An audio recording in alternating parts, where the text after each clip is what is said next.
2, 1, live. Thank you and good morning. Recognizing a quorum of commissioners, I call the October 28th, 2024 meeting of the Cannabis Control Commission to order. This meeting is being held virtually pursuant to Chapter 22 of the Acts of 2022 and is being recorded. Commissioners Camargo, Roy, and myself are participating in today's meeting. All votes taken today will be by roll call. We have a full agenda today that I will generally summarize. We will start with Executive Director final interviews and then Commissioner deliberation and vote. I will ask that commissioners wishing to comment or ask questions during any part of the meeting raise their hand to be recognized. I'd like if our CPO and acting ED will permit me just to say a few words and then kick it over to you. I want to thank everyone in advance for what will be a long but important day in the Commission's short history. Before we start, I do want to offer my thanks to our colleague, Commissioner Concepcion, who working alongside our acting ED envisioned the search process that we undertook. The participation of so many of our team from so many different departments as members of the Executive Director Search Committee was so helpful to this entire process. They contributed valuable amounts of time for deliberation, participating in interviews, and thorough review of resumes and cover letters. They personally sat in for hours for all of the interviews. I want to personally thank the following for their incredible work and let them know how much I enjoyed the privilege to work with them and complete our work.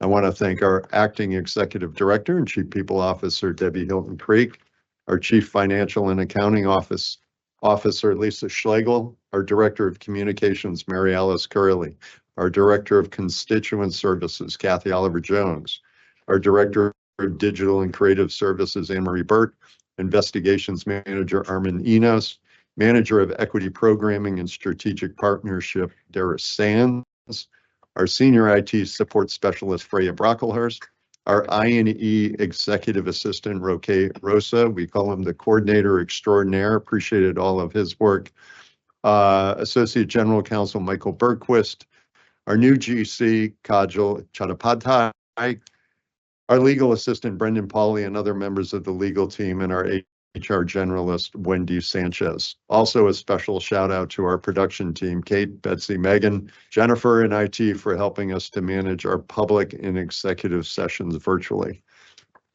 The charge of this search committee was to screen and interview candidates and finally provide to the commission no less than 3 candidates for us to consider. We had a sub-quorum team that worked to review candidates to be considered for interviews from the 170 plus resumes we received.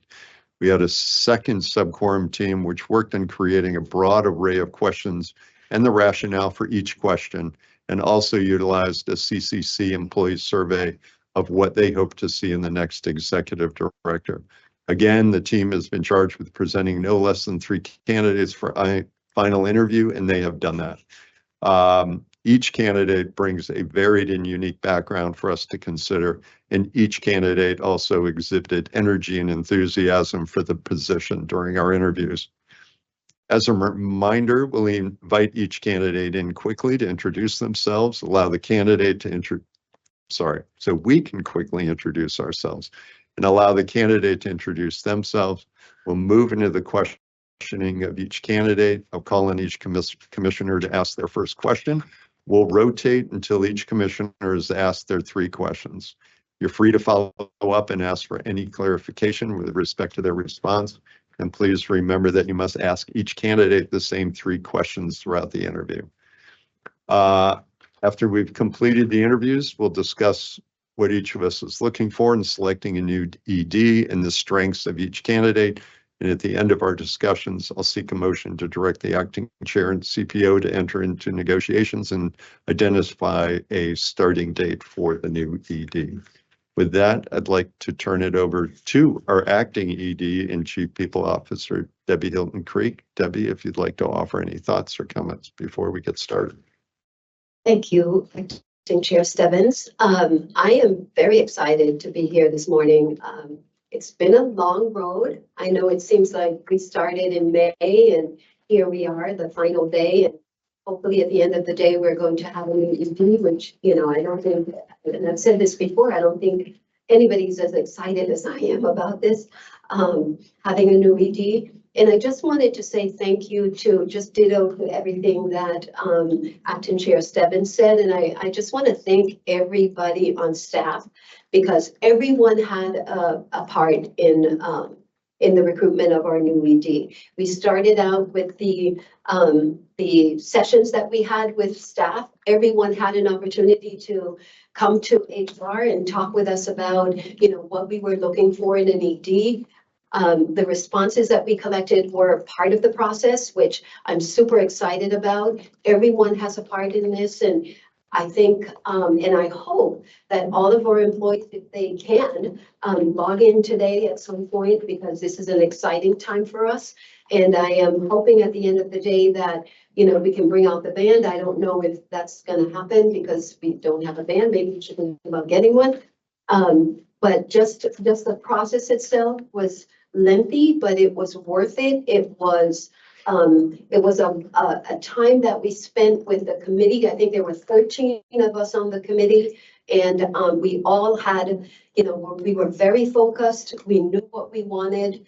We had our marching papers from the staff, and I think we went about it in a really concerted way, and we did everything that we possibly could throughout the process to guard the integrity of the process, because that was extremely important to us. So we have 4 great candidates today to introduce to commissioners, and I'm looking forward to watching the interviews offline. And I just want to say congratulations on getting us this far, and I hope you have a wonderful interview, or all the interviews are wonderful interviews. So thank you so much. Thank you, Debbie. Appreciate it. All right, let's bring our first candidate out. Oh, Commissioner Roy, you have a question. And I just want to say thank you, Debbie, for filling this role in the interim from, a year now, right? And I want to thank you for your leadership during this time, and you know, and for all your work and due diligence through this process to get us to where we are here today. I just have a question. It might be for legal. Before we, okay. if I don't Sure. know if Kajal is in there. Okay.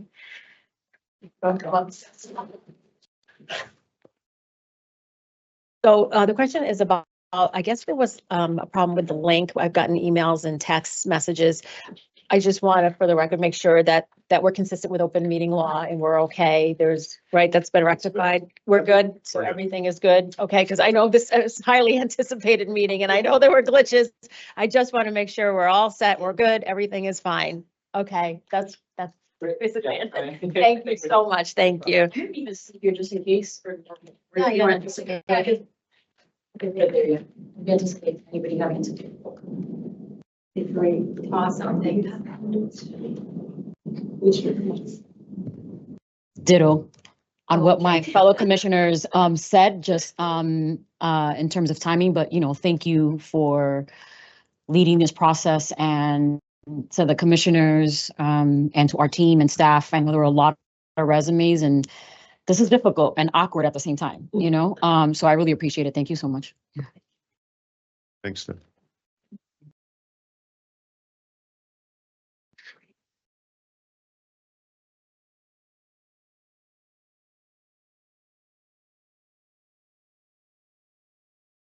Good morning. Yes, first in person as well. Good morning. Good morning. Nice to meet you. Nice to meet you.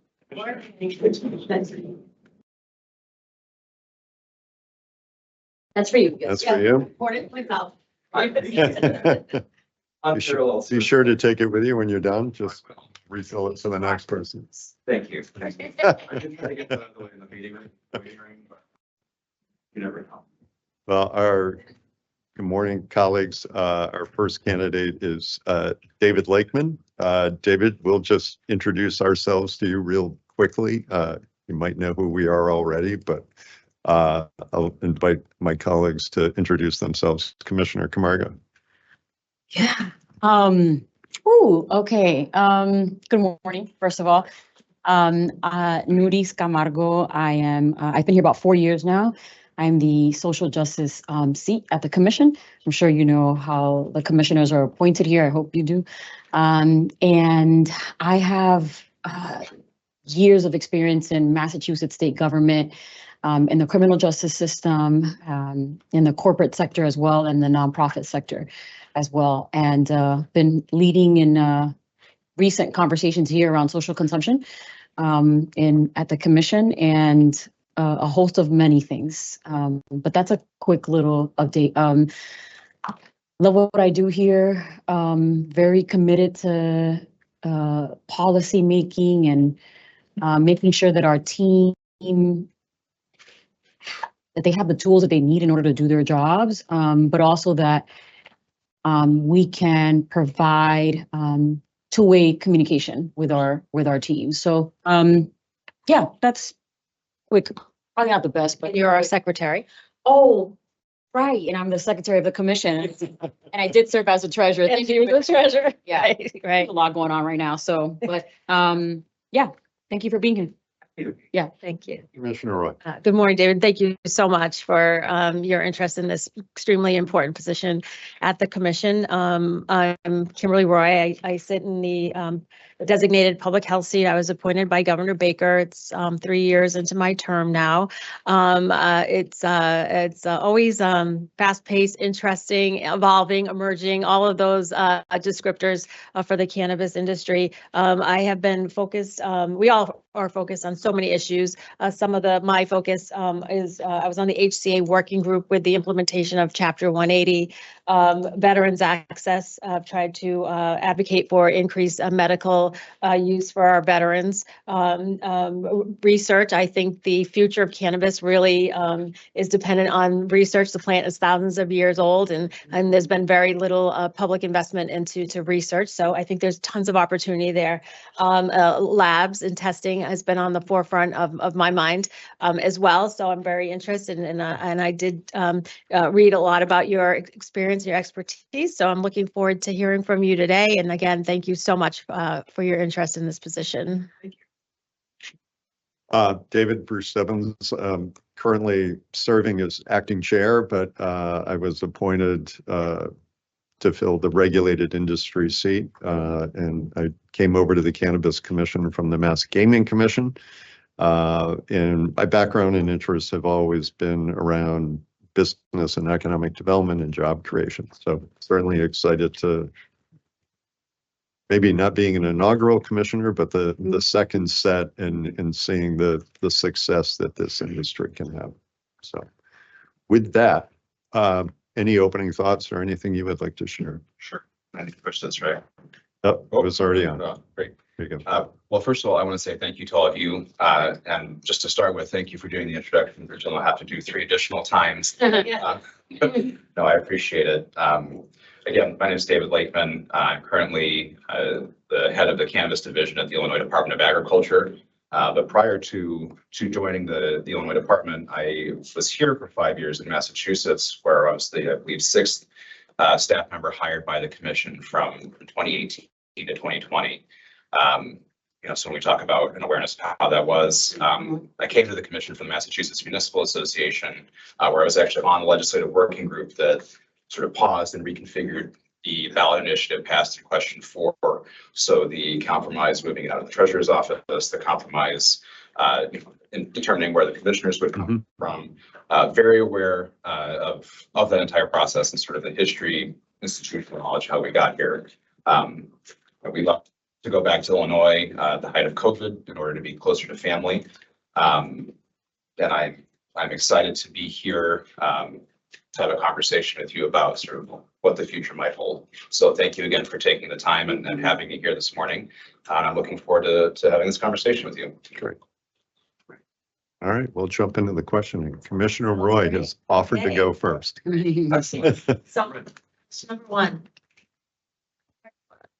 The executive director job description for the Cannabis Control Commission states applicants should have I'll quote, an understanding of the Massachusetts cannabis industry, as well as knowledge of the national industry development and trends, end quote.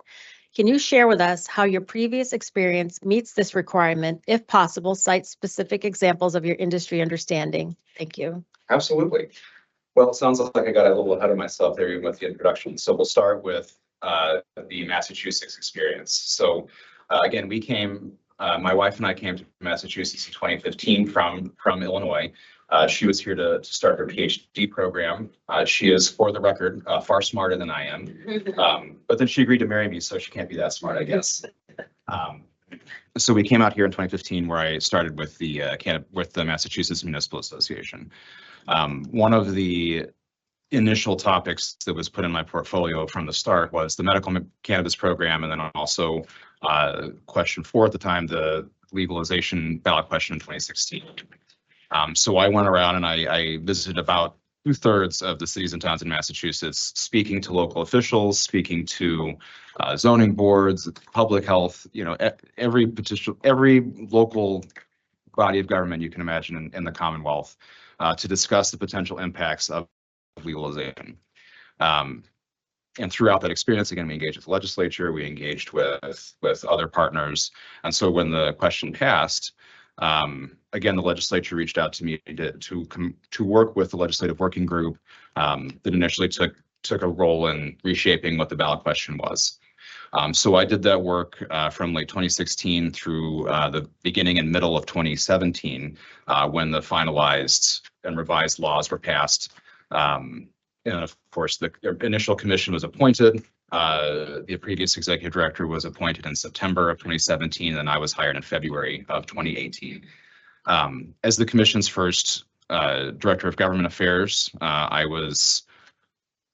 had a large role in crafting the commission's initial set of administrative rules, working with them, working again with our legislative partners, doing the public hearings, staffing many of the public meetings, including the Cannabis Advisory Board, as well as several of the special committees that initially met under the auspices of the commission. So the Special Commission on Operating Under the Influence, the Energy Efficiency Committee, and others. So in terms of my experience and familiarity with the laws governing the Massachusetts cannabis industry, I am deeply aware and indeed had a very large hand in helping to craft from the onset. To move on to the questions of national cannabis policy, I come to you as perhaps one of the few that is able to say that I have been, a regulator in 2 states. I have represented Illinois in some of our visits to CANRA, the Cannabis Regulators Association. I worked very closely with our colleagues. In my time at the commission, excuse me, I worked very closely with many of our colleagues in New England who legalized shortly after Massachusetts did, especially our colleagues in Maine. We also engaged very early on with some of our colleagues in California, Oregon, and Colorado. Before, in fact, CANRA was officially founded, we hosted one of the very first meetings of then cannabis regulators here in Boston in 2018. So again, that experience goes back to the very beginning, not only of the Massachusetts program, but at the beginning of the very first cohort of states that legalized. And now, of course, I've had 4 years of managing a program in Illinois, which is in many ways very different. Illinois, I think, is unique in that our regulatory structure is split up. So at the Department of Agriculture, we regulate about 85% of the market. The dispensaries are regulated at a different department. And then we also work with the Department of Public Health for the medical program, which was true in the commission until we integrated with the DPH team. So what does that boil down to? Ultimately, I have a great deal of experience, I think probably matched only by a handful of people nationwide, of regulating multiple state programs, while also having been here from the very onset of the Massachusetts program. The subject matter expertise is very deep, and that is something that I'm able to bring to the commission, both in terms of institutional knowledge and knowing how we got here, but also being able to then bring an outside perspective with a great deal of management experience and policy experience from outside the state. Thank you. Thank you. Commissioner Camargo. Thank you for that background.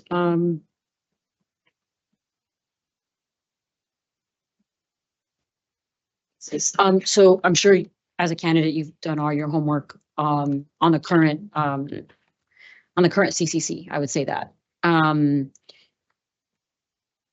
Knowing that the CCC is in a transitional phase right now, why do you want to come work here? To start, when I started, we made the joke often back in 2018 that we had the worst aspects of a company startup and also the worst aspects of a government agency, right? We had nothing. We were not set up. And I still recall the office at 101 Federal, right? We had a table we brought in literally from a garage sale. We had a printer and a small fridge we bought off of Amazon. We had all maybe borrowed a few pens from the places we came from to get started, right? This is something I'm deeply aware of. When I went back to Illinois, our home state that I love very much, the office staff for the cannabis program was 2 people, and there were 5 field inspectors.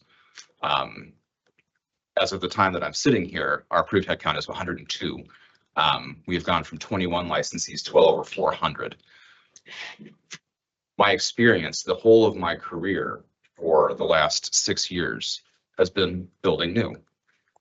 If I had a dime for every time I had said, we're building the plane midair, a joke that I'm sure my staff is tired of hearing, I could probably retire at this point. At this point, this is my experience. I have done this now twice.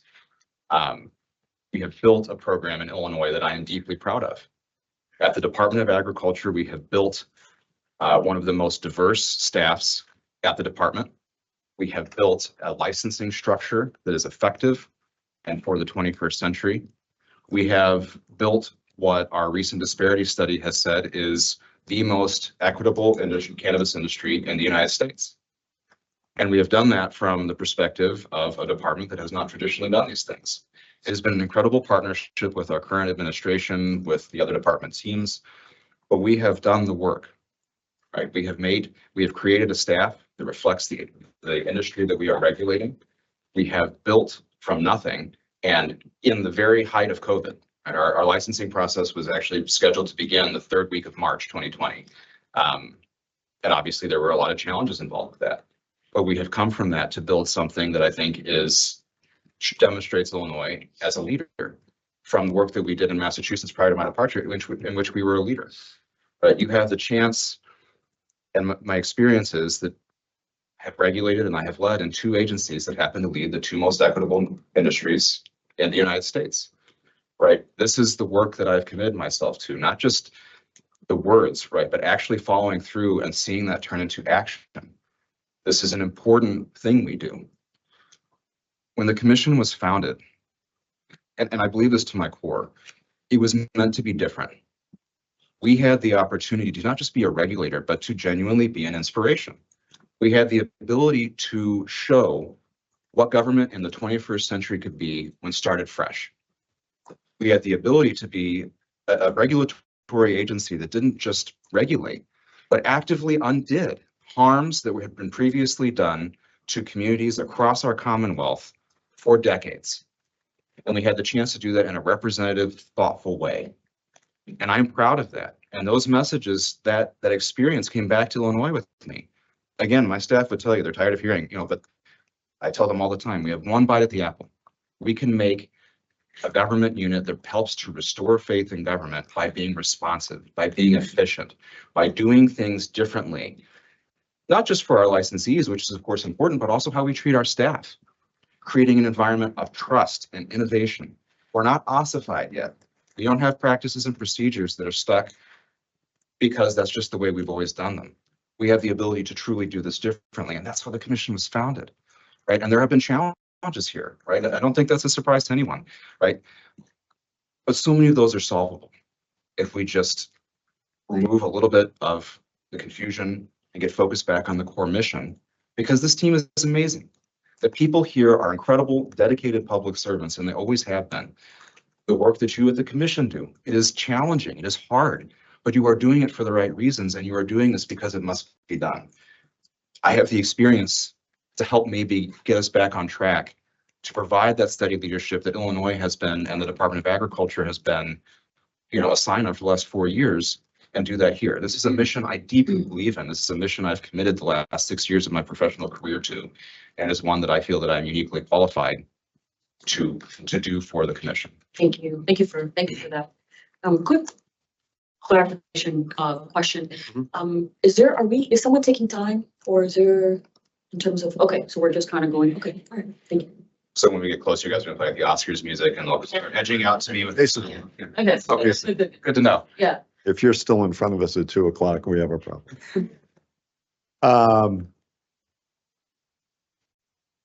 David, this industry has a lot of stakeholders, Yes. licensees, industry organizations and coalitions, or social equity and economic empowerment participants, patients, other government officials, public health and safety leaders, industry employees, and members of the general public.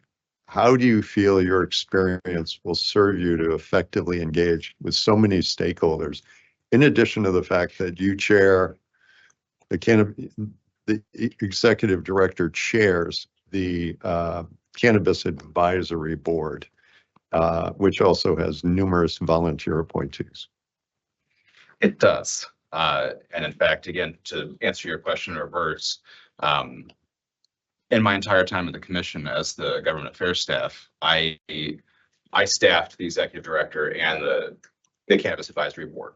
So for the first 2 years of its existence, I was the point person for the advisory board's members. I prepared and issued the agendas, worked with the executive director to set the agenda, to coordinate all the information we had coming in, the extensive initial PowerPoints that we had. I would take all of the inputs in from all of the stakeholders and I would put those into a cohesive document that we're able to go through. So, the first round of rule recommendations from the advisory board, I worked with every single member to collate and pull together their recommendations to make sure that they were actually saying what they wanted to say. Right. And so well aware of the unique structure of the advisory board and many of the other ways that the commission interacts with all of the stakeholders that you mentioned. Right. So again, I worked extensively with the advisory board. I know exactly how it operates and have worked with many of them. I worked with the commission when we did the initial public hearings for our administrative rules, and then again, several of the rule updates in 2020. So again, some of the social consumption rules, the transport rules, right? Those are some of the things that we were looking at when I left. In terms of working with the outside groups, again, this is something I have a great deal of experience, both in Massachusetts and in Illinois. We had to hold public hearings for our hemp rules, for instance, engaging with stakeholders, engaging with farmers, engaging with the industry, with the legislators and legislative process, doing so in an often public exposed way. And this is one of the key things I think that is so important about the commission and the work that it does and the processes that we have, because it is public, right? It is open. I still speak often of the public data portal, right? Because it's all there, right? Warts and all, right? You can see exactly what it is that the commission is doing. How are we doing? There are established metrics by which you can look and see that. So engaging with the public in this way is so key to both establishing and maintaining trust with the public that we serve, right? Especially in challenging times. It is the role of the executive director, it is the role of the commission to be above reproach. We've got to come out and say, this is what we're thinking and this is why, right? We've been through a challenging year. Here's how we're going to be better. Here's how we're going to learn from that and move forward. I think that's going to be so necessary with those groups that you mentioned, Mr. Chairman, and also with the legislative process, right? Mm-hmm. Full communication, full engagement, and an understanding that they need to hear from us and we need to hear from them in order to be the best possible regulatory agency that we can be. Yeah. Thank you, David. Sure, go right ahead. David, you mentioned the open data portal. Yes. I like that, warts and all. I might have to steal that. Yes. Yeah, well, it's true. That's a new one. That's a new one. We collect phrases. Yes. I'm going to collect that one. And I've said many times, transparency is vital in any government agency to ensure and maintain public trust. And you pretty much, that's what you were saying. So as the next executive director, do you have any examples where even around the open data portal where you would want to increase transparency? That's a good question. I think that there's always areas to improve, right? As much as I think the commission has done excellent work, as much as we've done great work at the Illinois Department of Agriculture, you end the day always knowing you could do better, and tomorrow you have to. I think that the data portal, right? I mean, it's an excellent resource. Is there a way to make that a little bit more easily accessible? I think that that's possible. But again, I think that that's through the input of the communities and the groups we work with. What do you need? One of the things we do at the Department of Agriculture is we meet with every licensee as they are approaching operational status or they want to build out, right? And we allow them to sit down with anybody they want on their side. So their contractors, their lawyers, if they want, their architects, their HVAC person, and they get access to us and our leadership team in the division. And we sit down and we say, what do you want to know? What do you want to go through? And those calls can last 2 hours. But that is fully transparent, and that's us offering them the resources they need to be successful. And part of that is due to input we got from licensees saying, hey, this is tough, right? The grow operations, as you all know, are one of the most complex pieces of this industry. And it's not easy, especially coming from outside in our equity program. If you've never run a business before, if you've never built a complex quasi-industrial, quasi-agricultural building that has to meet OSHA, that has to meet local zoning codes, it has to meet DPH codes if you're building a kitchen, not to mention ISP security requirements and also the department's rules. It is complex. In which order to do those things in is complex. And so we've been able to shape that process through that input and that open communication to be something that I think actually reflects what our licensees need, not just what we think they need. And so that's just an example of if there are questions, right? If there are areas in which the legislature would like us to be more transparent, or again, any of our licensees or the groups that we work with, it's all about listening and communicating and understanding that, but then also turning that into an actionable item. Because just listening isn't enough. That has to then turn into something that actually makes the system better or different. And that is something I think that we at the department have excelled at, that our administration has excelled at. And again, I think it's some of the skill set that I can bring to the commission. Thank you for that. I appreciate it. Thank you for the meeting follow-up. Sure. Okay, please explain, in your view, how the regulated cannabis industry intersects with public health and public safety. And as the next executive director, what steps would you take to expand and ensure public health and safety in the Massachusetts industry are met? Sure. The public health piece of this is absolutely foundational, right? The cornerstone of a safe and legal industry is the knowledge that if you are a consumer or if you are a patient, the product you are purchasing and consuming is safe. That is one of the ultimate cornerstones, foundations of the legal industry. And it is vital and incumbent on the commission to ensure that that mission is met, especially given where we are, that we still lack the federal partners that any other consumable item would have. There remains no FDA input. There remains no USDA input. There remains conflicting DEA input, right? The resources on which, MDAR has for agricultural products does not exist here. Or at the Illinois Department for meat and poultry, or even weights and measures, it doesn't exist for this industry. One of the things I am proudest of in Illinois that we are doing is we are building one of the nation's very first cannabis testing labs run by the cannabis regulator. So we are building that lab as we speak, and it will be operational shortly. This is something we've been working on for 2 years. It has been an incredible amount of work. And if you told, David 4 years ago that I would be coming to this table with not only a broad knowledge of this, but also understanding the differences between an LCMS and a PCR and a centrifuge, or even the fact that you refer to it as an instrument and not a machine, which I was very quickly corrected on when we got our new lab bureau chief. I would have been surprised.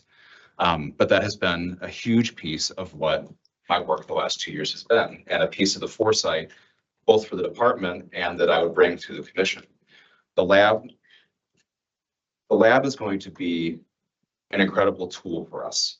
It will serve not only as a compliance tool, right, in which we can work with our licensees and also our independent testing labs, but it's also going to serve as the focal point for our research, right? The state universities in Illinois are doing incredible work. I just had the privilege of getting to be the keynote speaker at the Southern Illinois University Carbondale's Cannabis and Hemp Symposium. And the science they are doing is incredible, right? Because we don't have it. I mean, to your opening statement, what regulated industry is there that lacks in basic research to this degree? It is, how many times as policymakers do you say, I wish we had more data to inform this decision, right? And so what we have done in Illinois is we have acted on that. And that lab is going to be up and running within the next few months. We are staffing it up. We have the instruments that's being built out. We're going to be able to serve those scientific functions, but we are also going to serve as the center point for that research. We're going to work with and act both as a force multiplier for our labs and have them act as a force multiplier for us. We are exploring the use of a large language AI model to assist with some of the just heavy analytic work. One of the initial things we're looking at is analyzing and using that to analyze pesticide data going all the way back to the medical program. It will allow us to start pushing forward research on the hops latent viroid, which is a challenge across the industry. And again, if I had just even gone to myself 4 years ago and known that I was going to understand the difference between sort of the lunar lander module structure of a virus versus the sort of curved cane structure of a viroid, I would have been very surprised. But this is exactly what regulators need to be doing. So in terms of the public health aspect, in terms of the science and research aspect, that is not my background. But I now know exactly how to bring all the people of that background together to focus them on a primary goal, to build a functioning lab, to work with the labs, to know how to enforce ISO standards, to know, are your pesticide screens accurate? Are you looking at, how are you doing your potency tests, right? I just read your op-ed, Mr. Chairman, about the testing process. That's exactly what we're looking to tackle, right? We'll be able to serve as an enforcement tool, as a resource tool, and not only will in Illinois we be a leader in cannabis policy and equity, but also in research. And the commission is a leader in research. That's always been known. That's one of the chief strengths the commission has. And one of the chief roles of the executive director is going to be offering that experience, right? Offering the experience of building a lab, of working with research institutions, and making sure that I'm giving all the support that I can to the commissioner charged with it, to our research director, to all those who are involved in this, to really make sure that Massachusetts example shines again the same way that we are in Illinois. I just have a follow-up to that, and thank you so much for that answer. And it kind of piggybacks on Chair Stebbins' question, buy-in from stakeholders, and we all know these things aren't free. They're not. They're not. So just quickly, can you just share how you got buy-in, how you were able to get to the starting point to ribbon cutting, let's say, in a couple of months, and how you got that maybe from the Illinois legislature? Yes. You share with us. Sure. Yeah. I mean, it was an extensive process, right? It started with, again, really great leadership at the Illinois Department of Agriculture, right? And that was something that they were interested in. The department hosts several other labs, the seed lab, the pesticide lab, the metrology lab. So the infrastructure was there, right? We knew how to do it.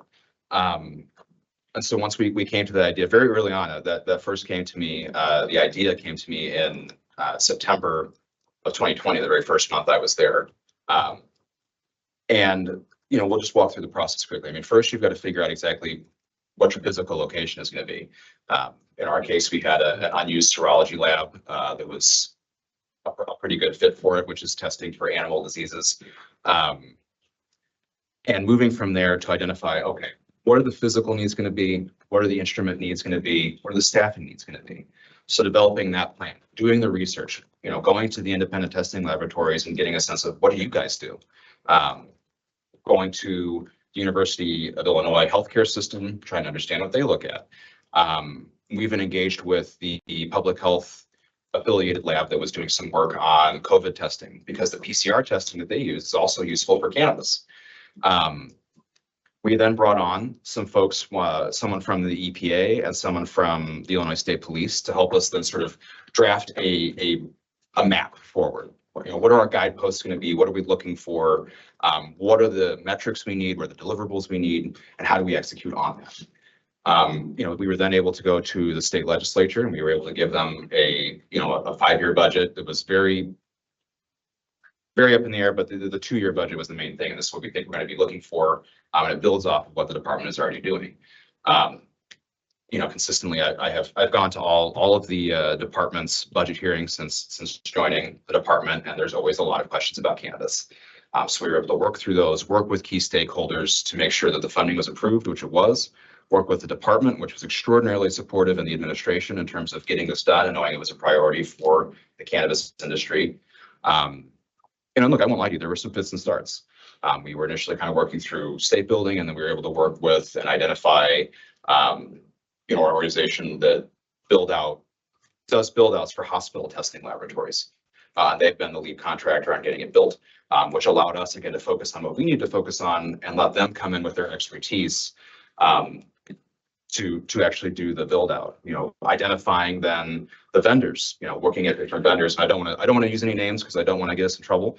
If the commission moves down that route, but working with those vendors for those instruments to develop training programs, to develop SOPs, to determine which instruments to buy, how to have them installed, calibrated, verified, and setting those things up. And now working on developing the staff, right, which is also key. What staff do we need?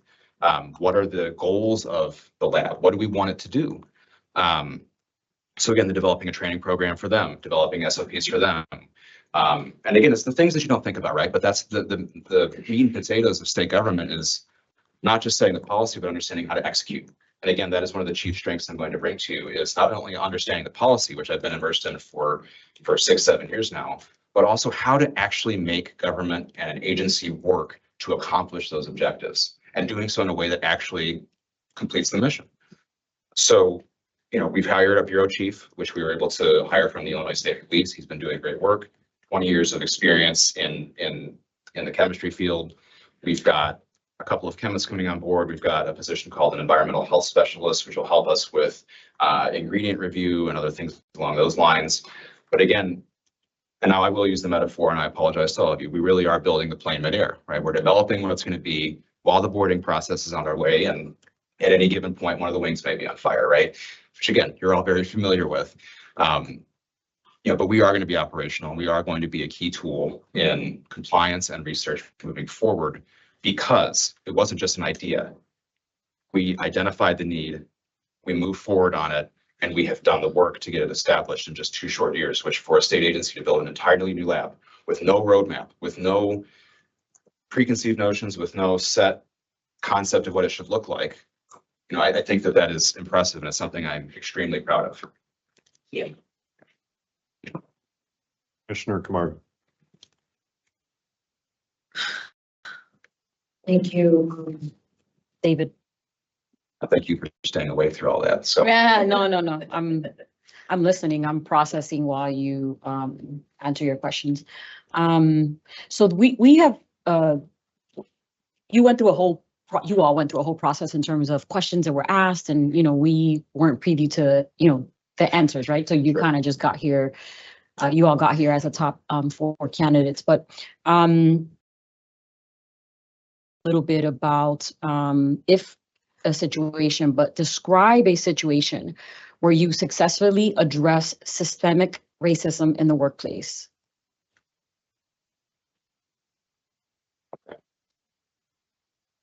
One of the key metrics we had, and one of the things that really stuck with me from the early days of the commission, was the philosophy of ensuring a diverse staff that represented the industry, looked like the industry that we were regulating, right? And I am aware, even through this process, that having a diverse pool of candidates can sometimes be a challenge.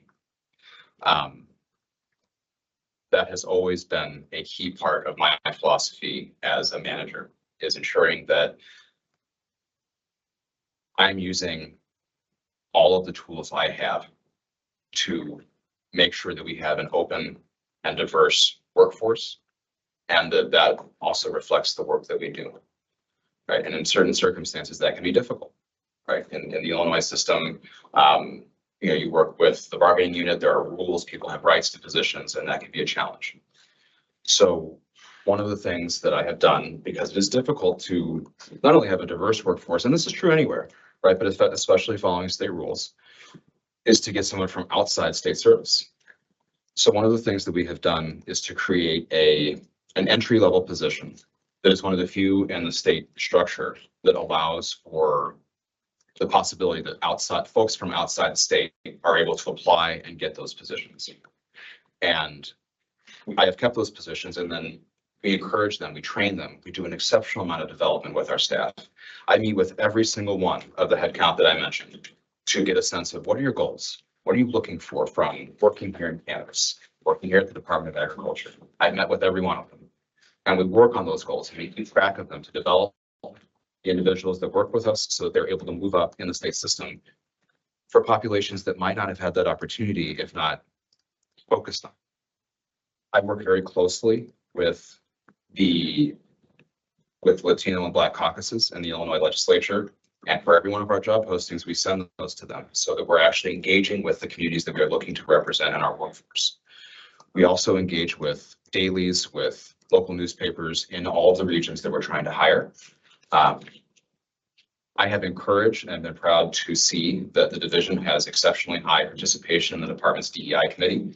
And I know that the commission had worked along those lines as well, which allows me to hear directly from those communities to be sure that we are taking steps to address any of those issues that may arise. And not only to do that, but to also be proactive, to look at things that we can do better so that we are ensuring a diverse workforce. We created a Spanish-speaking office staff for the Illinois Department of Agriculture. We were the first cannabis regulatory unit in Illinois to translate our rules and regulations, both for adult and medical use cannabis, but also for hemp into Spanish. We have gone into those communities to engage with those communities, both in terms of, the regulator, but also as a potential employer, because this is important to them. And we can talk about it all we want, but what matters is action. Action to address those things, actions to use the tools available to a manager, to the director, to actively create a diverse workforce, to address any potential, to address, again, the harms of the war on drugs, to address any instances of systematic racism in hiring, following the guidelines set by our DEI committee and actively engaging with them and ensuring that I'm doing the work to do this. This isn't just something we talk about. This is something we have acted on, and we They just told them, All right, you guys are off mute. see? Were you in the Excuse me. meeting Hello, audience? Hey, mute. someone's off mute. It's okay, it happens. listen, that it could have been way worse. Yeah. This- yeah, They could have been talking about you. exactly. They weren't. Sorry about that. This tie isn't straight. Yeah, These are the fears you have, right? sorry about that. Oh, please, this is. Like, Yeah. I have experience with our public meetings. Yeah. The timer actually at first. I know, me Well, that was my first thought. Were you finished with your thought? No, I'll just finish up to say, this is not just something I talk about. This is something I do. And it has been a key philosophy for me as a manager that I brought from the commission when I was here, that I've worked with our department and our administration. This is something that's key all the way up to the governor. It's something that I believe deeply in, that I have also taken the action, again, to use the tools of a state agency to actually follow through on. We have made those actions. We have done that work. And at the end of each day, my only approach to that is to say, we've had a good start. We have to do better. How can I do better at addressing these things, at using that privilege, using those power structures to lift up the communities that we are working with? And that is how I judge the success of the day, is how have we done that or not? Thank you.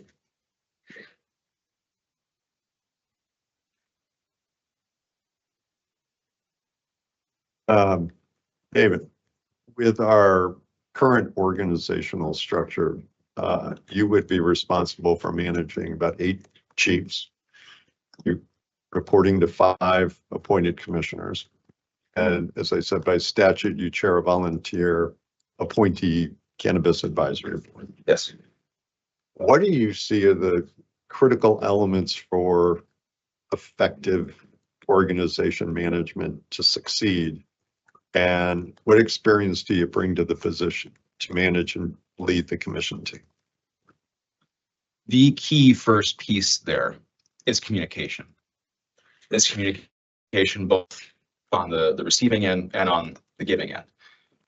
Understanding what the needs of each part of your organization are and doing your best to meet them. And also then explaining how you are trying to meet those needs. and how you are addressing the things that are brought to you. Right? Like, as I mentioned before, right, when I started, we had 2 people, and we are now at a head count of 102. Right, we've gone from being a one bureau to being a division structure with 3 bureaus that report to me. Every one of those positions has required a new job description. I mean, we didn't, again, to the early days of the commission, we didn't have chairs, we didn't have desks, we didn't have computers. This is a brand new program. So we have hired each of those positions, and that only entails, again, just the basic job description, but how are you going to do that job? Right? Because no one's held it before. Every single one of those positions was the very first position to do the job. And we have done so in a way that focuses on culture, right? A culture of mutual support, a culture where a question is not seen as somehow something you're going to have to pay for later, because we're all in this together, right? Especially at the beginning, it was triage, right? When we hired our first bureau chiefs, we were trying to get this industry off the ground. It was the middle of COVID. There had been numerous lawsuits, there had been delays, and we had to get the thing up and running. So fostering a culture and a pattern of cooperative leadership, of listening, of evolution, right? This position, my position currently in this position, you can't be, this isn't like the director of an established agency that's been around for, 100 years. You simply can't do it that way.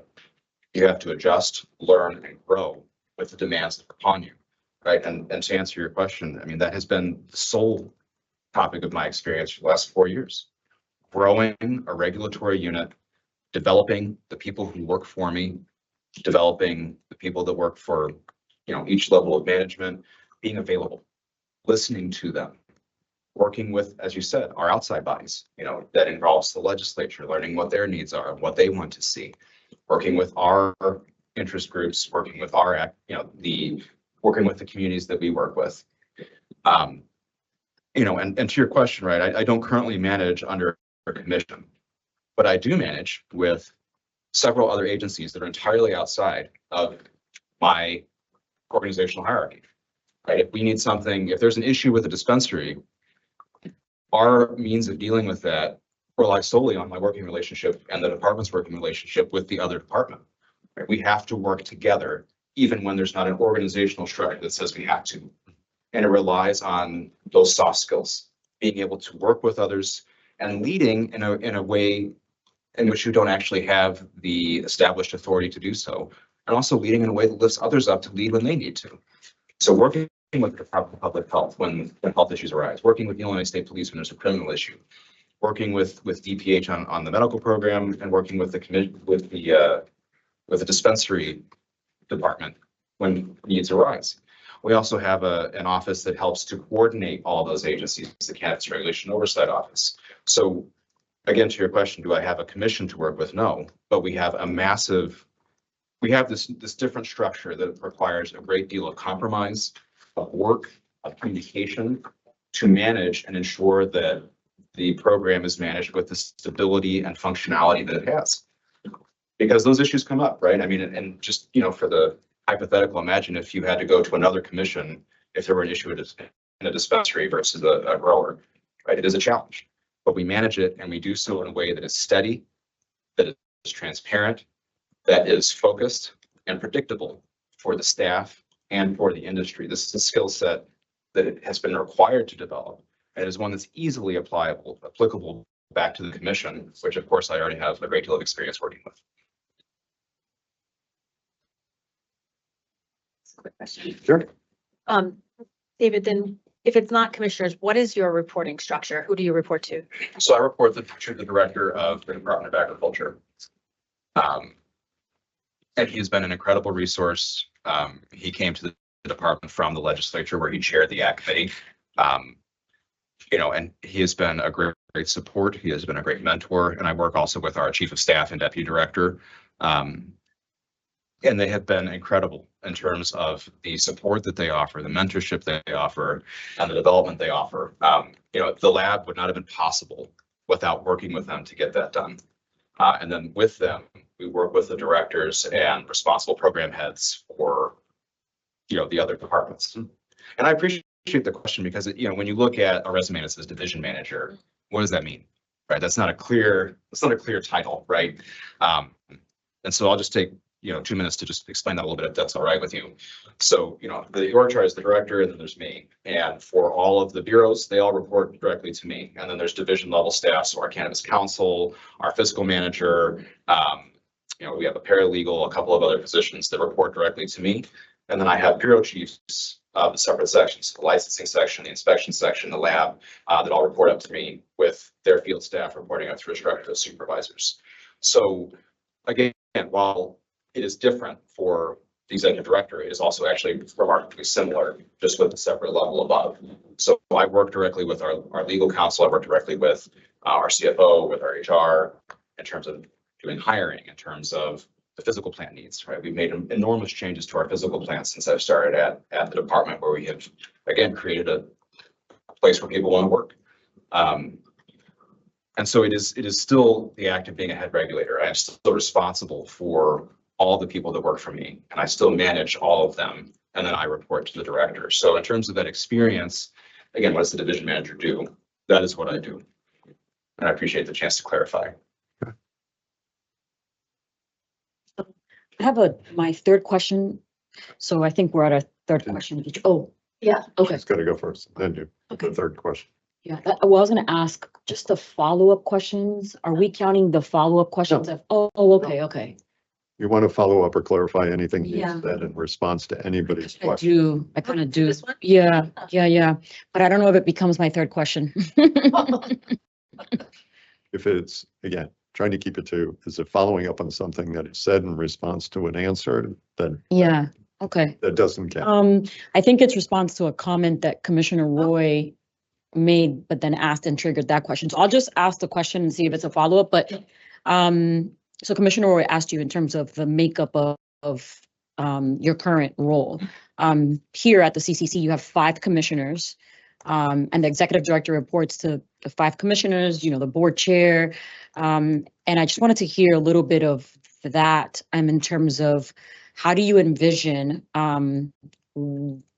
that dynamics, or that, that work chart in terms of working with commissioners, managing, collaborating. I think it's one of the most challenging things of this role. And I think it kind of relates to, just Commissioner Roy's, question. Sure. Yeah, and I have read and I'm aware of several of the reports that were sent to the legislature recently. I'm aware that the commission has been working on a clarification of that workflow for a year or two. I'm also aware of kind of some of the challenges right when we started up. And I think that clarifying that process is obviously going to be probably the very first agenda item for the next executive director.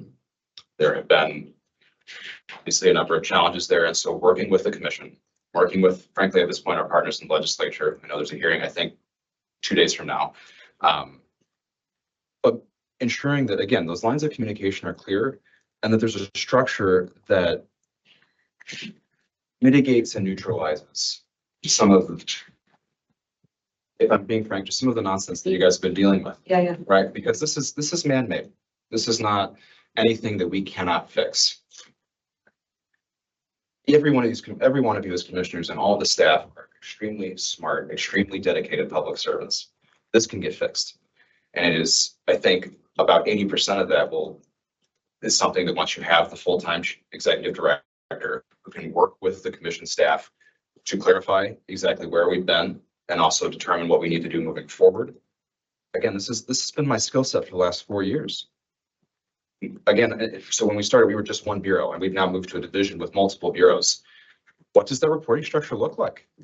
What does the process by which the lab interacts with the inspections team? What is the process by which we do a pre-construction review, and how does that interact between the licensing bureau and the inspections bureau?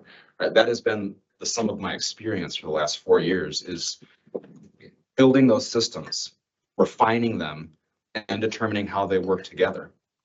Right. This is a skill set, again, solely within cannabis and building a new organization that is matched only by a handful across the country. And that is an experience that I absolutely can bring to the commission in terms of clarifying these roles, and then also communicating it, working with our staff to understand that process, making sure that those needs are met, working with you to make sure that your needs and your concerns are met.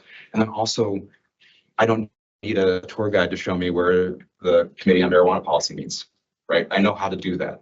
I know how to manage. I know how to create and develop policies, procedures, and systems, and do all of that as a comprehensive whole, and knowing how each of those pieces moves and needs to move together. And again, the specific players involved in Massachusetts. And that's an experience that is ready on day one. The commission doesn't have time to teach someone how to testify or what the policy issues are. And it also really doesn't have time to teach someone how to manage or develop systems or policies. That is what my strength is. That is what my strength has been. And that's what I'm ready to bring. Thank you, Commissioner. Oh, yeah, no, thank you. Okay, I have a multi-part question, Right. and it sort of segues from Acting Chair Stebbins' question around organizational structure. Sure. So it's multi-part. In your professional experience, what is the largest number of employees you have managed at any one time? Have you managed a budget? And if so, what size? And based on your understanding and research of the Massachusetts Cannabis Control Commission, what are some things you might do differently from previous leadership here? Sure. So the highest number of employees I've managed is my current role. Again, our approved headcount is 102. We're building it out. It fluctuates, but that is the current number. I have a great deal of experience with managing the budget. So as the division manager, in addition to helping manage the legislative process, managing the hiring, managing the people, I've also been charged the last 4 years with working with our budget and fiscal staff and our CFO's office to develop the division's budget as a part of the department's budget whole. And then also executing that budget for our hiring, for our build out needs, and all of those things. So our current fiscal year approved budget is $28.4 million, which, as I recall, is actually a little bit higher than the fiscal year budget the commission is currently operating under. And again, that includes headcount, that includes the lab build out, which has been an interesting budgeting process, right? Because we had no idea what the needs would be, right? We didn't know, some of the very interesting issues that we would find as we tore the old lab apart. I still think about it often. We were pulling out and there was the fridge, and you worry, okay, well, someone's lunch going to be in there, but we actually found was a vial of eyeballs, and it was unlabeled. And we said, okay, well, we really hope that's, they were bovine, we're assured, but it's just been a very interesting. Eyeballs. Exactly, yes. Thank you for the clarification. Yes, from cows. And so just gutting and building an entirely new lab, right? I mean, it was an extraordinary and interesting budgeting process. But again, as the commission has experienced, every year that process looked different. We didn't know what our needs would be, right? When I was looking at the fiscal 22 budget, I wasn't anticipating building an entire new bureau of lab testing and building a physical lab and all the things that would go with it. We have since I started, we're transitioning from the original job title for our inspectors, which was just an ag title we borrowed, to now cannabis trainees and regulators. So what does that process look like? I've worked with and have a great deal of experience engaging with not one, but two bargaining units that my staff is. So our field staff is one bargaining unit and our office staff is another. So working with them throughout the hiring process, developing new positions, developing the job breakdowns and where those lines have to end. And then, of course, working with them to budget what headcount will be. That also involves, we've built out a number of electronic systems. Right? And when I say that I want us to be a regulatory unit for the 21st century, that means you got to actually mean it. Right? So we built out a new light business enterprise portal in which all the businesses will be able to do all the registrations that are currently manual. One of the very first things I did was we moved from a physical agent badge to a digital one. Right, which has saved the department hundreds of dollars a month just on postage, right? I mean, that everything else alone. And then what we're able to do is work with the developers so that every agent in a facility is able to have their agent badge in their Google or Apple wallet on their phones, right? And if they want, they can print it off and have a physical copy if they'd like that. But that was also necessary in terms of, if you are pulled over, you have that agent badge there and you can say, I work in a facility. Though the Illinois Supreme Court has now ruled that the scent is not enough to justify a pullover. We're also working on developing an inspections database so that we can, again, move off of some of the older systems that were very, very manually intensive and have everything available for our inspectors. So you can see the blueprints, you can see the enforcement and inspections history, you can see their approved alterations or modifications. Through the enterprise portal, you can even see the entire list of approved agent badges for that facility, right? Making sure that those systems exist to support our staff. But again, you're budgeting for these massive digital upgrades that we haven't done before. So this has been my experience is developing, creating a budget, and then to actually execute on these ideas and get them done and utilizing the budget process to do that. And then to your last question, what might you do differently? Yes. There are obviously challenges with the current organization structure. One of the things I think probably needs to be examined is the number of and the structure of direct reports to the executive director and the process that they go through. I think an issue that needs to be addressed is the process by which commissioners have questions. How are those addressed? Right? How is staff time utilized by commissioners when the needs arise? And what is the process for that allows the supervisor to be properly briefed and sign off on time, and be aware of that work, but also allows for the commission needs to be met. And that's always been a challenge. There's always been an inherent tension in how the commissioners are able to interact with staff. Clarifying that process and creating just an SOP for what that looks like, I think is going to be a key piece of what the executive director does. Clarifying how the direct reports operate with the executive director is another key piece of that. Again, not to say that the executive director's time is more valuable, but making sure that everyone is able to actually get their needs met and there's an appropriate reporting structure similar to that of other agencies. Right? And that is easy to do. This one is not reinventing the wheel, right? There are other commissions in Massachusetts. There are other agencies. We can look to them. What's working well, what's not, what's working well for us, what's not. And again, this goes back to the communications question. What's working for commissioners? What are your needs? How do we address them? What's working for staff? What's stressful? What is hard for them? And how do we address that? This is not, again, not to minimize those challenges, but this is not something that is new, right? This agencies consider and reinvent themselves all the time. And that is something that this commission is certainly able to do, given the experiences that all of you have, that the staff has, and again, given the executive director you're about to bring on. This is something we can fix. Thank you. Commissioner Camargo.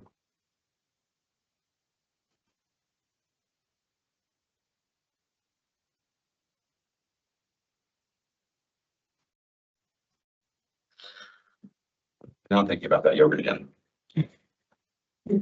So, we have three questions each. So I want to be very mindful of what question I get to ask you, because then we don't know what, I don't know what other commissioners' questions are, right? So, My time is yours this morning. yeah.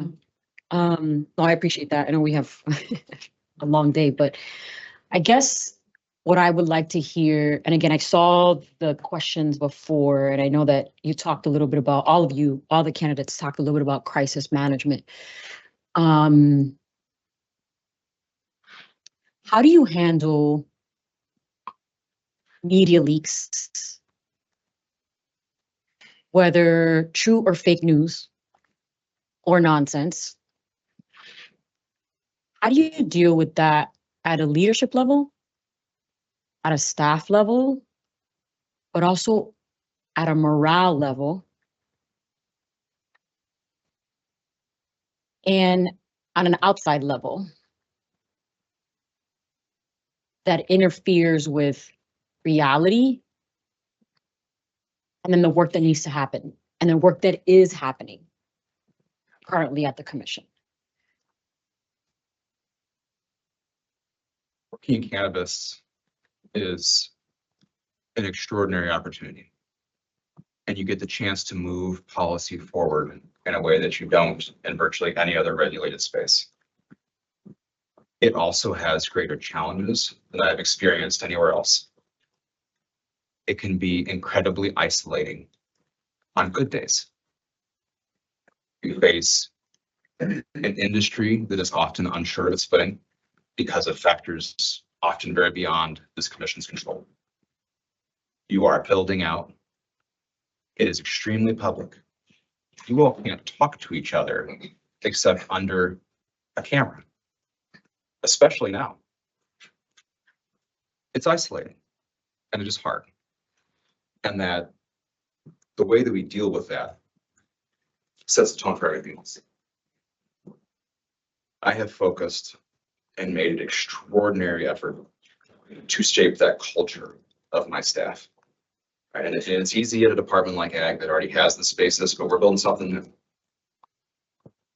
I have told them time and time again, one of the only two things we can control is the culture we have and the way that we respond to things.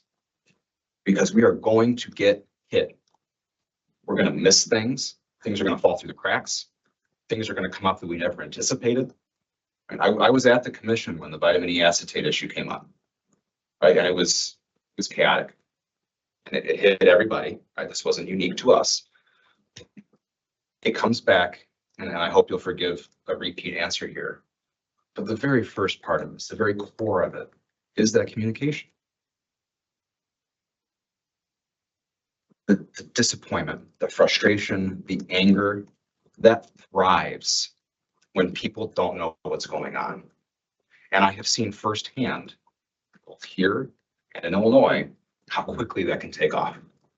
Right? It takes hours of someone hears something and then it's everywhere. Right? And it is a challenge. And it is, I mean, I think that's the phrase, right? A lie can get halfway around the world before the truth has put its boots on, right? And that's true for us. And it is an extraordinary challenge because everything is questioned, right? Your integrity is questioned. Your dedication is questioned. Your commitment to the values that you come to work every day in a challenging circumstance are questioned. A huge part to your question of addressing those things isn't how you react to the thing when it comes up. It's actually related to the culture and the system you build, because that's what reacts to those things. It involves, as a manager and as a leader, you don't act off your gut. You don't shoot from the hip. You take time to consider how you're going to respond to those things. And that's true of personnel issues, right? When there's a crisis or an emergency just among the people you manage. And it's true of factors. And every area has its own challenges, but I have never seen anything that at this level where you take the hits from inside and outside the way that cannabis entities do right now. And again, it's very stressful. It's high profile. It is hard. You're building something new.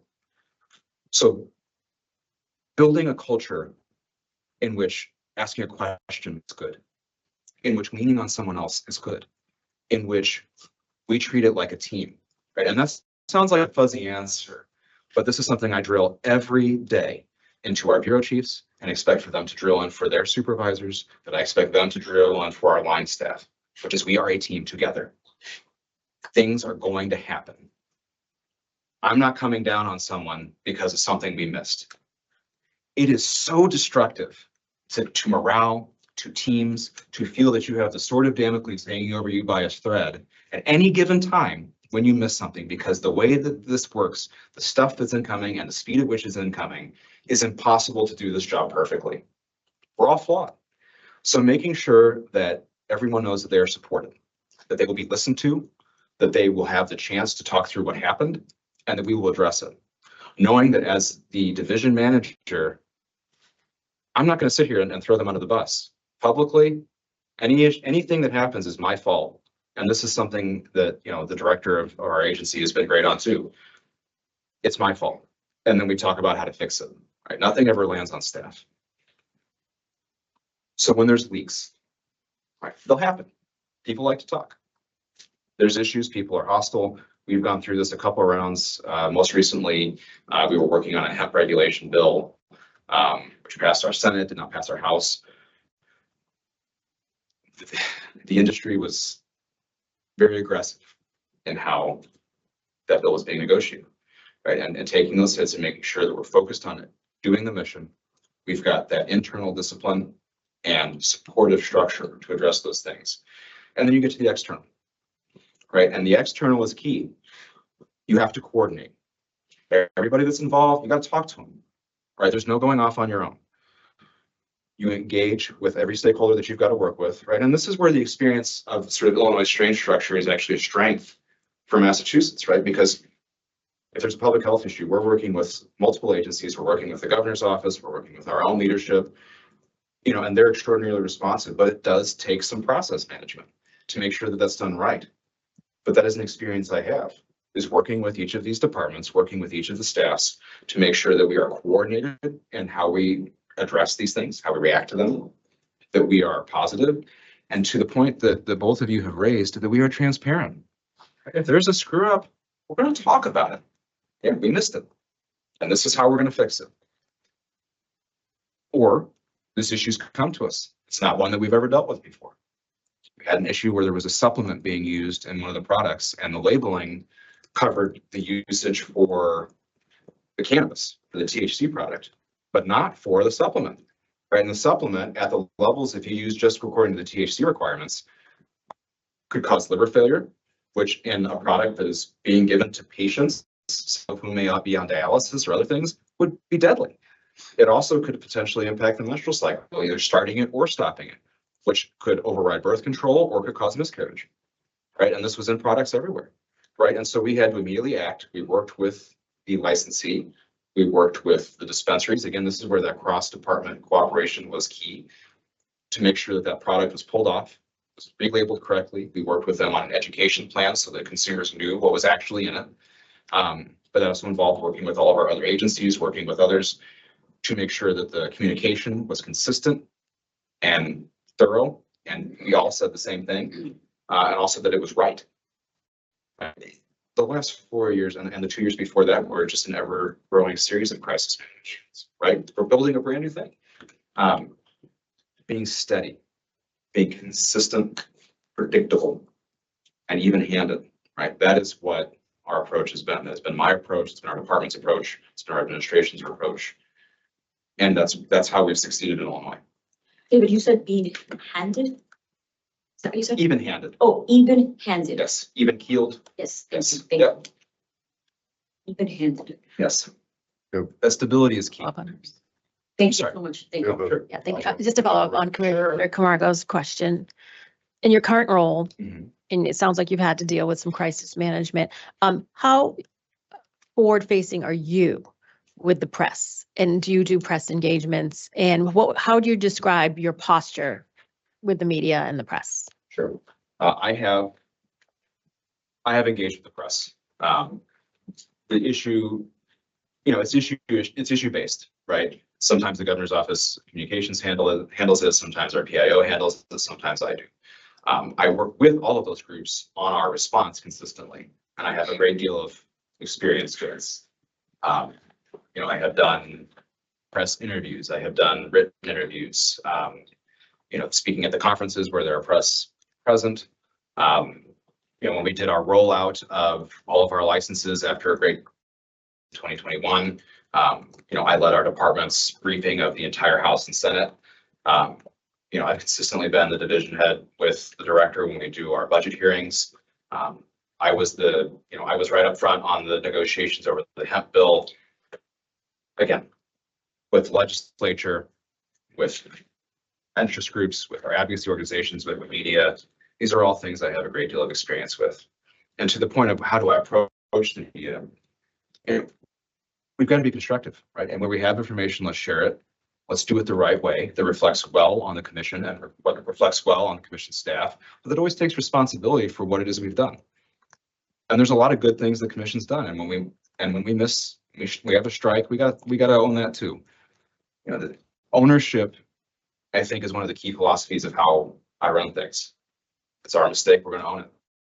Let's be upfront with it, talk about how we're going to fix it. And that's how you actually fix it. And that's how you create a creative and supportive structure in which people feel free to do things without that crippling fear that you're going to make a mistake. We will, but we're also going to have really cool things happen.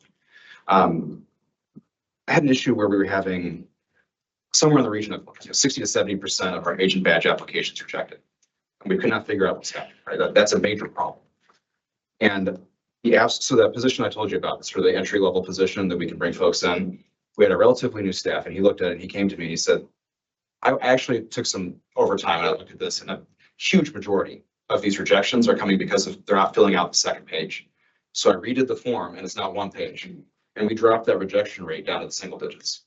Right. And that was one staff member and he had a great idea. Fostering an air of collaboration in which staff feel that they can come up the chain of command and say, hey, I have an idea. And knowing that if it doesn't work out, that's going to be okay. Right. That is a key part of how I manage and how I lead. And it's the same way that I engage with our legislature, with our legislative staff, and with the media, and with our administration. You know what we're doing. This is what it is. Yeah. All right, last one. Sure. It's a toughie.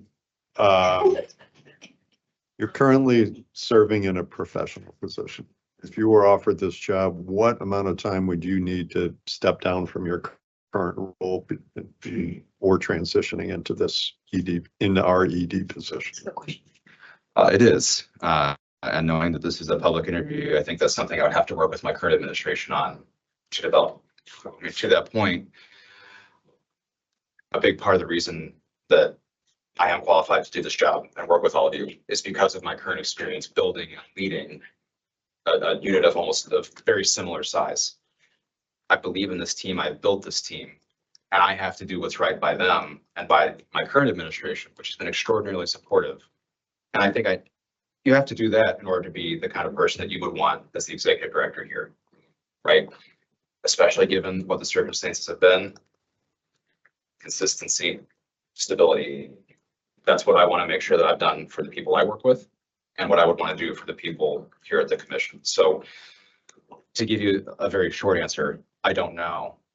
I would have to work with the administration I work for to ensure a proper transition and a proper handoff is done, because given all the hard work we've done, I would not want to do to them. I would not want to do that wrong to them. And so developing that handoff plan, developing, a succession plan for that is going to be a key part of that. And again, I don't think you would want someone that would just drop it and come over here without doing that. Great. Thank you.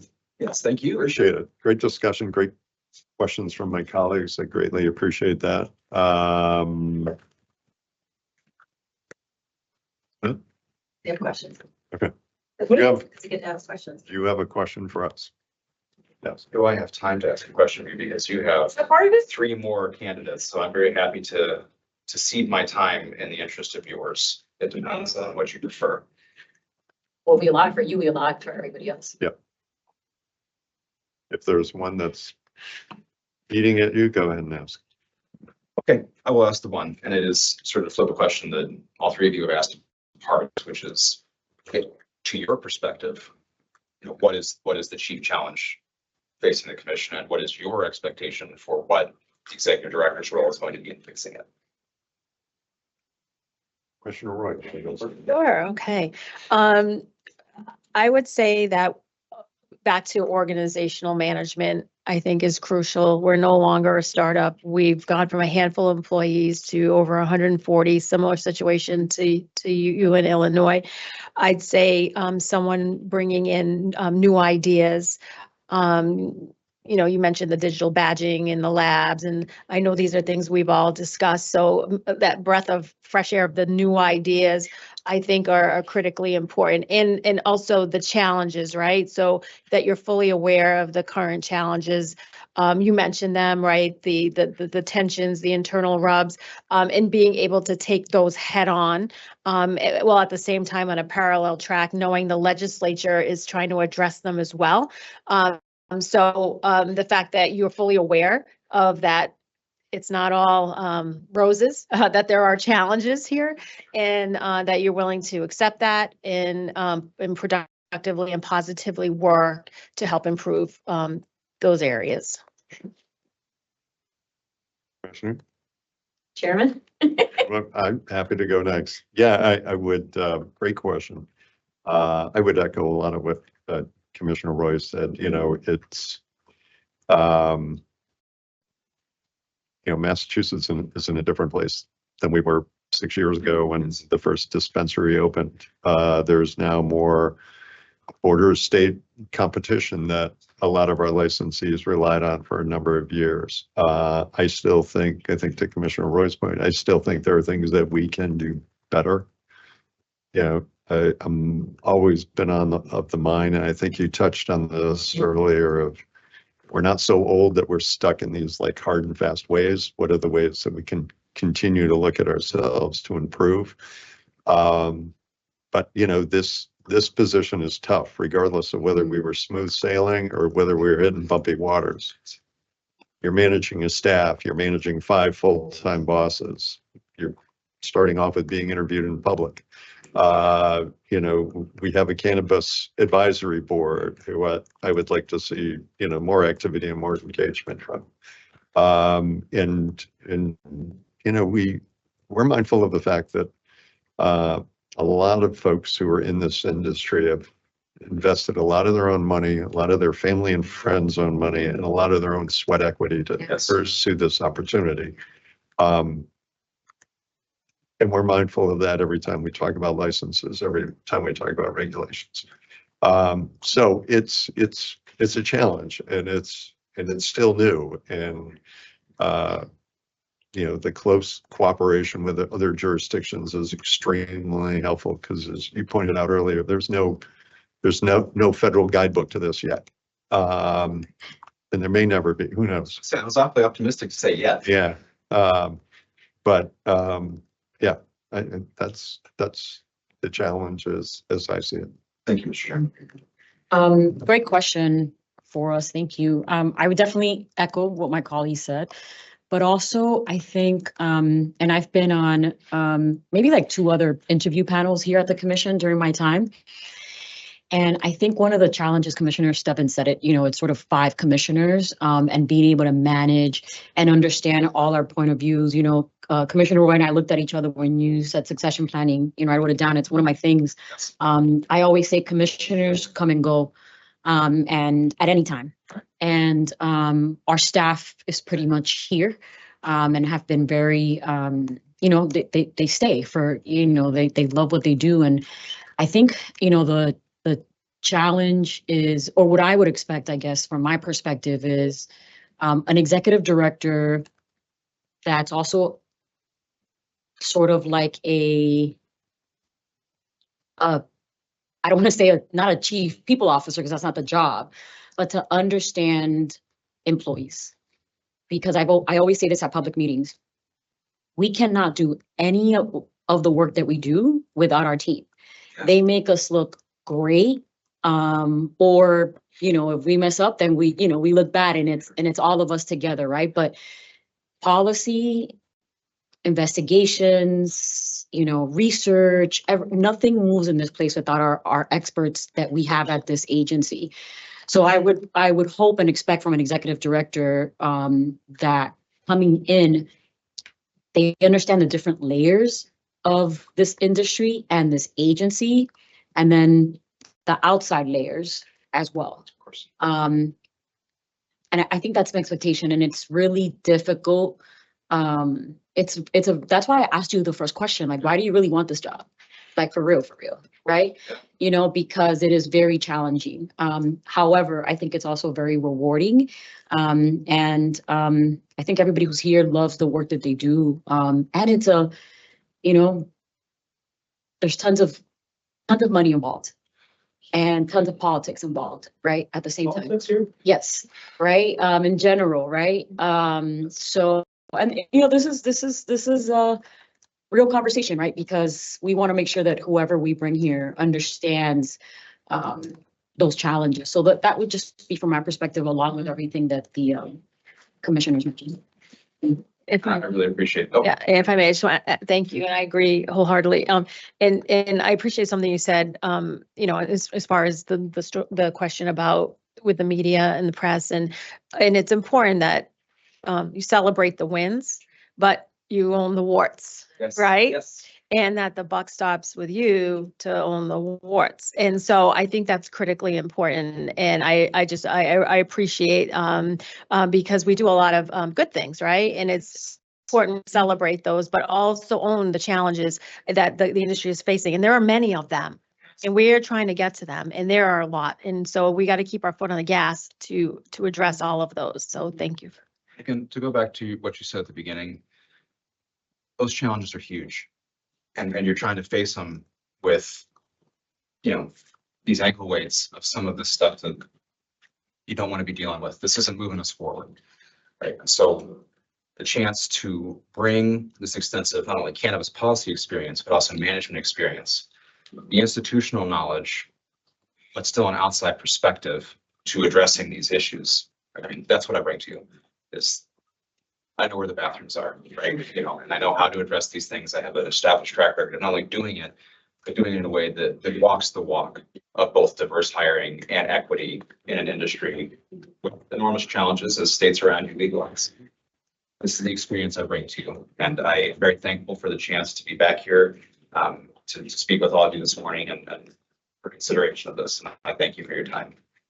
Thank you, David. Thank you, David. Thank you for Thank you. putting yourself out there. We appreciate it. Yeah. Thank you so much. Absolutely. Thank you. Okay. Good luck. Thank you. All right. And I will take this water. So 5-minute break. You don't want to get behind. thank you so much. Great to meet you.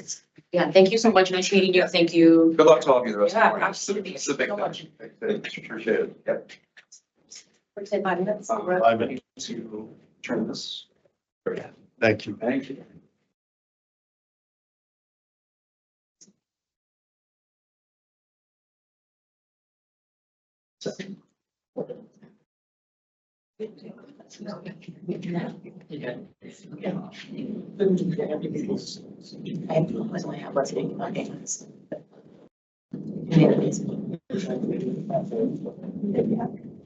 Yes.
Bruce Stebbins. I'm currently the acting chair. I sit in the regulated industries seat.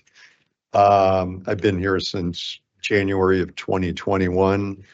Prior to that, I served on the Massachusetts Gaming Commission. But my career, I feel, has always been focused on business and economic development and job creation. So that's what's interesting to me about this industry, to be kind of in on the ground floor and to watch it grow.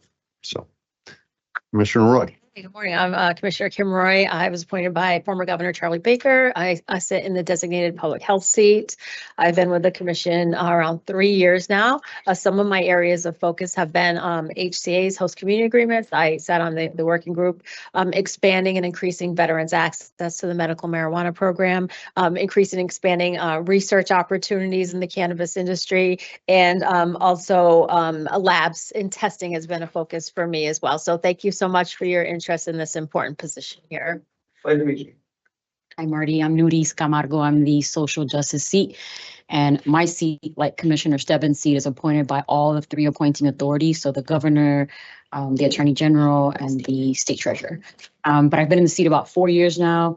And my background is in the criminal justice system, state government, corporate, nonprofit sector. And been really excited about just being here and working on policy and interacting in the cannabis space with a lot of the stakeholders outside.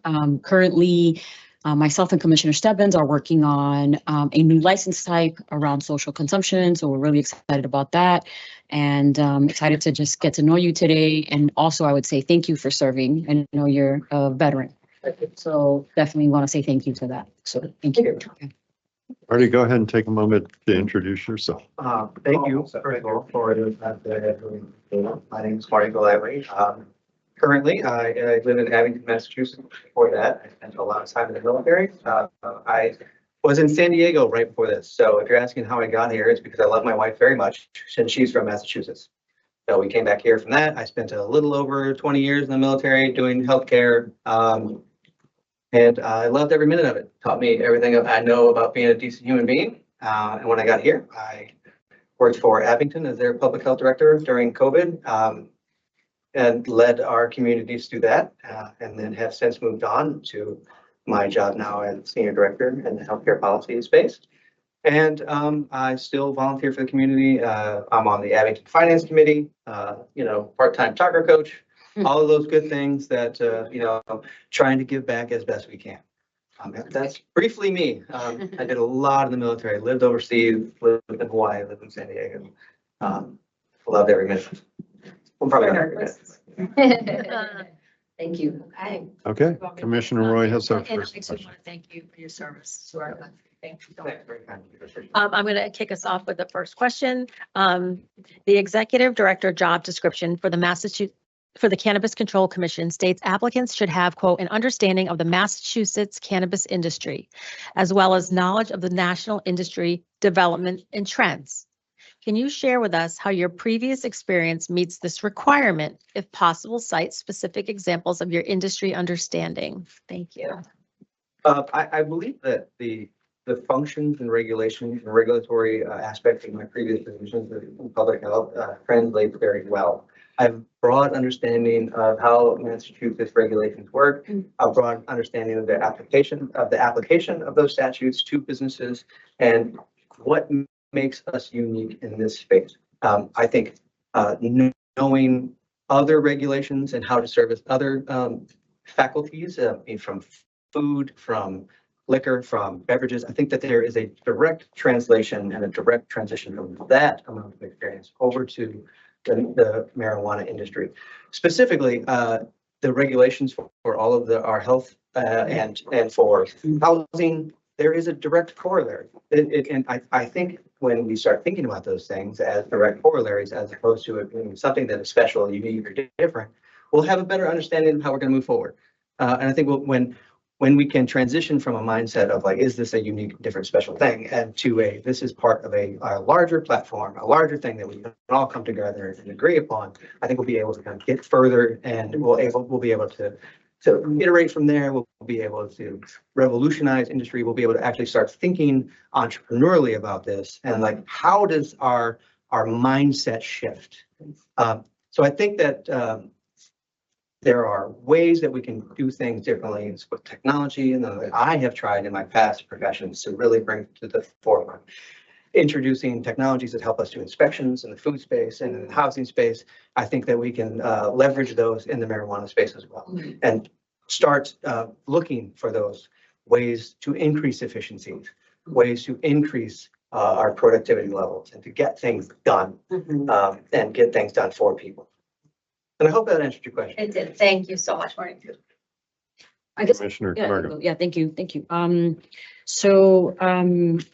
Knowing that the CCC is currently, I would say, in a transitional, process or transformational process, I think we've called it before. Why do you want this job? Because it's in the transformation. Right, like I'm afforded the opportunity to drive a few $billion a year business with 20 some odd thousand workforce in Massachusetts, 400 sites. I'm on the ground floor. I can actually like make our lives better in the state. And if that doesn't excite some people, I think that, we probably have a deeper problem. So the opportunity that it presents to kind of come in here, like, how do we revolutionize this? How do we make this into the premier organization for state agencies, for the country? How do we become that which every other organization that does this for other states wants to become? How do we become emulated? What do we do that's going to be a differentiator? What do we bring? And so the idea of like taking an organization through that process is exciting. It sounds like an adventure. It sounds like something that's honestly that I believe I would be good at. The military gives you a lot of depth and breadth of experience. And one of those things is like, how do we take something that's not there and make it a thing? And how do we make it the best thing? And I think that that's an exciting opportunity that anyone should want to embrace, especially anyone who is looking for the next like way to make the world a little bit better. And do we do that with a $6 billion industry? I think there's a way to get there. I think there's a way to make it. We are the icon. We are the prototype for every other state agency that does it. Let me, oh, go ahead. No, I was gonna say, thank you. Let me pick up on that question a little bit. A very interesting and energetic answer. Can you share with us where you had that opportunity before, where you took something, transformed it into the kind of model that everybody wanted to emulate? I think COVID is the biggest example. I went from being a public health agent to a health director, like having to pandemic and from its infancy outdo organizations. Like nobody had done that before. Not recently. It hadn't been done enough times for it to be one of those things where it is commonplace, right? We get a plan, but everybody has a plan to get punched in the face, and COVID punches in the face. It really did. So how do we get better? And I think I had an opportunity to kind of go from not a lot. We certainly didn't have the infrastructure to vaccinate millions of people on the South Shore, and we did at the end of it. I would argue that on a smaller scale, I've had the opportunity in the military, had the opportunity to perform outside of my subject matter expertise, to work with other subject matter expertise on grand scales, on grand but small scale. You're in charge of the engine room on a ship now, Marty. Okay, cool. I'm in medicine. So what do I do? Well, you need to learn. All right, cool. I'm going to learn. But those are the things. Those are opportunities that you can't let pass by, because it gives you that experience. It excites you to get things done. So if I was to answer the question, I feel on a much smaller scale than a $6 billion industry for an entire day, I've had that opportunity quite a bit. And building something from scratch and making it something that is worthwhile, and doing it in a manner that other people see it and they're like, wow, we should try to emulate what Marty did and wherever, brings me pride and joy. I hope that answers that, but expand on that. Thank you. Marty, this industry has many stakeholders, licensees, industry organizations, coalitions, social equity and economic empowerment participants, patients, government officials, public health and safety leaders. industry employees and members of the general public.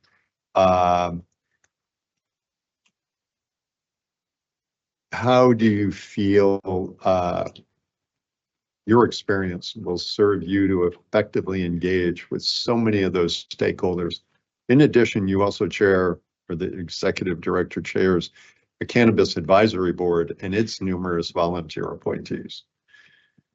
How do you engage with all those folks, or what experience do you bring to the table to effectively show you can engage with that broad array of stakeholders? Right, I appreciate the broad array of stakeholders, and it's not something I'm unusual or haven't experienced. I love it. I've done it in Abington. I've done it throughout my naval career. You have conversations, right? We have conversations with those people. We bring them in, we bring them to the table, and make sure that their voices are heard. Usually it's kind of simple. Just spend some time getting to know those people, getting to understand their concerns, getting to address those concerns, and having the conversations, and having the ability to have an open and frank and honest conversation with them. Like, allow them the space and opportunity to provide me with what they're feeling at the time.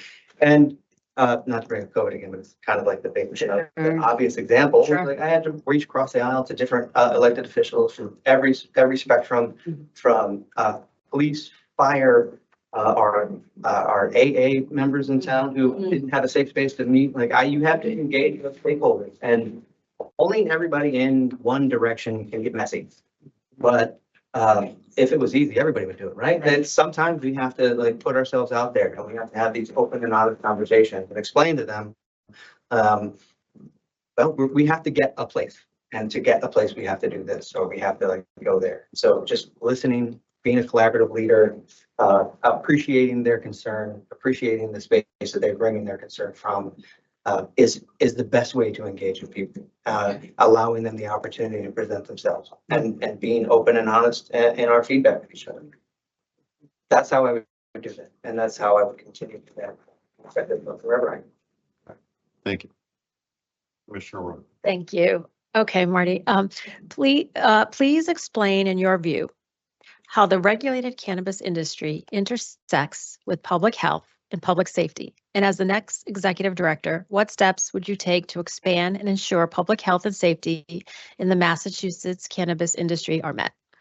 The intersection of public health and cannabis industry is a very interesting and complicated topic. I would argue that we can't talk about that from a public health standpoint without talking about disproportionately affected communities who were essentially targeted by the war on drugs or by the prohibition of marijuana for many, many, many, many years. Poverty is also a public health problem. I think one of the things that we can do is to uplift those communities and find those people that were disproportionately affected and have been historically marginalized, and make sure that they have a voice in those conversations and that they are given due regard.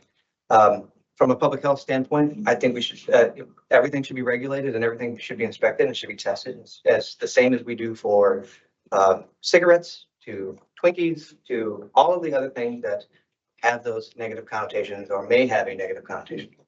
But we can't talk about that kind of thing without acknowledging the public health cause of people being disproportionately affected by the prohibition of it a long time ago. And how is that intersection going to work in the future? I'd love to be on the ground floor of that, and making sure that those communities that were affected by that are given the tools to uplift themselves. Thank you. Thank you, ma'am. Thank you. Is it my turn, I believe? Yep. Okay, thank you.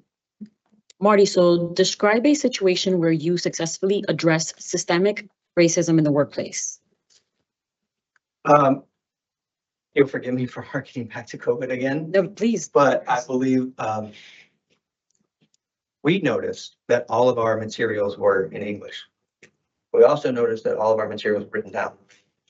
So there is an argument, I think, there that stems from a history of racism, or at least tangential to that, because no one has addressed that there are other people in our community that speak different languages or have different needs. Some may not be able to read. So there is a thinking there, an othering of people that may need the same type of assistance. So providing this material in different formats, in Portuguese and whatever, all the languages that are associated with the community that you're living, providing pictures of things to go, places to go, like what is this here and that, like those kind of things. In our emergency preparedness work, we address that. And I think in some small way, that benefited our society and flat out was anti-racism, right? It was anti-othering of other people. It was bringing everybody in and making sure that everybody understood what path would move us forward. So when I say that I'm proud of that, I am proud of it because I think it allowed other people that were not allowed a seat at the table and were historically marginalized to feel like they were a part of a community and that we had not abandoned them. I appreciate that. Thank you. Yeah.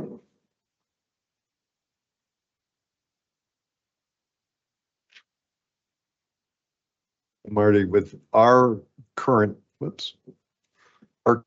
organizational structure, you would be responsible for managing 8 chiefs, reporting to 5 appointed commissioners, 5 full-time bosses. And by statute, you chair a volunteer appointee cannabis advisory board. What do you see are the critical elements of an effective organization to succeed? And what experience would you bring to this position to manage and lead the commission team? I'll start with the second part, if that's okay with you. Sure. It's funny because I can't help but chuckle. In the military, we have 17 different bosses sometimes, depending on what field you're in. As a public health director, I had a board of health. There were 5 elected members, and then they have a board of selectmen who is 5 elected members. So my 5 bosses had 5 bosses. So it's not an unusual situation at all for me to have to deal with and to navigate through. And then in the military, I have a chief who has a chief, who has an officer, who has a captain, who has an admiral, who has a board of, and all the way up to the joint chief. So it's not, I guess it's not unusual for me in a very strange and endearing way. And how do we get through that? I need to know everybody. I need to know their idiosyncrasies. I need to know their nuances. I need to be able to collaborate and communicate with them respectfully and tactfully. I need to know what their priorities are. I need to know what their boss's priorities are. And when we're making decisions, it's helpful to know all those things, and it's helpful to like really think about all those things and not be afraid to confront those ideas with your own, but be respectful and communicate, like use your communication skills to get there. So I would pride myself on my ability to communicate with the board that's appointed over me, with my 5 bosses who have 5 bosses. And I would pride myself on my ability to collaborate with them and be a real systemic change management type of leadership. Commissioner. Okay, thank you, Acting Chair. Marty, I have a multi-part question for you, okay? In your professional experience, what is the largest number of employees you have managed at any one time? Have you managed a budget? And if so, what size? And based on your understanding and research of the Massachusetts Cannabis Control Commission, what are some things you might do differently from previous leadership here? And I'll happily repeat any of those parts if you need me to. Okay, we go in reverse order. Sure. Yep. So for the previous leadership here, I think there's an example of collaboration. I don't want to say it again, but I think there's an example to be made of collaboration and communication. I think that there needs to be a very positive work environment where everybody feels like they're bought into what we're doing here and that they feel respected and appreciated. So I think my first priority would be to really get to know everybody and make sure that I know what everybody does and how I can make everybody's day a little brighter.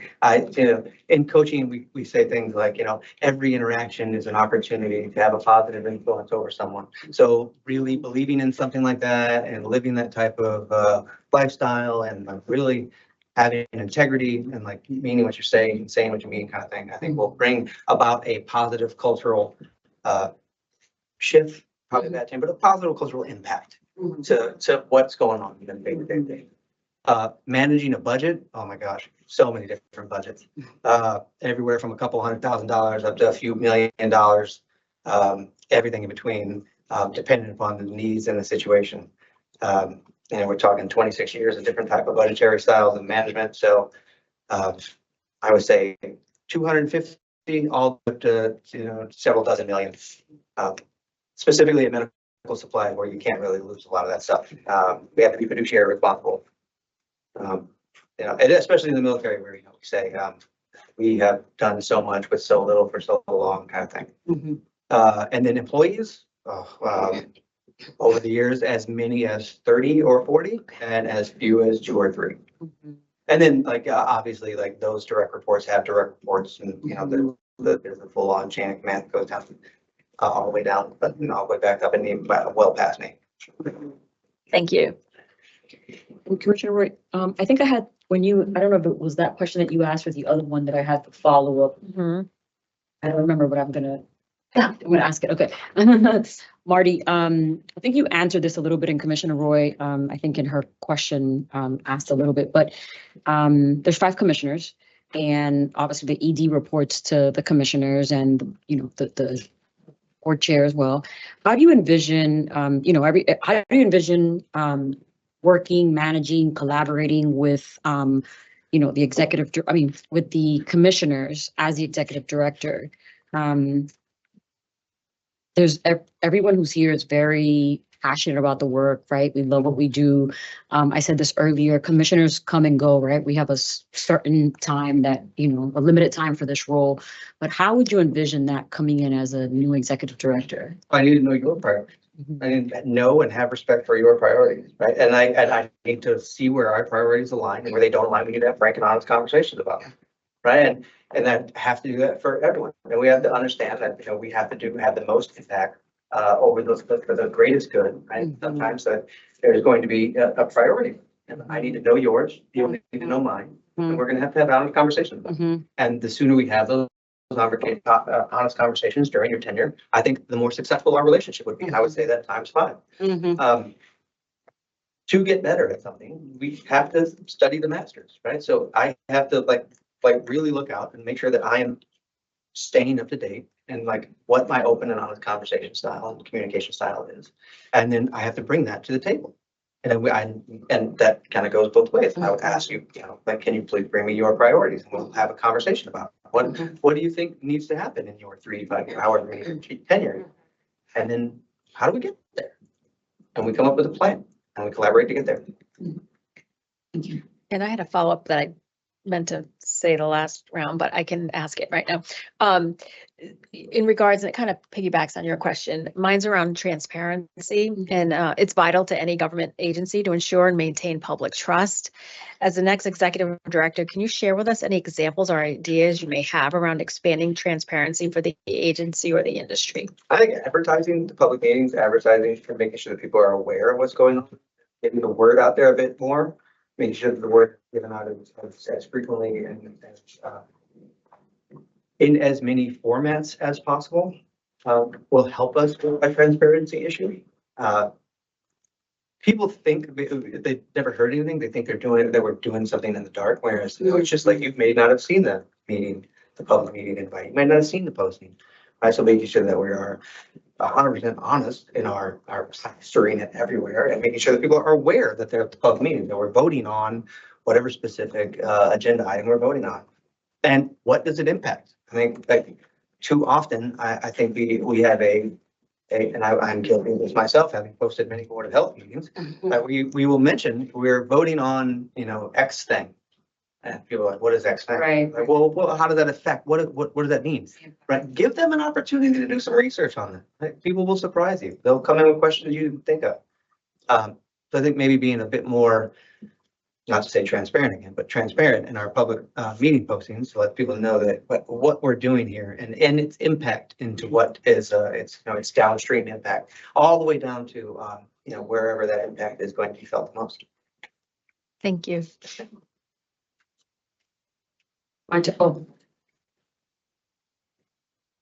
Sorry.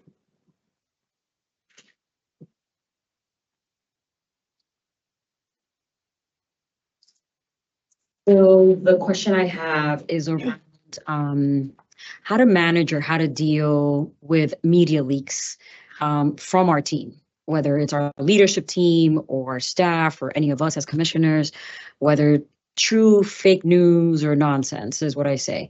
And how do you deal with that, especially the impact on staff morale, but also the impact outside? The impact internally, I think, is a bit more challenging. Some people might feel that like they were, that information could have been mishandled or something like that. Like ensuring that, if there was no malcontent or if there was no like mistreatment, but making sure that person understands like the record of that. So like those things happen.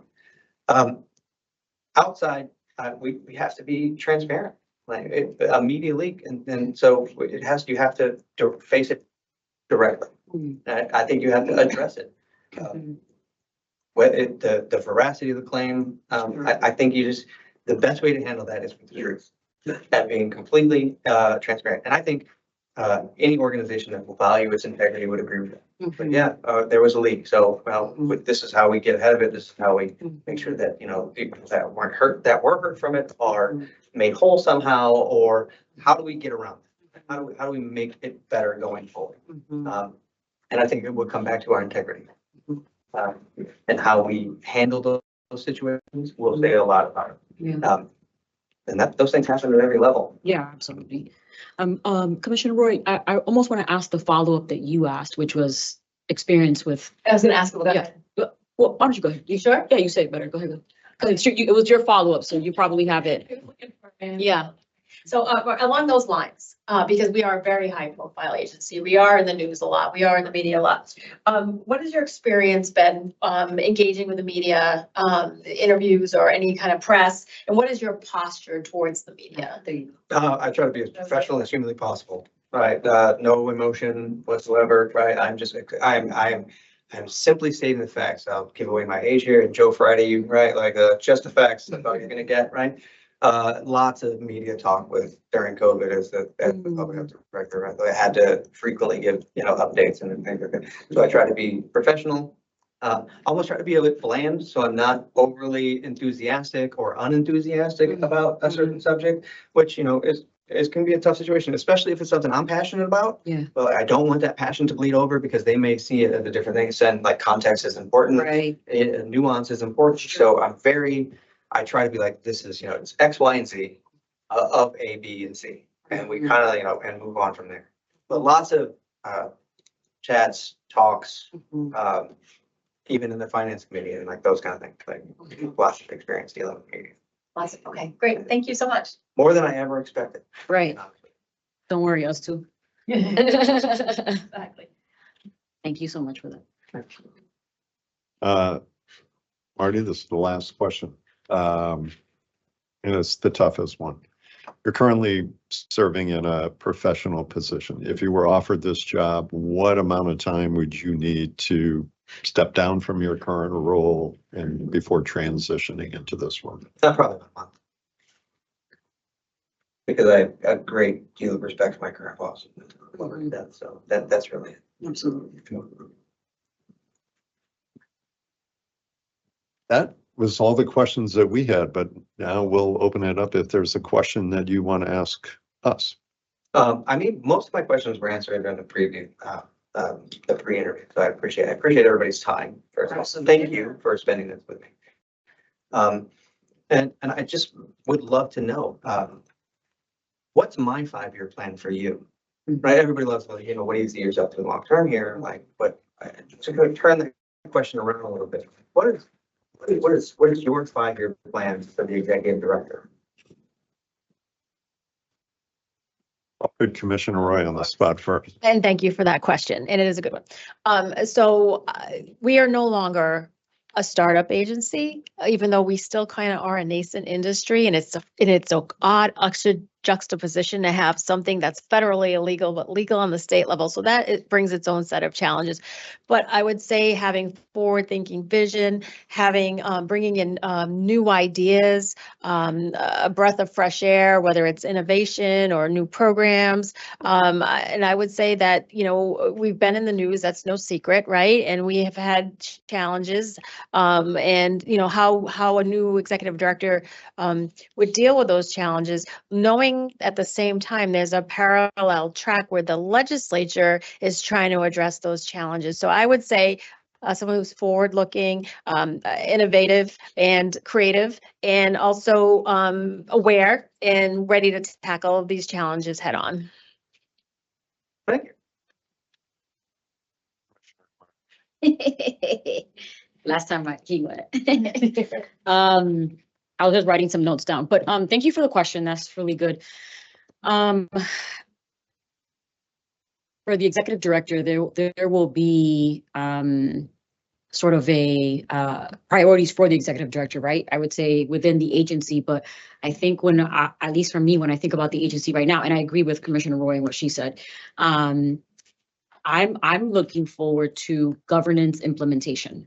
So we've been working on a charter, a governance charter for our agency, and we are sort of at the end tail of it. We have to work doing some edits and some things, and then we're going to vote on it, and it'll become sort of the charter, not sort of, it will become the charter for the agency, which I think will be helpful to the executive director. So I'm looking forward to the implementation of that, because a lot of the, Commissioner Roy said it, we're no longer a startup agency. So a lot of what's in the governance charter is going to allow for us to move forward together and understand each other when it comes to staff, the executive director, the board chair, commissioners. How do we interact? How do we move legislative priorities ahead? So I think I'm looking forward to an executive director really being able to come collaborate and also give us their input on the governance charter. Culture shift, and I love what you said earlier. You said not shift, but impact, right? So what's the internal cultural impact of our team, and what does that mean, and how you as an executive director play a role in that? And I kind of just wrote to myself here, but like, and I said this earlier at the last interview, this is not for the executive director to be a chief people officer, but the executive director, I hope, could also be, a leader of the people, right? Whether it's internally or externally, but I say this all the time. The reason we get our work done is because the staff and the folks who work here, their expertise allow us to move our work forward. So it's very important that we really understand the makeup of our team. And I'm hoping that the next executive director can jump right into that and continue to lead us and the agency to keep, moving things forward in this exciting but very challenging industry. A little long, but No, it was perfect. yeah, thank you. Yeah, I would echo some of the comments my colleagues made. We're barely 6 years into this industry. It's a $7 billion industry. It employs thousands. We have over 700 commenced operation licensees. The picture today is different than the picture 6 years ago. We have more neighboring state competition, which is, I'm confident, has disrupted the marketplace a little bit. We are still looking at, a very regulatory process that may need some changes as the industry has grown and matured and begin to stabilize. But, as Commissioner Roy said, we're at a different point in our life than we were 6 years ago. And this is an industry that wants to be innovative. This is an industry that wants to keep up with change. And that's tough for a regulatory body to run alongside at that same pace. I get that. But I think there are some opportunities for us. I think there's still a lot of work to be done. We're about to roll out a social consumption framework that, we hope will be a positive impact on the industry, but that's going to take a tremendous amount of collaboration with public health and safety, municipalities, licensees themselves, working with our team. So I think of that 5-year window, and a lot of it is finding somebody who can begin to see a year or two down the line what might be happening or what might change, and actively engaging all of us in those conversations and how best to address that, as well as some immediate needs that are right in front of us. Whether it's resources, whether it's social consumption, whether it's continuing to support our social equity and economic empowerment applicants. We have some new programs, new funding that is, we hope will make a difference. We don't control the funds though, but we hope that'll make a difference, within that segment of the industry. So I think you stated early on, I think in response to Commissioner Camargo's question, why did you want to apply for this job? It is that excitement and element of potential change and opportunities for change. And, if I was looking at what your first 5-year plan would be, it would be help us tackle the issues right in front of us, but be prepared for what else might be coming down the road, and how do you lead us and pivot us towards being ready for those changes. I appreciate it. Thank you very much. Anything else? No, just thank you very much. I appreciate you. Thank you very much. I Yeah. appreciate the time. Thank you. And thank you for going Thank through the you. process of putting yourself out there. Yeah. Public interview. My pleasure. Very good to be there first. Thank you. I'm gonna break. Or no? I think we're going to take a break Lunch? for lunch. I'm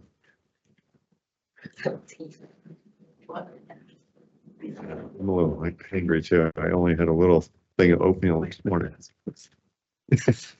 Yogurt, one of the interview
Kate, do you hear us? We're ready to resume. Oh, thank you very much. Hey, you're live. Myself, the hostess with the mostest. Are we good, Kate? Sorry. We are good. Okay. All right. We are resuming our final interviews. Welcome back and like to introduce our next candidate for consideration, Matthew Giancola. We'll go through the same process we have gone through with the other candidates. We'll do quick introductions. I'm Bruce Stebbins, acting chair. Been in a commissioner in the regulated industry seat. Been here since January of 2021. Prior to that, served on the Mass Gaming Commission. My background and experience has always been around a lot in the public sector, but mostly around business and economic development and job creation.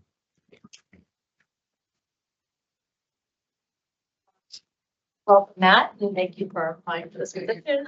As you might know, I'm Commissioner Roy. I was appointed by former Governor Charlie Baker. I sit in the designated public health seat. I've been in commissioner for about 3 years now, a little over 3 years. As you may know, my focus has been host community agreements, being on the working group, expanding and increasing veterans access, increasing and expanding research around cannabis, and also lab testing and testing of products. So again, thank you so much for your interest in this super important position. Hi, Matt. Thank you for being here. Nuris Camargo, I'm the social justice seat, or chair, however you want to call it. And I've been here almost 4 years now. And a lot of my experience comes from the criminal justice sector, the private sector, nonprofit sector, and looking forward to your interview. Matt, take a moment to introduce yourself and then we'll jump into questions. Sure. Well, thank you very much for having me here today. I really appreciate your time. I'm really looking forward to this conversation as well. My name is Matt Giancola. I currently serve as Director of Government Affairs and Policy here at the Commission. I serve as the main liaison to state, local, federal government officials, both elected and appointed. I also am the main liaison to the Cannabis Advisory Board and have worked in multiple roles with organized working groups at the Commission since 2018 when I started. I was onboarded in June 2018 as Director of Constituent Services and served in that role since until about 2020. Prior to that, I have years of state government experience working in the Office of the Governor, the Office of the Senate Counsel. During that time period, I went back and got a Master's in Public Administration. To sort of hone my skill set and further some of those hard skills that I think are really important in managing and maintaining a state agency. And I'm really looking forward to today's conversation. Thank you, Matt. Okay, so I will. Commissioner Roy is the first one. Yes, thank you, Acting Chair Stebbins. So, okay, Matt, I'll kick us off. The Executive Director job description for the Cannabis Control Commission states applicants should have, quote, an understanding of the Massachusetts cannabis industry, as well as knowledge of the national industry development and trends, end quote. Can you share with us how your previous experience meets this requirement? If possible, cite specific examples of your industry understanding. Thank you. Thank you for the question. So in 2018, when I started at the Commission, adult use was rare within the nation and within the world, really. So it was incumbent upon us to work collaboratively with stakeholders that came from the industry, stakeholders around the country that have already had some experience regulating cannabis, and really required us to put into place best practices as they stood at that time. There was a lot of early work in those early days to understand what the industry needed and what the state needed to effectively manage the nascent industry. So in those early days, I worked very closely with other state government agencies in the Office of Energy and Environmental Affairs for the Commission's Energy and Environmental Working Group. There was a lot of interplay between energy issues, environmental issues, and the industry. So we worked with folks at the cultivator license level all the way up to retail, We understood what other states were doing. And part of that work became sort of a model for how we approach other stakeholder engagements in the years to follow. So the aspects of new license types, delivery, social consumption. We're getting feedback constantly from folks in the space that are working and striving every day to get licensed to work in the industry in that field. I think it's important for us to use that feedback to ensure that the policies that we are recommending and that the commissioners are approving really meet the needs both of public health and safety, but also creating an equitable and effective industry that will be successful for the Commonwealth.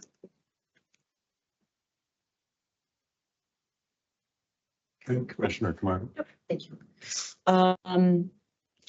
Matt, so we've said this before, sort of the CCC is in a sort of transformational transition sort of phase from startup to, you know, being a grown up. Why do you want this job?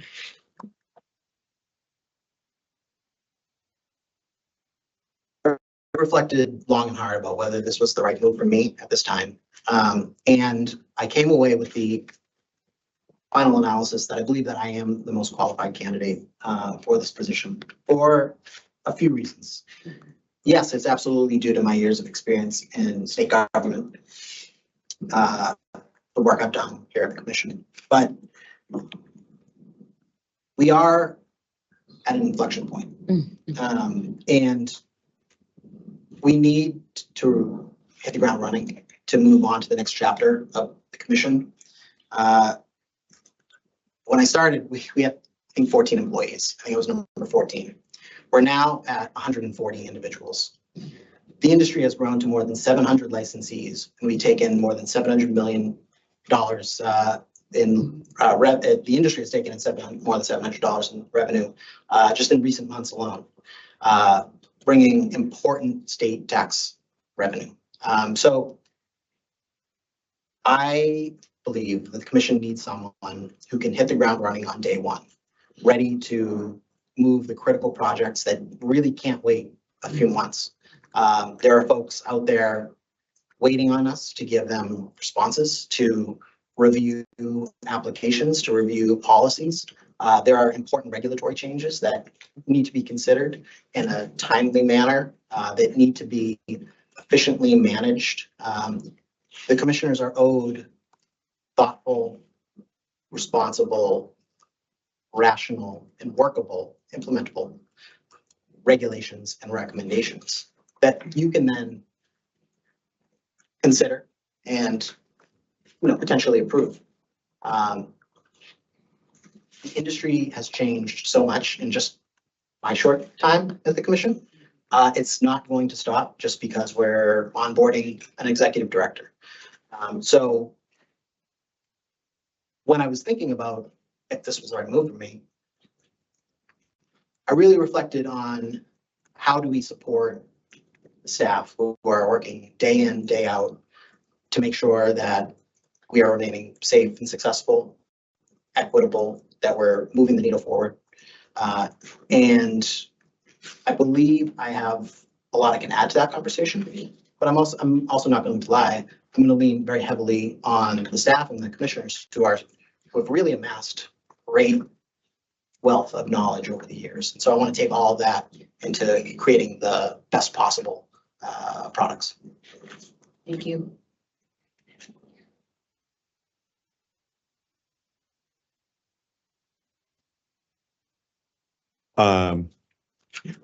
Matt, the industry has many stakeholders, licensees, industry organizations and coalitions, social equity and economic empowerment participants, patients, government officials, public health and public safety leaders, industry employees, and members of the general public. How do you feel your experience will serve you to effectively engage with so many of these stakeholders, in addition to the fact you would chair the Cannabis Advisory Board and its numerous volunteer appointees? Thank you for the question.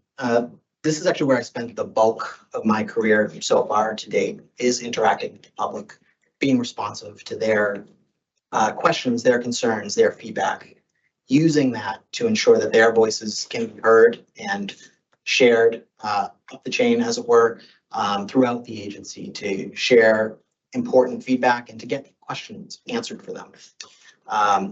In my earliest days in state government, I was speaking with constituents hundreds a day, really, answering emails, phone calls, hearing their questions and concerns.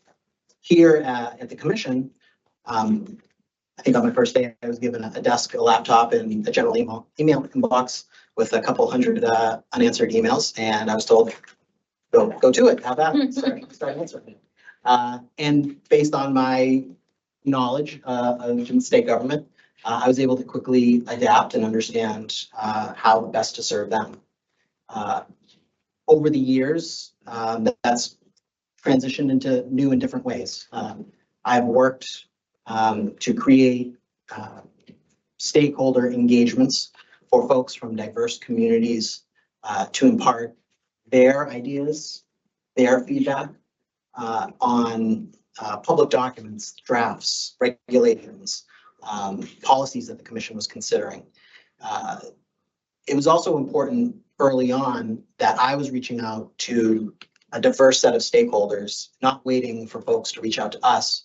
But I think it's important for us to take the responsibility to reach out to groups, individuals, community organizations, patients, caregivers. I wouldn't necessarily think that state government was for them, but it is. And it's important for us to create a good product in the end.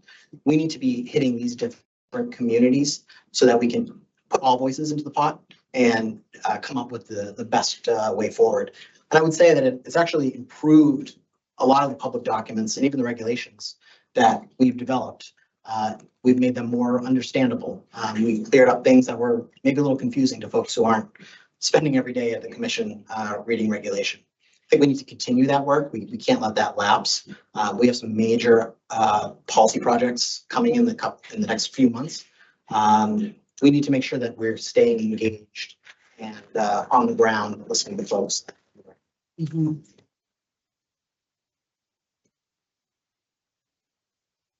Thank you. Sure. Okay, Matt, please explain in your view how the regulated Cannabis industry intersects with public health and public safety. And as the next executive director, what steps would you take to expand and ensure public health and safety in the Massachusetts cannabis industry are met?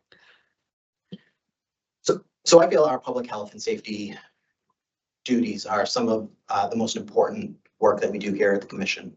And ensuring compliance and safety of the industry is incredibly important for us to spend most of our time working on because there are folks that work in this industry every day. They are located at these facilities. We have patients and caregivers who are purchasing products that need to be safe. They need to be tested and secure, and folks need to feel confidence in using these products. It's also really important for us because I think the bulk of the staff here at the commission really engages in the enforcement department, the compliance, investigations, licensing review. As executive director, it's going to be most important for me to ensure that those teams that are on the ground, that are living this day in and day out, have the resources that they need to effectively manage that work.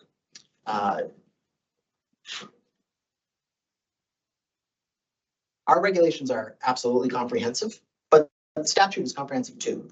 The legislature and administration were clear that cannabis should be a safe, regulated product. But there are some clear guidelines on what the commission needs to uphold. I think as subject matter experts, you commissioners and staff have a role to play in sharing feedback and new best practices that can be shared with our colleagues in the legislature. But it's really important that we effectively enforce the law. So I will likely be spending quite a bit of time working to ensure that public health and safety is protected. And this is also a matter that can't wait. The executive director on day one is going to need to spend their time and attention on these matters. So public health and safety issues are not going to wait for an individual to onboard and feel confident in the role of executive director. So my first day, if I were to be appointed executive director, I would be sitting down with our enforcement and compliance team to see if there are any emergent issues that really need to be tackled immediately. Safety and security issues really must come first. And those are situations where we have to drop everything and focus on those items. Thank you. Thank you for that. So Matt, describe a situation where you successfully addressed systemic racism in the workplace.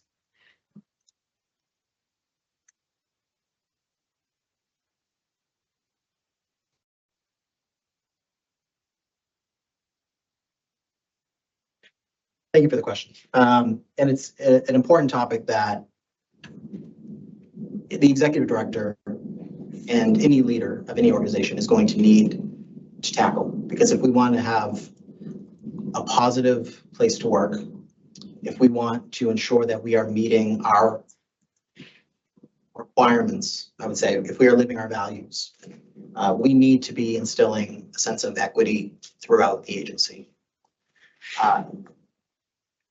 There have absolutely been occasions in my professional life where there have been instances, situations that have arisen that really need the sensitivity and understanding to listen to those diverse voices to ensure that everyone that is part of the organization feels seen and feels heard.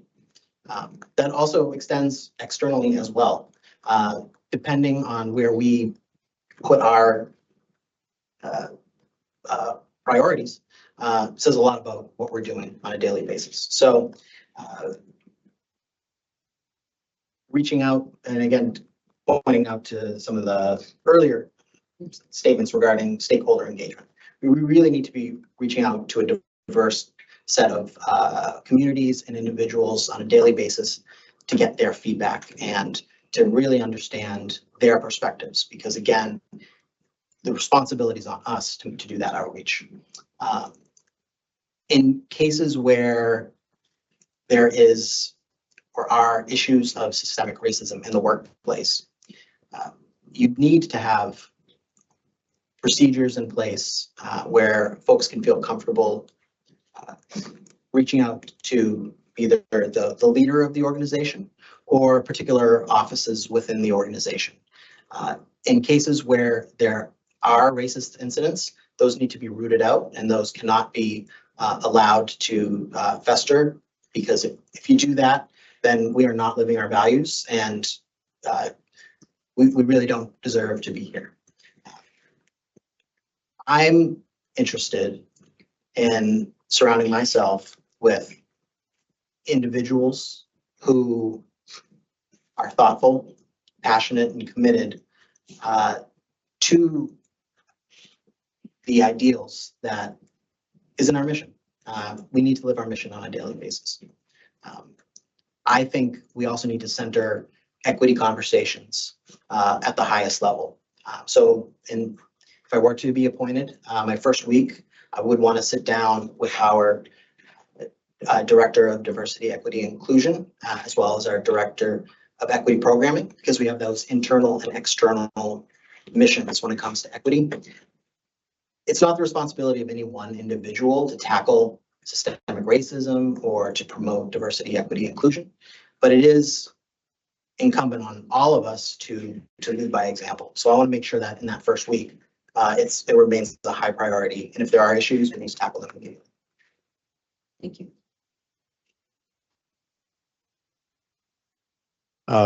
Matt, with our current organizational structure, you'd be responsible for managing 8 chiefs, reporting to 5 appointed commissioners, and by statute, again, you chair a volunteer appointee cannabis advisory board. what do you see are the critical elements of an effective organization to succeed? And what experience would you bring to this position to manage and lead the commission? Thank you. We have come a long way since we had 14 employees here at the commission. The management structure, the organizational chart, if you will, of the commission, I think ought to be looked at. I think we do need to take a renewed focus to see how we are being most efficient and effective in the reporting structure of the agency. I've always found that it's most effective to have individuals know not just the reporting structure, but also the decision-making process structure. Because if you are too horizontal, things can get lost and disorganized. And so you certainly don't want that. And if you're too rigid, then you can bottleneck very quickly. And that bottleneck will usually occur at the executive director level. So I certainly don't want that. So I'm going to take a renewed look at the reporting structure, the internal approval processes here at the commission. I'm probably going to do that in the first 30 days or so. We do need structured managed change because we do need to have a level of stability for staff here. So they need to understand that the world isn't changing immediately with the onboarding of a new executive director. I think that's also important to say. When it comes to the Cannabis Advisory Board, I believe as the main liaison to that board, I feel great comfort in assuming the duties of chairing that board. I would like us to get to a schedule of meeting at least quarterly, with quarterly meetings of subcommittees in between those. That is very helpful, I think, for developing recommendations, having them approved, and then sharing them with the commission.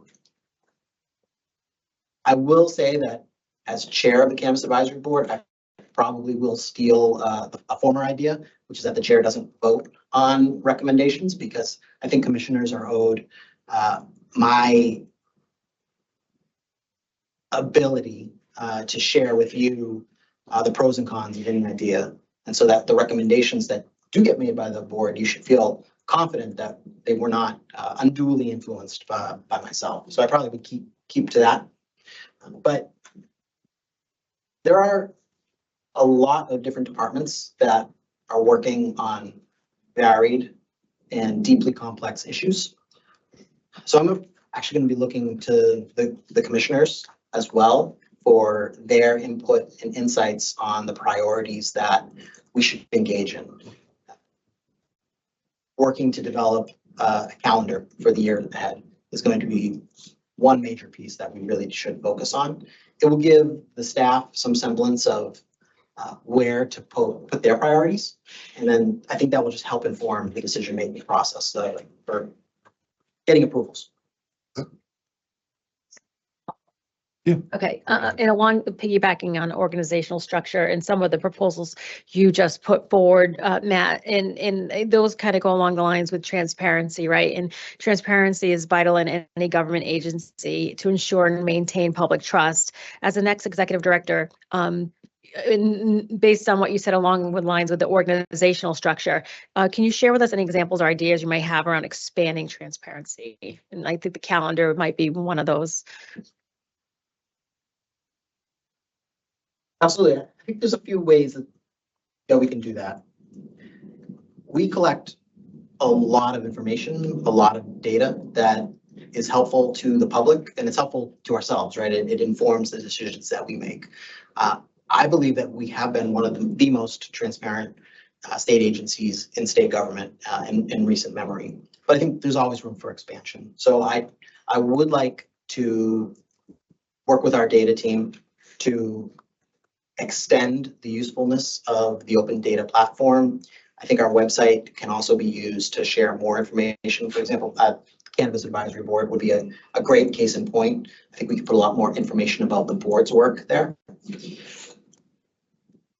There's also materials that the commission routinely puts out that I think we actually need to do a little bit more of. So guidance documents, videos, tutorials. We need to be on the ground hosting seminars and trainings for our colleagues in municipal government. We need to see what we can do to expand understanding of the licensing and investigations process with applicants, folks who might not be incredibly familiar with the agency's requirements. So I think we need to be on the ground, more involved on a whole host of matters. There are some major projects that I do think we need to put our time and attention to. Now, those are resource dependent. In some cases, they are multi-year, multi-million-dollar projects. But one example that I think lends itself towards transparency is that I would like to establish an Office of Regulatory Affairs. I believe that we do need to carve out the time and space for staff to develop the logistical background that's required for developing recommendations, working collaboratively with other departments that are the subject matter experts on various issues of regulatory import. I think we can create better products for the commission to review and consider, can develop timelines and calendars that the public can look to understand, okay, this is coming down the pike in a few months, this is coming later. And then finally, and something that's often overlooked is implementation is actually much harder than the development of regulation. And at times it takes even longer to do. So I think that office would also be involved in the implementation piece. Right now, regulations and implementation are kind of an all hands on deck project. It is a major policy initiative of the commission to implement our regs. That being said, having dedicated staff sort of manage that, be a project manager, I think is really important. And it's also just a place for the commissioners to go to get sort of the latest up-to-date information about regulatory process. Thank you. And back to me, right? Okay. Okay, Matt, I have a multi-part question, it's 3 parts. In your professional experience, what is the largest number of employees you have managed at any one time? Have you managed a budget, and if so, what size? And based on your understanding and research of the Massachusetts Cannabis Control Commission, what are some things you might do differently from previous leadership here?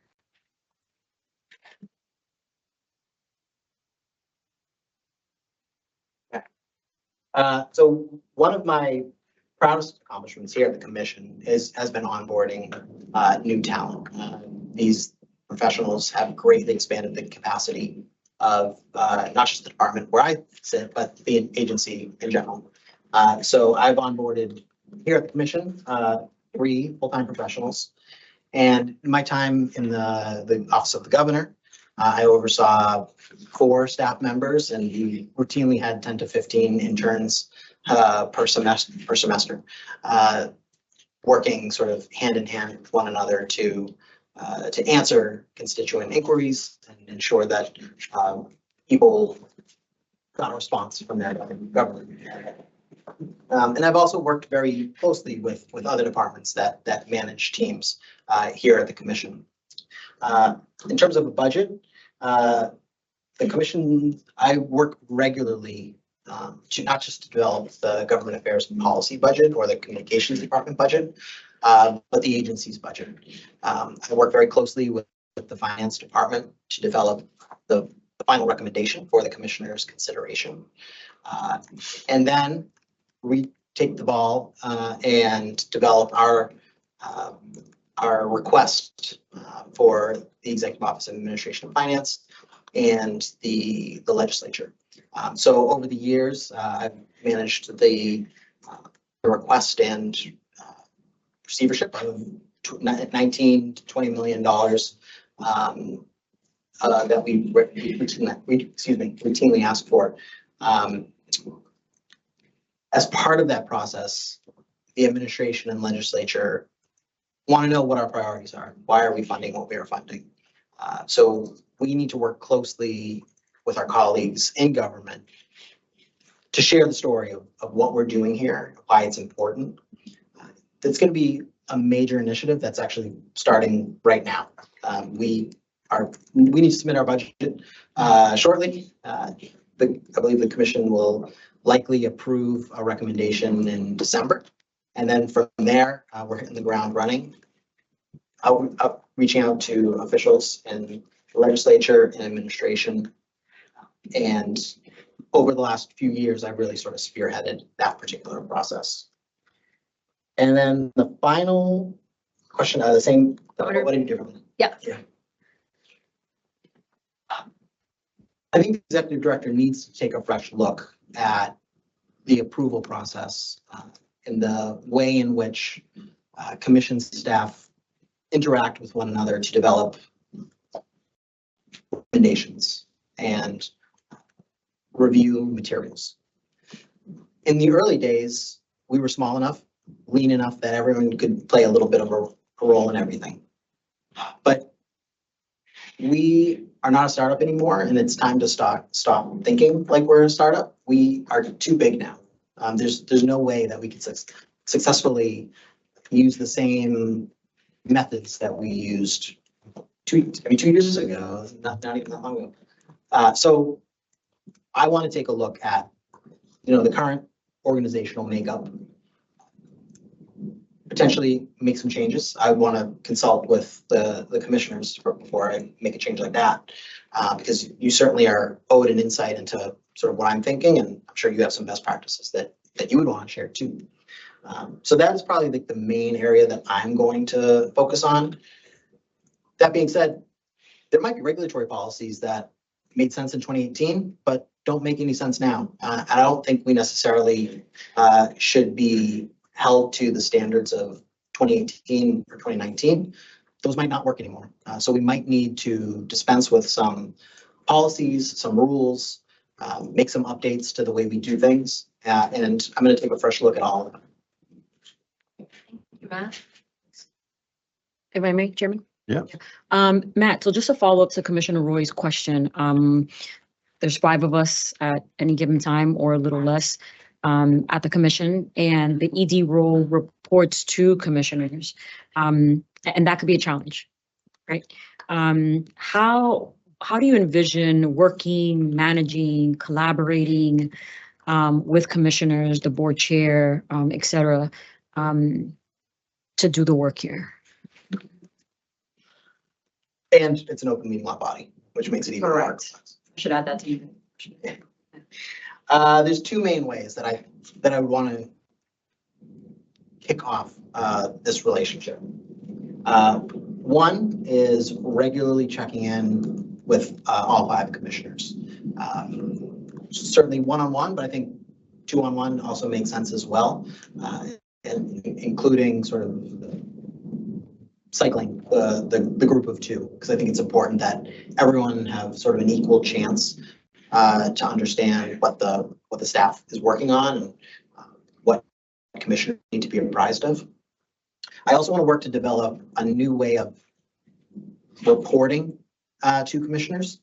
I think there's a lot of information that can be shared on a weekly or bi-weekly basis, with commissioners that I think we can actually double up on in terms of the effectiveness. I think there's a lot of work the various departments are doing right now that we can, I don't want to necessarily say automate, but utilize in multiple ways. Part of that is sharing information, insights that might not yet be ready for public dissemination, but that can be shared with commissioners so that you are all on top of the ongoing issues in the industry, at the agency. So those are kind of the 2 main ways I want to start. But really the most important thing at its core is effective communication in both directions. So currently I regularly check in with commissioners.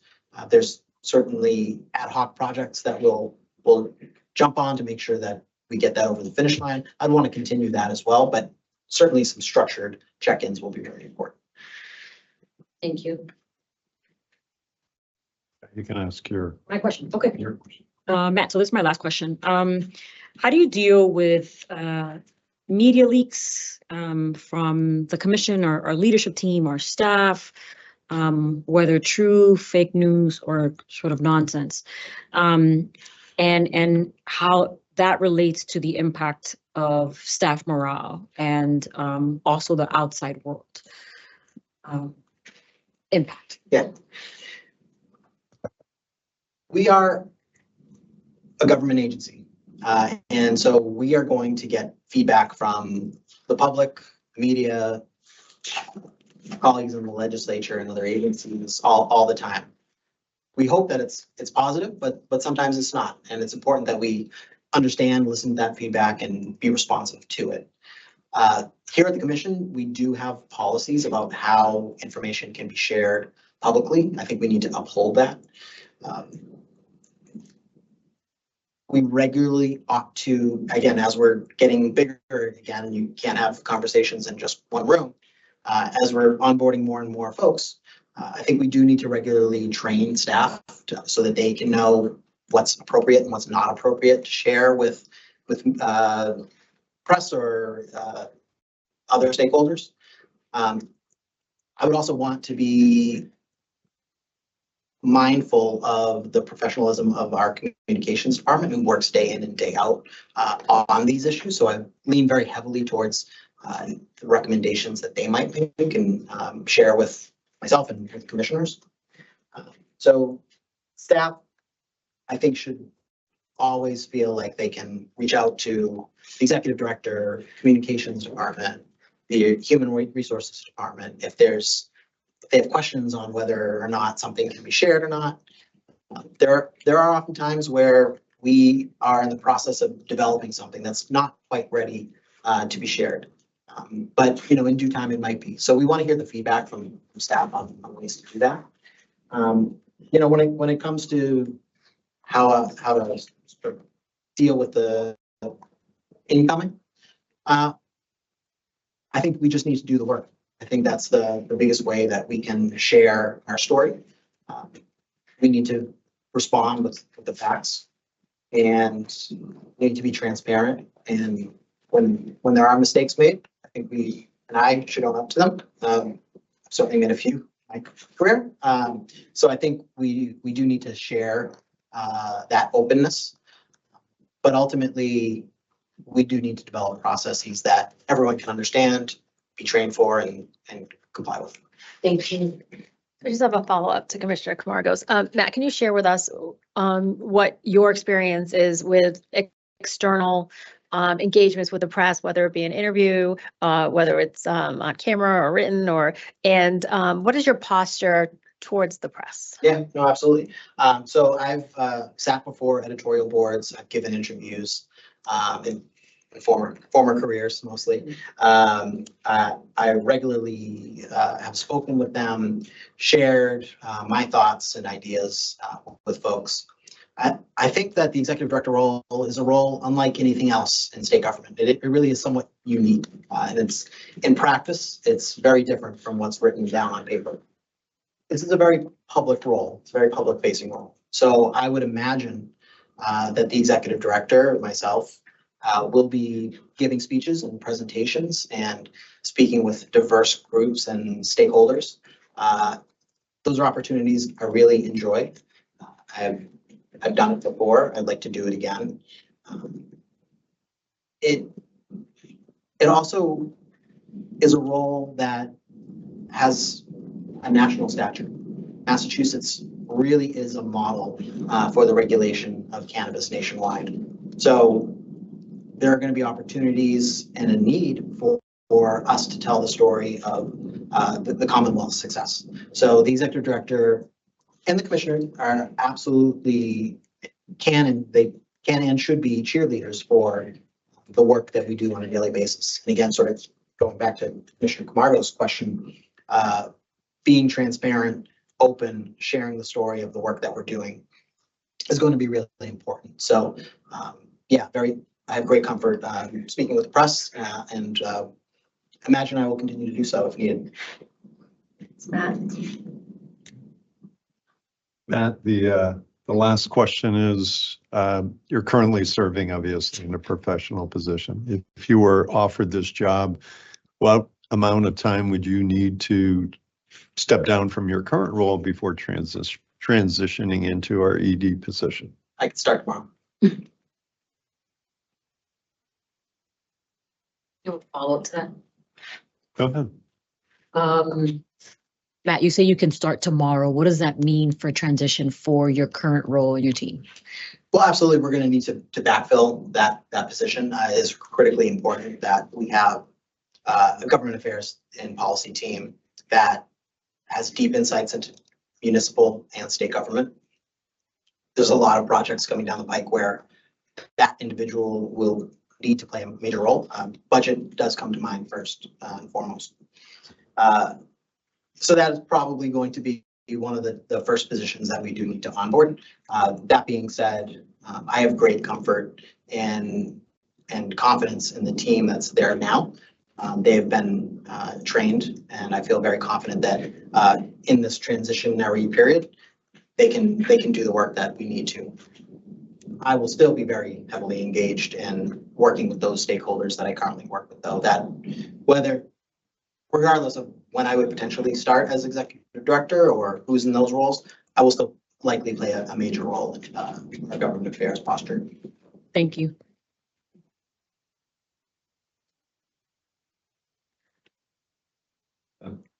And those are all the questions that we had or that we've asked candidates. Do you have a question for us? Just one question.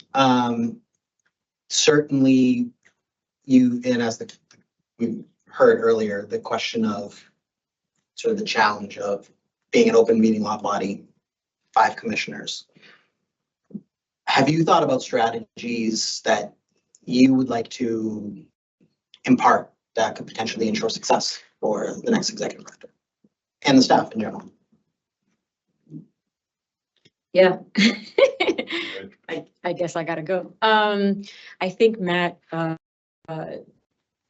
we've been working really hard on our governance charter for the commission. I really believe that we had we had a lot of conversation during governance to be able to create this charter that will allow us to move the agency forward, just in terms of a day-to-day of how the commissioners operate with our staff and with each other. And I think, again, this agency didn't have a charter. It wasn't something that was done. So I think that's one of the ways that I see it. And implementation for that is going to be key. Obviously, we still have to finish it and vote on it and everything else, but I think that's one thing. Obviously, I think working with our appointing authorities to make sure that we get to where we need to get to with the commissioner seats and, I would say also, I have a little post that says succession planning, right? But I think for me, it's also thinking about, what are the next commissioners going to need, right? What's that strategy, and what are we doing and putting things in?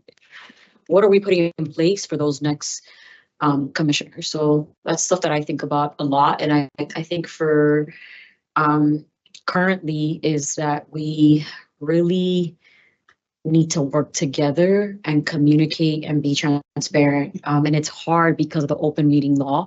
But I look to the new executive director to assist in that. So it's just some of my thoughts. And to answer your question, Matt, it's a really great question.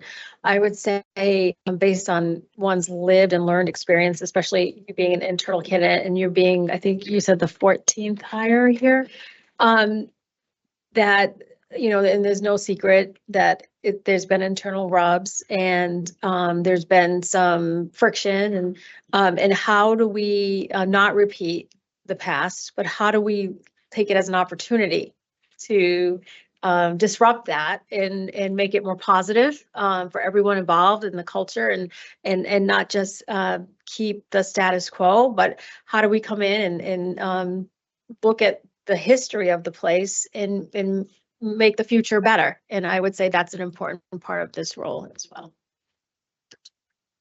Yeah, I would echo all of that. And back to answer this question, Matt, to the point Commissioner Roy raises, we're a different agency and a different organization, right? To your point, than when you started. We also have an industry that we're regulating that wants to be very entrepreneurial. They're running fast. And it's not really the nature of a regulatory body to keep pace with that. So I'm looking for, Commissioner Camargo's point, more open conversation and communication, more active engagement from, our team, more active engagement from our CAB, our external stakeholders, but more frequent communication, good, clear communication. How can we take some of the things that we've done and relook at them to see how we can make them better? We've had conversations about how do we change up agenda setting meetings so that all commissioners are hearing the conversations at the same time. So things like that, things that allow us to be more responsive, things that allow us to continue to do our work in a more thoughtful and diligent process. And again, we may never catch up with the industry, but it'd be great to pick up the pace a little bit. And we know, I've said this before, we know the industry has changed from where we were just 6 years ago.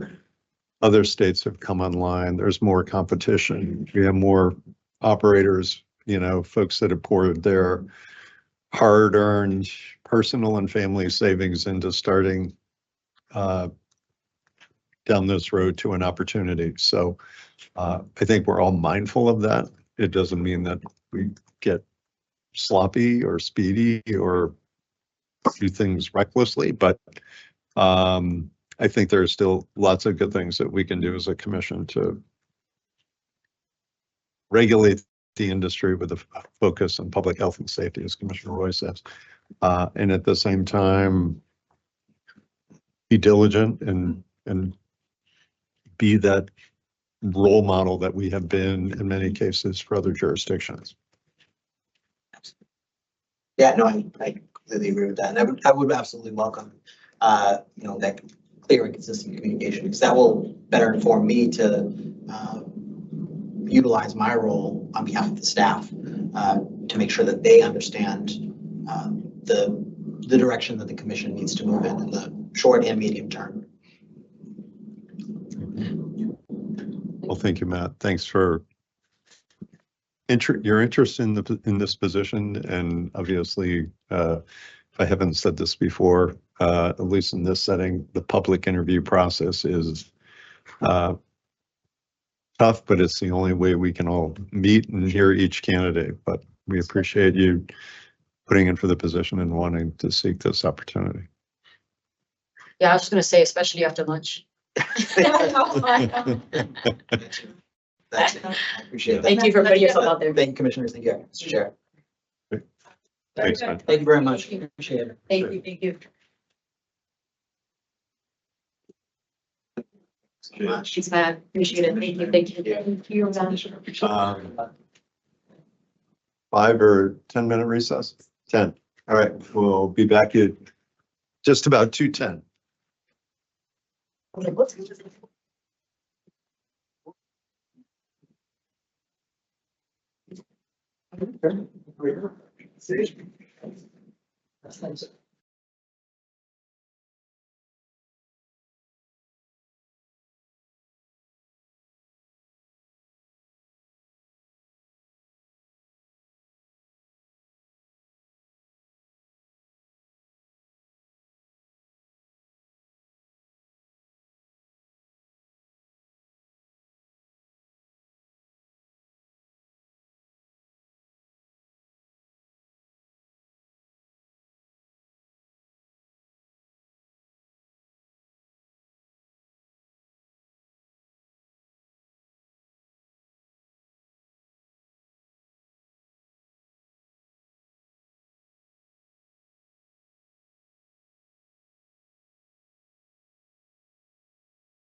Kate, are you all set?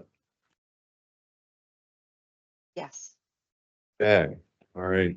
We are resuming with our last candidate of the day. Travis Ahern or Ahern? Ahern, okay, thank you. Just for full disclosure, Travis is the current town administrator in Holliston, which is also the community in which I live, but I have not had any opportunity to engage with Travis personally or professionally prior to his entry as an applicant for this position. So just to clarify that for everyone. Travis, we'll quickly introduce ourselves, give you a chance to introduce yourself, and then we'll jump into some questions. So I'm Bruce Stebbins, currently the acting chair. I sit in the regulated industries seat. I've been here since January of 2021. Prior to that, I served as a member of the Massachusetts Gaming Commission. And my background beyond that, public and private sectors, been mostly focused on business and economic development and job generation. Commissioner Roy? Sure. Hi, I'm Commissioner Kim Roy. I was appointed by former Governor Charlie Baker. I sit in the designated public health seat. I've been a commissioner just a little over 3 years now. Some of my areas of focus have been increasing veterans' access to the medical marijuana program, increasing opportunities around research in the cannabis industry, and host community agreements. I had the opportunity to sit on that working group, and also labs and testing of products has been at the forefront of my mind, among other things, but those are just to name a few. So thank you so much, and thank you for applying for this important position here at the commission. Hi, Travis. Thank you. Yes, Nuris Camargo. I've been here about 4 years now. I'm the social justice chair, appointed by all three appointing authorities. A lot of my background comes from the criminal justice system, corporate, nonprofit sector, and community organizing. And yeah, just happy to be here and excited to interview you. Yeah. Travis Ahern, so I'll just give a. Turn it on, Travis. Thank you. Travis Ahern, I'll just give really brief and I can get into anything obviously more specific as we move forward. So I live in the Metro West area with my wife and 3 children. I am the, and dog, I am the town administrator for the town of Holliston. The experience prior to the town of Holliston was at the MWRA Advisory Board, which at the time was in the Charlestown Navy Yard, has now moved to Chelsea. And so I have a pretty solid background between local and state government through those two, as well as my educational background, which is a master's in public administration at Northeastern, which I chose because it had former Governor Dukakis as who ended up being my advisor there. So a program that really sort of shaped where I've gone in my career. My interest in this position back in May when I applied was really a number of the things that it seems are on the future, for the future of the CCC, of where you're going, based on the Acts, Chapter 180 of the Acts 2022. Seems like a very exciting time, piqued my interest. I'm very happy in the town of Holliston. I can get into some of the things that we've done there, why I'm very happy to be there. But obviously, at the end of the day, this position piqued my interest for a number of things I think we'll talk about shortly. Great. Thank you. Commissioner Roy, you have the first question. Chair Simmons. So Travis, I have the first question for you today. The Executive Director job description for the Cannabis Control Commission states applicants should have, quote, an understanding of the Massachusetts cannabis industry, as well as knowledge of the national industry development and trends, end quote. Can you share with us how your previous experience meets this requirement? If possible, cite specific examples of your industry understanding.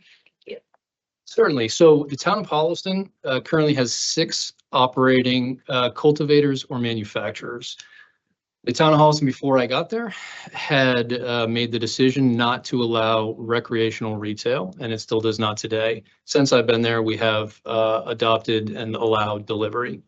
So we have 6 companies operating various tiers based on the square footage of those entities. They're all indoor facilities in our industrial parks. And it has been a phenomenal success for the town's economic development, for the success of our industrial parks, which really drives the major component of our non-residential tax base.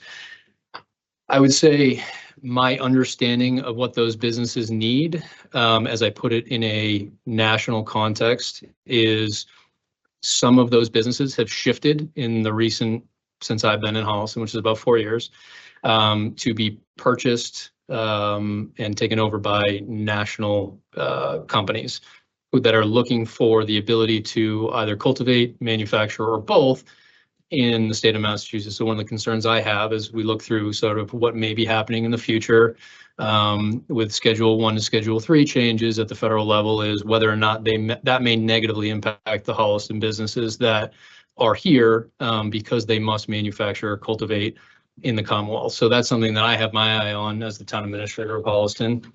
Something that I think will shift how we operate with our businesses, which is, I think in the beginning, when these businesses were all getting started at the time of legalization, I was actually in the town of Danvers, and medical marijuana was being allowed in Danvers for the first time.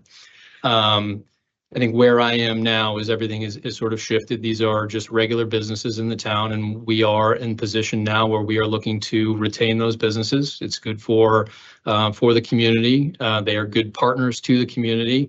And so everything that I look at as we look some of the changes from Chapter 180, obviously our HCAs have now been updated. We're all in good standing there. We want to make sure that we're doing that as efficiently as possible for our businesses to not have any delays. And that's where my main focus has been as the town administrator. I work with town council. We use Mead, Talman, and Costa, and they have been, phenomenal in this as well. And they keep up to date with everything changing through staff at the CCC. And so my understanding of mass cannabis industry comes mainly through that role. And then obviously I've done quite a bit of research as I've looked at this position and looking ahead to where the industry is going I think we may need to take some offensive and potentially defensive strategies for the industry as we move forward. Should there be national legalization or a change from Schedule 1 to Schedule 3? But I think a lot of those too, there's a pros and cons list, right? I mean, just like there may be some threat to the need of some of these national businesses to cultivate and manufacture in state, there's also positives where a lot of these businesses that have limited access to capital will now have, access to capital. Some of the equity programs that Massachusetts has spent a lot of time and effort building up, maybe bolstered by, access to federal programs, tax incentives, et cetera. But there are also risks too that I think the CCC will play an intricate part in. So to answer your question again, just going back to it, most of my knowledge comes directly from being the chief staff person for the town that handles HCAs for six businesses in Holliston. And we actually have a 7th HCA that has just been transferred. I think it was last week by the CCC. So we may have a 7th business. And that's been a pretty good portion of my time in Holliston the last 4 years. Commissioner Kamada. Yeah, thank you. Travis, tell us a little bit about, well, let me just say this before I ask you that.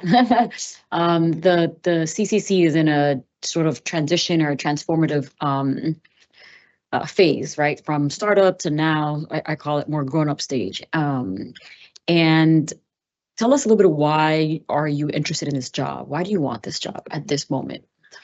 I think this is the time. So I think Chapter 180 makes a lot of things much clearer. I think some of the things that you've worked on as it relates to social equity programs can now take the next step forward through the trust fund.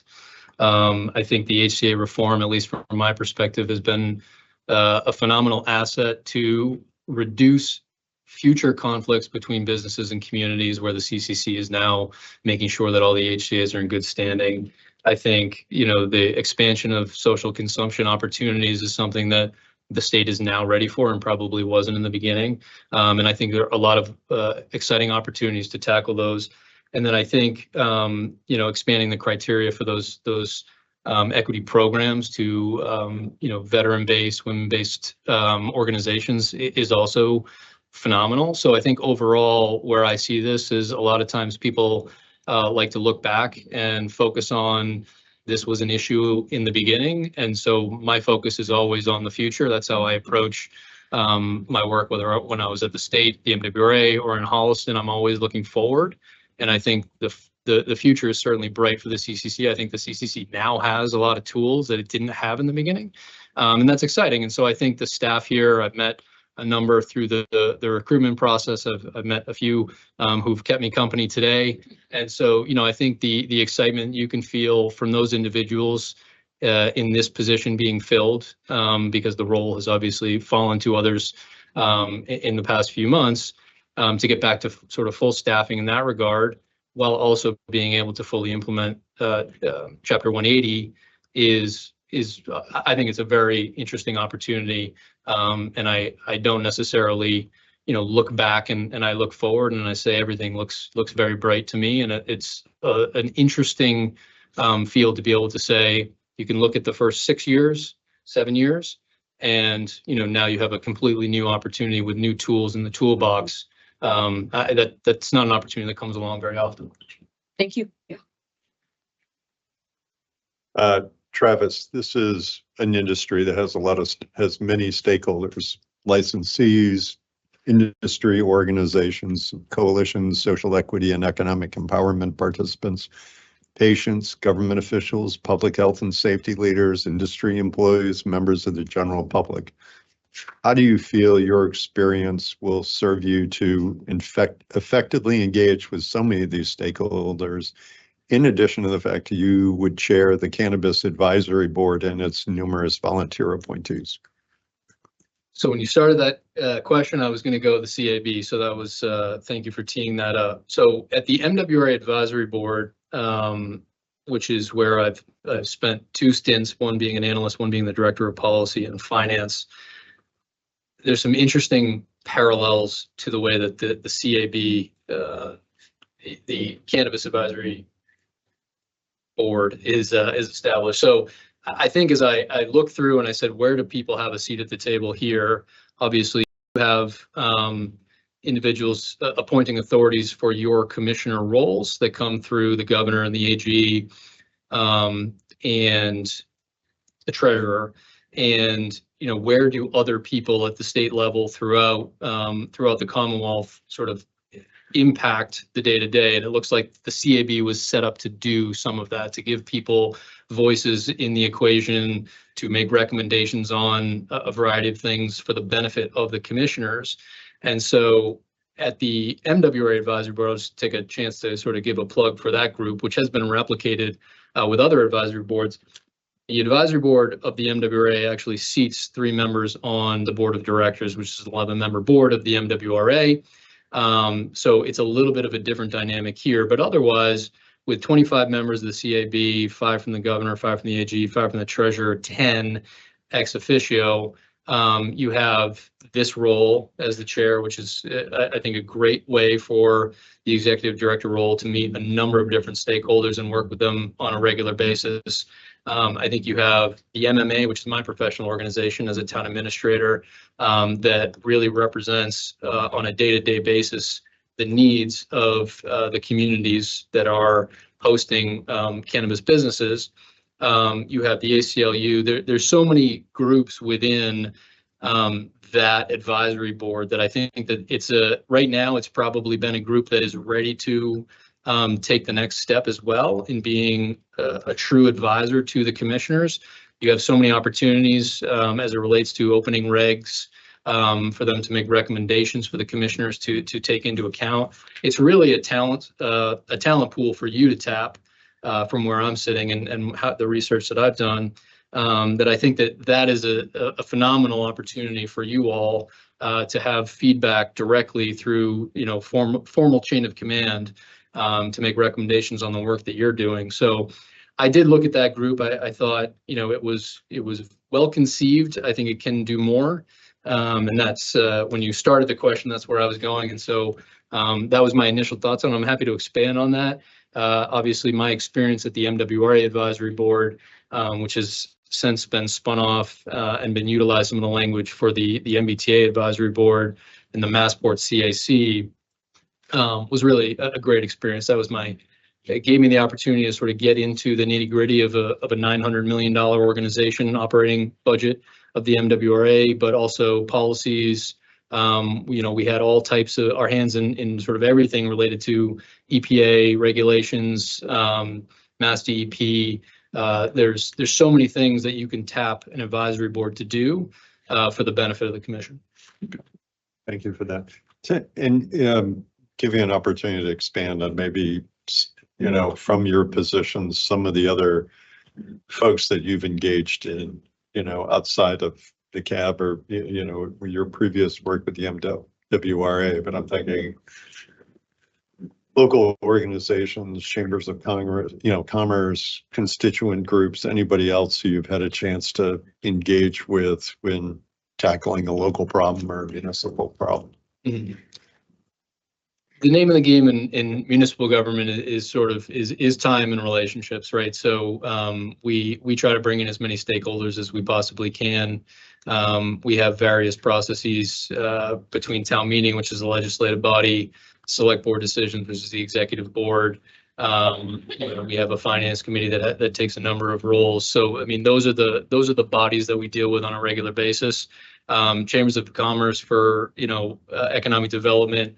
We do try to think regionally, and so in that regard, it's important that as a town administrator that I know sort of the town administrators of all the towns in my area, that my economic development coordinator is thinking strategically with others in the area, that my sustainability coordinator is looking strategically with others in the area. We have a coalition, for example, in Holliston that came out of an incident. So the superintendent and myself have put together a coalition against hate and bias, where we're tapping the Metro West Faith Alliance. We're working with individuals in the school and the town side. It really is about bringing stakeholders together, and that's incredibly time intensive. So when you create a structure like the CAB or other structures through working groups, which I know the CCC has used, you have the opportunity to put individuals together in a room to solve problems. And so that's how I address most things, whether it be the MWRA, whether it be the town of Holliston.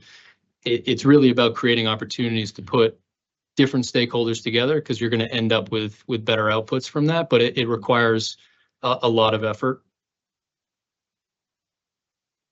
Thank you. Follow up to that, and this is just my own ignorance, but is that the MWRA, that's a full-time role? That was a full-time role? Yes, so the Mass Water Resources Authority is the $900 million per year budget, and provides water and sewer services to 60 communities in the greater Boston area.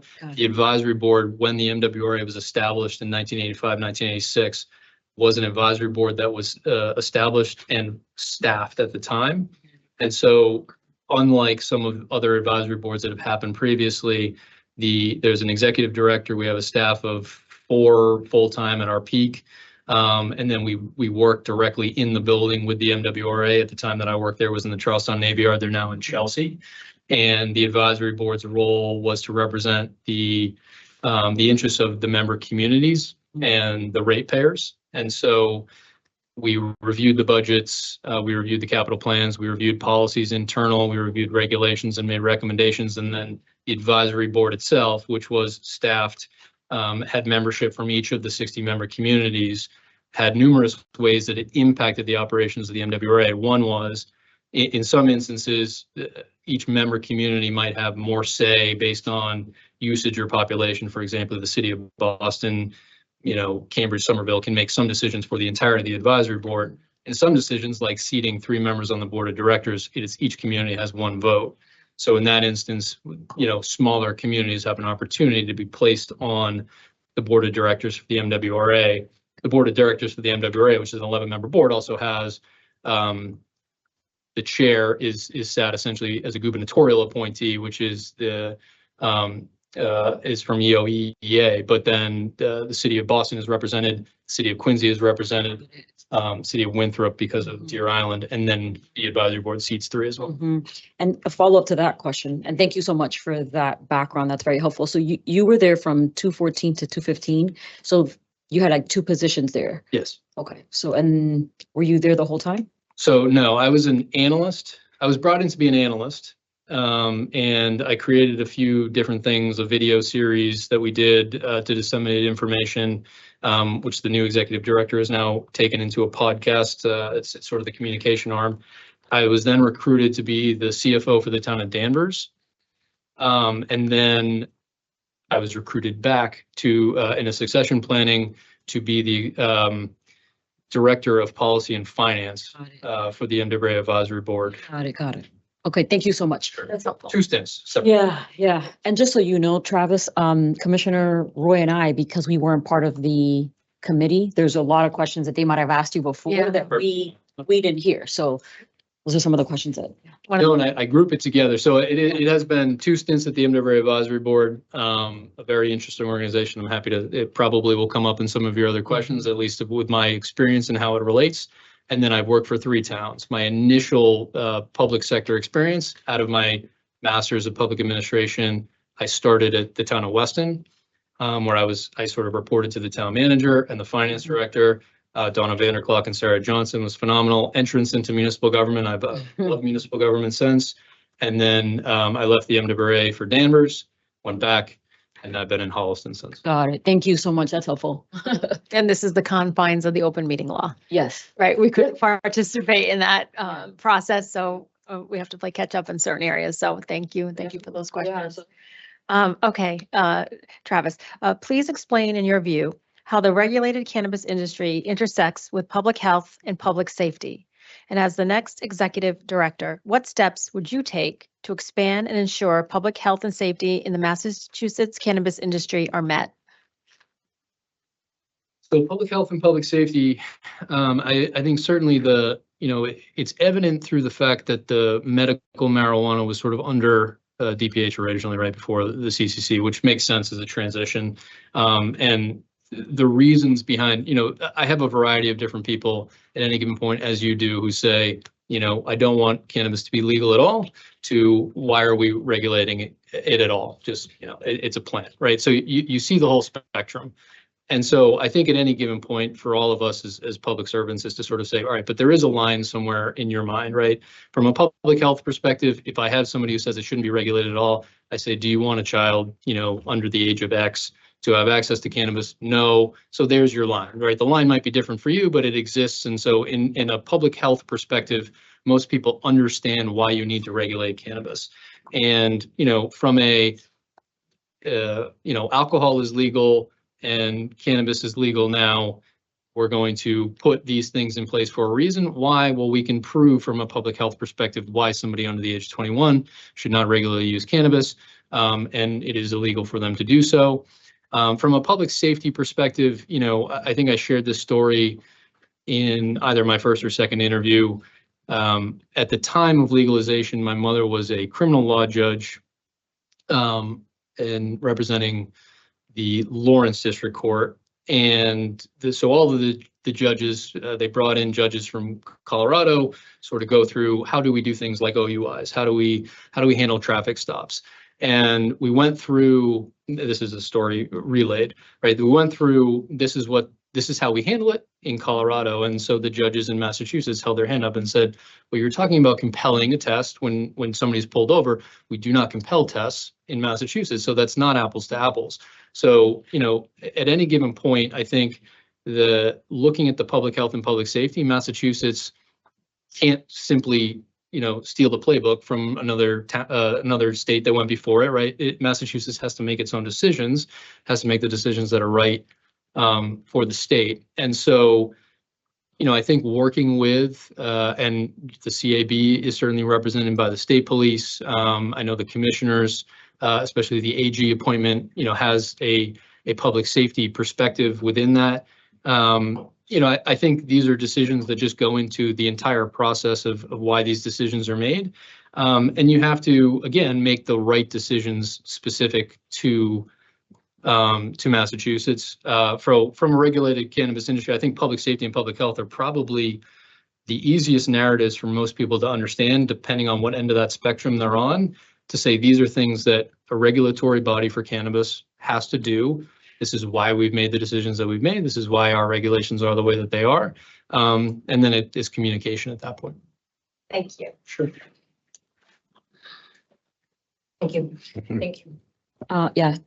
So Travis, describe a situation where you successfully addressed systemic racism in the workplace. So I mentioned the coalition that the superintendent and I started, and that is really more for the community. It was not systemic racism in that particular example. We had an issue of anti-Semitism in the community. The community reacted to, and so what we had, it was a conversation amongst a number of different groups within the town. The superintendent and myself representing sort of leadership of a variety of different departments, and we sort of said, all right, we have our playbook when we're reacting to these types of incidents of hate and bias, but we need to be more proactive. And so we've taken those steps. Through that process, I think what we've done is highlight a number of things that the town has done in Holliston, which I don't think is specific to Holliston. I think it's where municipal government is. It sounds like where the CCC is focused as well, which is, for staff, for elected leaders, appointed leaders, it's a training capacity for DEI, for viewing things through a DEI lens that really helps those in positions, in public service positions, to understand the landscape. It's probably a little bit different for the CCC, where you're also dealing with an industry that is coming on the heels of the war on drugs, et cetera. But in Holliston, it is really an example of saying we want to make sure that everybody is represented in town, that everybody feels welcome in this town, and we have to take proactive steps to do that. So where we're going in the next step with that particular coalition is highlighting everything that we have done, which is we've put together DEI trainings for elected and appointed officials, which has been a success, and we're looking to build on, because those elected and appointed officials are not always coming with that type of background and that understanding of the work. And that's a captive audience, which I like to say this is a group of people. If you want to serve the town, then we expect you to have a certain understanding to do that well. Then there's staff. And so in the town, we're probably, I'll say 60-40 kindly for the schools, split in terms of budget. And, the schools have a director of SEL and equity. The town has my assistant town administrator, HR director, who was a position that I created when I came in because we had no HR department. And the reality is that you need that internal capacity to do that work. And so, she has a DEI certificate from Cornell. The director of SEL and equity has a phenomenal background as well. And so we have another captive audience as it relates to our staff to do that type of training and work. And then I think where we're going next, which I won't speak for the coalition because they're going to meet shortly to discuss next steps, but what we'd really like to do is take that out to the community. So we brought in a consultant who had done some programming in another town that sort of is addressing those who is not our captive audience, the general public, and essentially saying, do you have questions on DEI? Any question is welcome, so long as it's respectful. And let's have a conversation about why we're doing what we're doing. And so those are the steps that we've taken in Holliston. It is an incredible amount of work. It requires the support of the executive board, which is the select board. It requires the support of my office, my staff. And so it's ongoing, and the superintendent is a phenomenal partner in that. And that's how we've handled it in Holliston, which I think mirrors a number of communities. Everybody has different resources. I was having a conversation with your DEI director, Shadeshna, and she had worked in another community, and so we were sort of discussing that it really does come down at some point to resources. But if there's a will within the organization, you can get it done, or you can start going in the right direction. So that's what we've done in Holliston. I appreciate that. Thank you. Travis, with our current organizational structure, you would be responsible for managing 8 chiefs, reporting to 5 appointed commissioners. And again, by statute, you chair a volunteer appointee Cannabis Advisory Board. What do you see are the critical elements for an effective organization to succeed? And what experience would you bring to this position to manage and lead the commission team? So I would focus first on what it seems like you've done a significant amount of work on, which is the governance document, a charter document that you have as a draft form there. I would say from my original discussion with the screening panel in viewing what was, I believe, a 2018 org chart, it seems like you've tried to make a little bit more of a traditional hierarchy. 8 chiefs reporting to the executive director, I think, is doable. You don't want too many direct reports to the point where people aren't having enough direct discussions. I think reporting to a commission of 5, certainly doable. I've worked for select boards of 5, select boards of 3. It is, at some point, the answer is the commissioners have their priorities. The executive director has a priority, and generally the executive director's priority should be reflecting mainly the things that those chiefs are bringing to the forefront. As I look at how you've structured the governance document, I would say the biggest thing that I would say in terms of your question about how do you sort of guarantee success is to say that there is accountability, and accountability does not flow one way. So the executive director is accountable to the commissioners, the chiefs are accountable to the executive director, the directors are accountable to the chiefs, et cetera, right? And that's a normal hierarchy, but ultimately accountability flows up and down that hierarchy. And, I think there's some obvious ways in which the document was structured to allow for opportunities for it not to be just top down. I think it seems like the structural mechanisms you've created for project work groups is probably the way that you've looked to tackle specific issues that you'll be addressing that allow for input from staff and commissioners alike, and for ideas to flow evenly despite how the hierarchy may be set up on paper from an org chart perspective. I like that. One of the things that was clear in this from the executive director's specific responsibility in making that work is that revising a project charter requires the approval of the executive director. So whether it be a project work group that involves a commissioner, a chief, a director, a variety of different stakeholders, and something needs to change, it seems like you've set up the executive director to play a role in making sure that is any changes done with that review, which I liked. So I think ultimately, as I look at this, I think the changes that have been made since I originally reviewed the org chart to now, I think it is, you've set it up in a way that is more clear for everybody to understand the roles and for there to be much more collaborative work between the commission, the executive director, and staff, which I think the document does well. I have a follow-up to Commissioner Stebbins. And you mentioned the governance charter, and I appreciate you taking the time. It sounds like you went through it. You're citing specific examples, and you were able to obtain that because it was a public document. Right. So my question to follow up on organizational structure is around transparency. Transparency is vital in any government agency to ensure and maintain public trust. As the next executive director, please share with us any examples or ideas you may have around expanding transparency for the agency in the industry. I think your website is good and is a tool that I would highlight the most. It seems between the types of data that I could pull from your website, the clarity of that data, whether it be up to date as of that moment or as of a point in time, is great. I think providing the board packets that you all are, excuse me, the commission packets, I'm used to a board, is phenomenal and is something that should allow anybody to understand that this is what the commissioners are discussing right now, and they're discussing it based on this information. There are things that have to be done through executive session, but for the most part, these are public meetings, and when they're public meetings, this is the information that's being reviewed.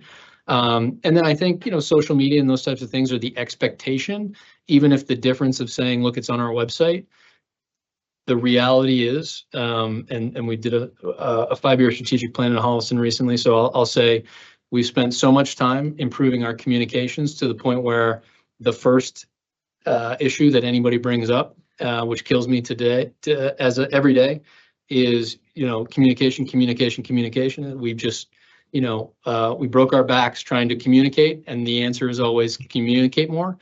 And so the answer is, even if all of the information is on your website, it is at some point, and I think, you know, the staff seems to do a phenomenal job with it, is to push it out to people, right? Because sometimes it's not whether or not it is, you are transparent by having it on your website. It's did you push it to the party who's looking for it? And that's the expectation.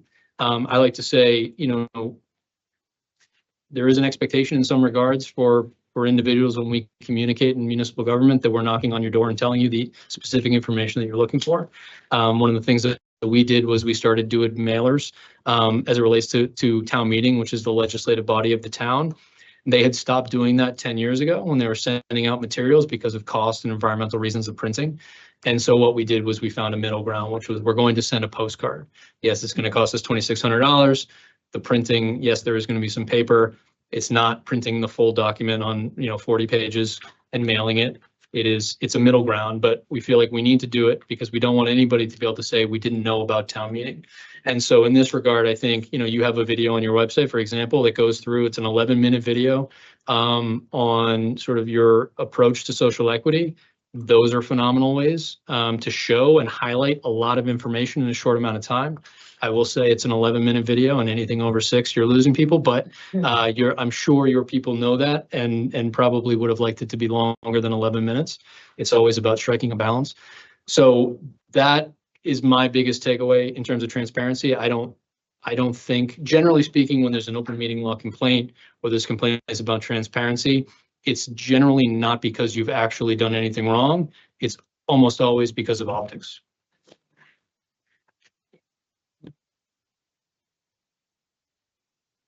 Okay. So my last question for you, Travis, is it's multi-part question.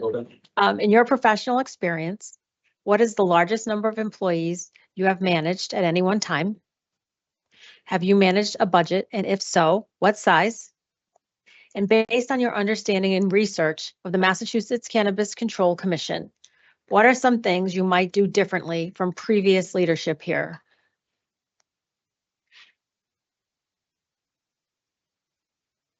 I'll go in order. The largest number of employees that I've directly managed is the town of Holliston. So we have a budget of $74 million. As I said, the majority of that is under the schools. It's 60-40 if you look at it just high level, but once you factor in benefits and a bunch of other indirect costs, it's really more 67-33. Either way, we do about 1,100 W-2s. A lot of that is seasonal workers. A lot of it is part-time school workers, cafeteria, et cetera. But directly on the town side, between public safety, public works, town hall, senior center, library, et cetera, we're looking at 200 plus employees, FTEs. And so that I'm the chief administrative officer of the town of Holliston. I was under the acts of 1994, which was what I came in operating under as the chief administrative and chief procurement officer for the town. We just passed last Monday night, October 21st, the Town Manager Act that would make the position more of a COO, CAO role, maintaining the chair of the select board as the CEO role. And really most financial operations for the town also flow through me. And I appoint the treasurer collector, who's also the finance director, the town accountant. And then I hire in a joint appointment with the Board of Assessors, the assessor. So the town of Holliston is the most people that I have managed. The budget is very comparable as we look at the CCC to the budget. So it's $74 million once you peel out the schools, which under state statute is a bottom line budget that is under the school committee and the superintendent. We're looking at about $28 million. Public safety, public works, and indirect costs are the main drivers when you take schools out of the equation. Holliston as a community, well, I won't get into that as it wasn't a question, but I'm happy to circle back to it if you'd like me to. That's the best example. Prior to that, the most people that I managed, as I said, the advisory board itself for the MWA was a 4-member staff, and I was the number 2 when I was there at the peak as the director of policy and finance. The next largest sort of group that I managed when I was the CFO for the town of Danvers was actually the director of administration and finance. I managed all of the financial departments within that town. It's a town of roughly twice the size of Holliston. and also the clerk's office within that, because the clerk was also the treasurer collector when I was there, which was a very unusual municipal setup. And that budget, again, Danvers compared to Holliston, a little bit different, right? Holliston is primarily residential, does have some industrial, including the cannabis business that I mentioned earlier. Danvers, much more commercial industrial, auto mile north, very different dynamic, different budget, different opportunities, but also challenges. And then to your last question, what would I do differently than past leadership at the CCC? I honestly can't answer that question. I don't know enough about the past executive director to answer that question. But to the previous question on where I'm sort of looking forward here, in terms of the governance document, this is what I'd be looking to implement. What I'd be looking to work on with the commissioners, with the eight chiefs. And I think that over time, what you would find is where are the sticking points within that document and addressing those. And I think within the same opportunity, obviously, you're always looking at changes in regulations, you're looking at the legislation itself. So there's opportunities outside of that document, but from day one, that would be my focus. There's a couple things in there, that I had some questions on, but ultimately, I think it laid out some pretty direct ways in which each member of the commission, what the expectations are of the commission as a whole, specific roles, specific staff roles, and how they operate with the executive director. And so, that's what I would be looking to focus on. It not necessarily comparing it to the past, but just coming in and operating under that. Thank you. Sure. Just a follow-up question, Travis, to that. So obviously there's 5 commissioners at any, given time here. The ED reports to the commissioners. What is your, and you might have talked about this a little bit, but how do you envision working with 5 commissioners? That's one of the most challenging things, I think, at the commission for an executive director role. But how do you envision that working, managing, collaborating, et cetera? Because at any given time, you could have 5 crises, 5 managers, 5 different point of views. Right. So I think one of my reasons for being interested in this role as well, despite not having necessarily cannabis in my professional background, is that I think municipal government translates very well to the structure of the CCC and really a lot of different state organizations. And I think that municipal managers should most often be within a lot of these hiring discussions, because we bring a lot of those similar traits to the table, right? We deal with a lot of different crises. I think one of the things that I said in the second interview, if I remember correctly, was as I look back on 4+ years in Holliston, the amount of things that we've accomplished, it almost seems like too much in a certain regard, because we are always in the midst of multiple projects with capital projects, policies, changing general bylaws. So for example, last Monday night, we passed the Town Manager Act. We also passed our MBTA 3A zoning, which is obviously a major deal in all communities that were impacted by that legislation. We created a sewer commission that will ideally put forward the first sewer district in Holliston that will allow us to diversify our commercial businesses in the downtown area. So it's a very common refrain in local government that we have a million things in the air at one time. The difference I would say in Holliston right now is that we have a board of 3, although I would say the board has committed after the Town Manager Act to essentially look at increasing to 5 select board members. So the Town Manager Act is special legislation. It has to go through the legislature. It will take a few months before that is enacted.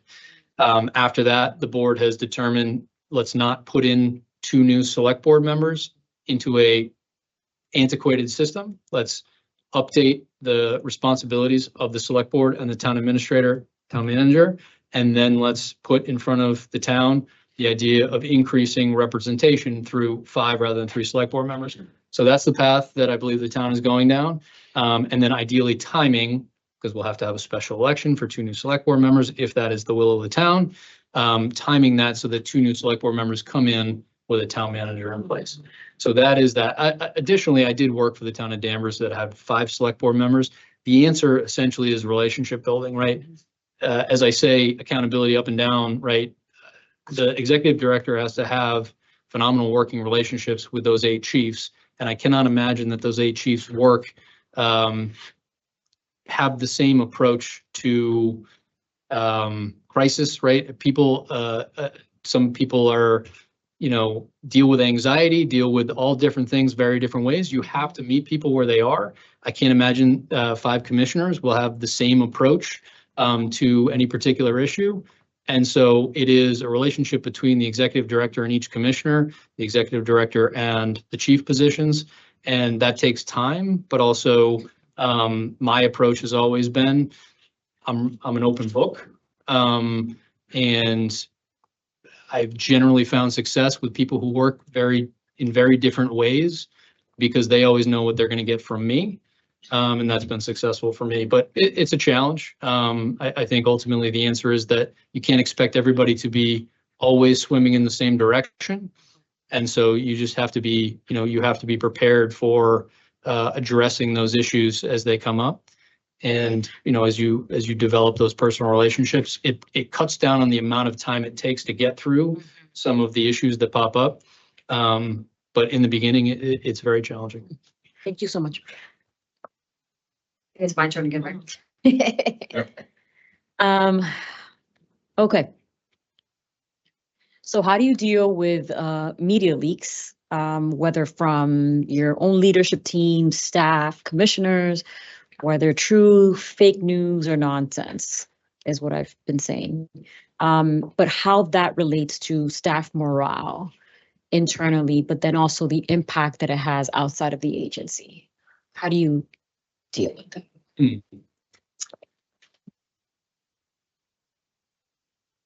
I don't know that I focus necessarily on the leaks, because ultimately it's tough necessarily to I mean, from an IT perspective, from an ethics perspective, there are a variety of ways that you need to ensure that things are being done properly. But I don't get too high or too low is another sort of approach that I have that I think generally gets, when I say that the people who work with me or for me or my colleagues, staff, et cetera, I don't overreact. I don't sort of go through the roof. I deal with what's in front of me. And generally speaking, to rectify something like that is going to be a longer term process than that's just my approach.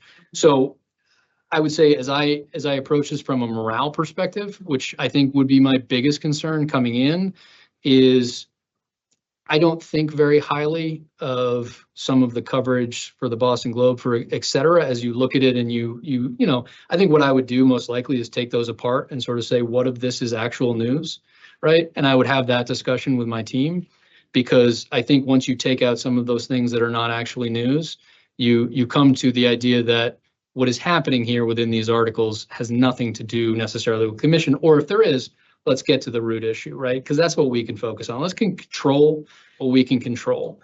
And that's how I would approach it. I don't like the idea of media leaks. I understand the question is really more about how I would address that.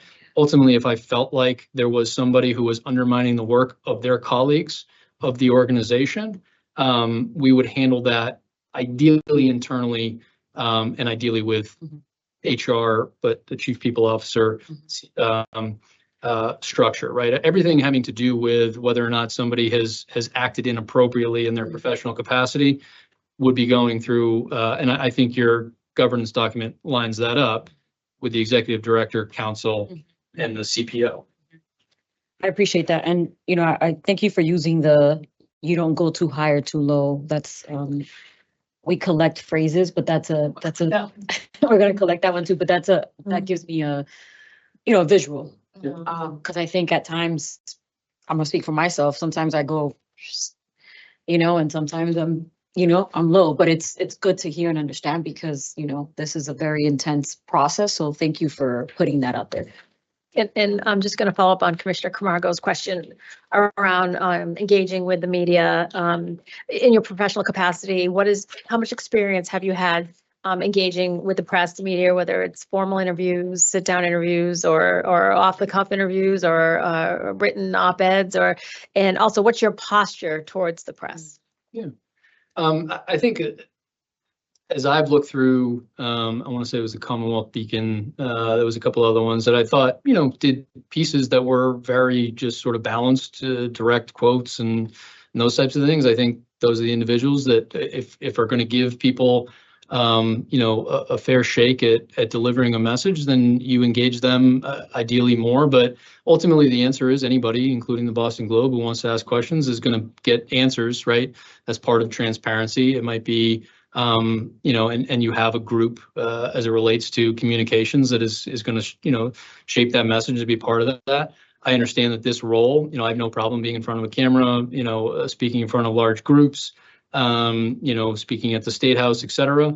And I think the media just falls within that. If you're comfortable speaking in front of people, the media is no different. I've learned the lesson that generally when I speak, I need to be a little more cognizant of not saying and making sure that, anything that I might be trying to get to, the point that I'm trying to get to can't get misconstrued. So you have to be deliberate. But other than that, I mean, I think speaking just like I would in front of a group, in front of the legislature, in front of the commissioners at a public meeting, the media may be there and you just have to approach that. So I've sat down, fortunately or unfortunately, the way that it has gone for municipalities is, you have papers of record in various areas, right? So the Boston Globe and the Boston Herald presumably are the papers of record for the greater Boston area. You have the Salem News up north, you have the Patriot Ledger down south, and we're in Holliston, we have the Metro West Daily News. The Metro West Daily News does not cover the town of Holliston unless there's something very bad or something very good. So, more than not, for a municipality, we are sort of, here is something that we would love for you to cover, and then they either don't. So from a municipal perspective, I've sort of adopted over the last, few years, no news is good news, because, ultimately I don't want the bad news stories. And certainly that's the most we get from the Globe, for example. But we have had positive coverage. When I came to town, the Metro West Daily News wanted to cover the office, cover my background, those types of things. I have no problem sitting down with those individuals. And when we had the story, for example, the balancing rock of Holliston fell, and that I did. Drove by it. Very big story. I got a picture of my kids in front of it. And so we had, press from all over, and so it ebbs and flows. You just have to be ready and comfortable. Thank you. Sure. Travis, last question.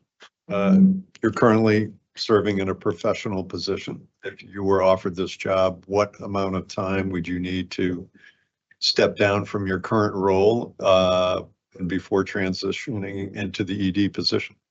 Sure. So I shared with the chief people officer after the interviews, and I think I shared it in my initial interview as well. So municipal government's a little bit different than the state. This is an at-will position, which I understand. I have a 3-year contract with the town of Holliston, which I'm about in the middle of. It's my second 3-year contract there.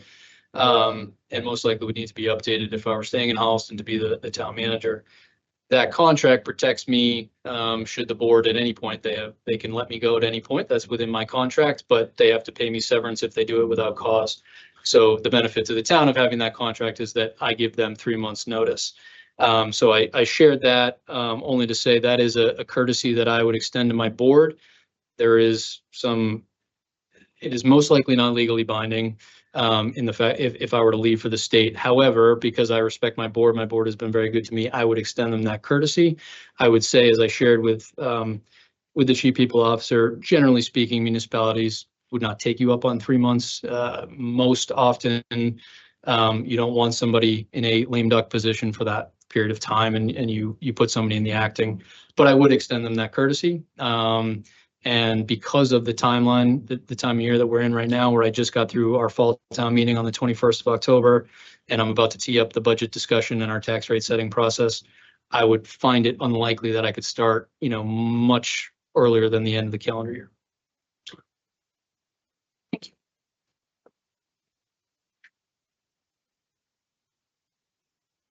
That's all we had. Do you have a question for us? I did. So I could not, through the open documents, determine if the commissioners had officially voted approval of the draft charter, governance charter document. And if not, if that was because there's any issue, or if it's because it seems to tee up the idea that it would be approved by both the commission and the executive director. But any insight on where the commission stands with that document would be helpful. Sure. I can give you our latest status, and then certainly invite my colleagues. They want to weigh in their thoughts on the document. We have been reviewing it. We had another session where I'll channel Commissioner Roy. We put pins in a couple of different items, and we're going back and working through those pins. There's about 8 or 9 of those, giving time for us to do ED interviews, do a number of other things, but at the same time, we want to bring that back. I will tell you, I was always of the mindset it'd be great to have it done before a new ED came on board, because then you basically have your job responsibilities kind of laid out. At the same time, at this point, we're still working through it. The 3 of us, the 3 active commissioners, we want to be comfortable with it and work out all the questions that we've come back to. But, for me at this point, we want to do that work, but at the same time, and again, benefit of public open meeting law. At this point and where we are, I think, bringing in a new ED certainly would want that person's thoughts on it, see what they think it looks like. I'll just say too publicly, because we've had this conversation, one of the pins that I'm responsible for is sort of looking at the document as a whole, because I think we're in agreement somewhat, but there's some gaps in it. And we need to make sure that the document is inclusive of the whole agency, not just a few of the departments at the agency. So we're working with our legal team, and myself and Commissioner Roy are kind of putting our heads together to think through how do we make this document more inclusive of the other departments. We also had the conversation about the next executive director, and allowing for that next executive director to provide some input as well. We're still working on the pins. We have tons of stuff coming up in the next few weeks, but we're hoping that we can get that document to its further stage in a few months, I would say a few weeks. So, yeah. And I would echo sentiments here that we are taking a holistic review of it. And Commissioner Camargo and I have been working together because of open meeting law. Only 2 of us on the side and privately can work together to kind of go over those pins. And one of the other areas is we had a dormant position called the Chief of Staff position, which we have recently reactivated. That really wasn't incorporated when we began this exercise. So that's something we're kind of reflecting back. I kind of look at it as if we were in the private sector and we were the board of directors and we had this document, I don't think we'd hand it signed, sealed, and delivered to a new CEO and say, you have to follow the old CEO's way of leading. I don't think a new executive director would want that. They're going to want to put their DNA, their fingerprints on this document. So we're being very mindful and respectful of that although the bulk of the work is done, there's still opportunity for the chief of staff role to be incorporated for the new ED. And quite frankly, we have a new general counsel, and they weren't part of that process. So there is opportunity to improve the document somewhat more. So that's kind of where we're at. Great. Thank you. Yeah. Well, thank you very much. Yeah, thank you. Great to meet you in person. Thanks for your time. Thanks for putting yourself forward and for your interest in this position. That's it. Appreciate it. And a lot of updates as a constituent of your town. I knew about Come tell balance. me. I knew about balance. Yeah, I know. I have so many jokes for that later. But the balancing rock? No, just Constituent. I got jokes. Yeah. I'll save them for later. Appreciate it. It's okay. Nice to meet you. Thank you so much. Thank you. Want to take a 10-minute break? Actually, before we take the break, even if we're still on, it's okay. So if we're gonna take a break now, and we're gonna come back and you're gonna walk through the process. And throughout that process, do we then get to kind of have a break on our own to kind of go process a little bit? Like individually, like I wanna go process, kind of go through. Do you need longer than 10 minutes? My hope would be take a break. We could come back, kind of just recap everything we've done today. I'm interested in your personal thoughts, like how you came into the day, what was important to you about what you were looking for throughout the interviews for our next executive director, and then just kind of speak to strengths of each candidate and hopefully get to a point that we have an agreement on who we'd like to select. Commissioner Ryan. Don't mind. I'd like to take 20 minutes and to your point, because we wrote this job description in the spring. Mhm. Okay, and I have read it since, but based on the information we received today, I want to see how it reconciles with what we were looking for. And so I want to read my notes and I want to read the job description again Okay. and then come back and then, Do you need does that work for you? Yeah, that's what I want to. I kind of need to sit quietly by myself. Yeah. Kind of go through stuff and Yeah. read it and yeah, but Do you need longer? Do you want a half hour? I mean, we finished up a little bit earlier than I expected. so let me ask this question. What is the next step? So we're gonna debrief, have conversation, and then we don't have a time limit today. Not that I want to be here till 10 o'clock at night, but we have time. We're not in a rush right now. 5 o'clock is not a, okay. Okay, so I would say like, what time do you think, Commissioner Walker? Half hour. Half hour. Does that give you enough time to? Does that give you? It does, yeah. Let's reconvene at 3:45. Okay. Okay. Perfect. Thank you.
Okay, I did this.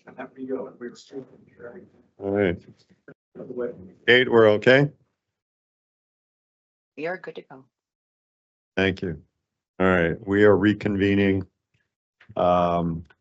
Just to recap, we've had a chance to put 4 candidates through the privilege of a public final interview. I want to reiterate my thanks to all of them for submitting to this process, which I know has been a lengthy process, but also submitting themselves to the public final interviews, which because of the open meeting law and the need for all commissioners to deliberate, this is the only way we can do it. I'd like to start off and happy to kick off the comments. But just to go around the room and offer each of my colleagues a chance to talk about coming into this process, coming into the interviews, what you were looking for, what you wanted to hear more from the candidates about, what your big questions are. And I think those are well defined by the questions that you asked.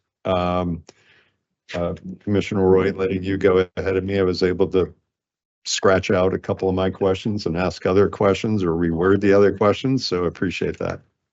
I will tell you, for me,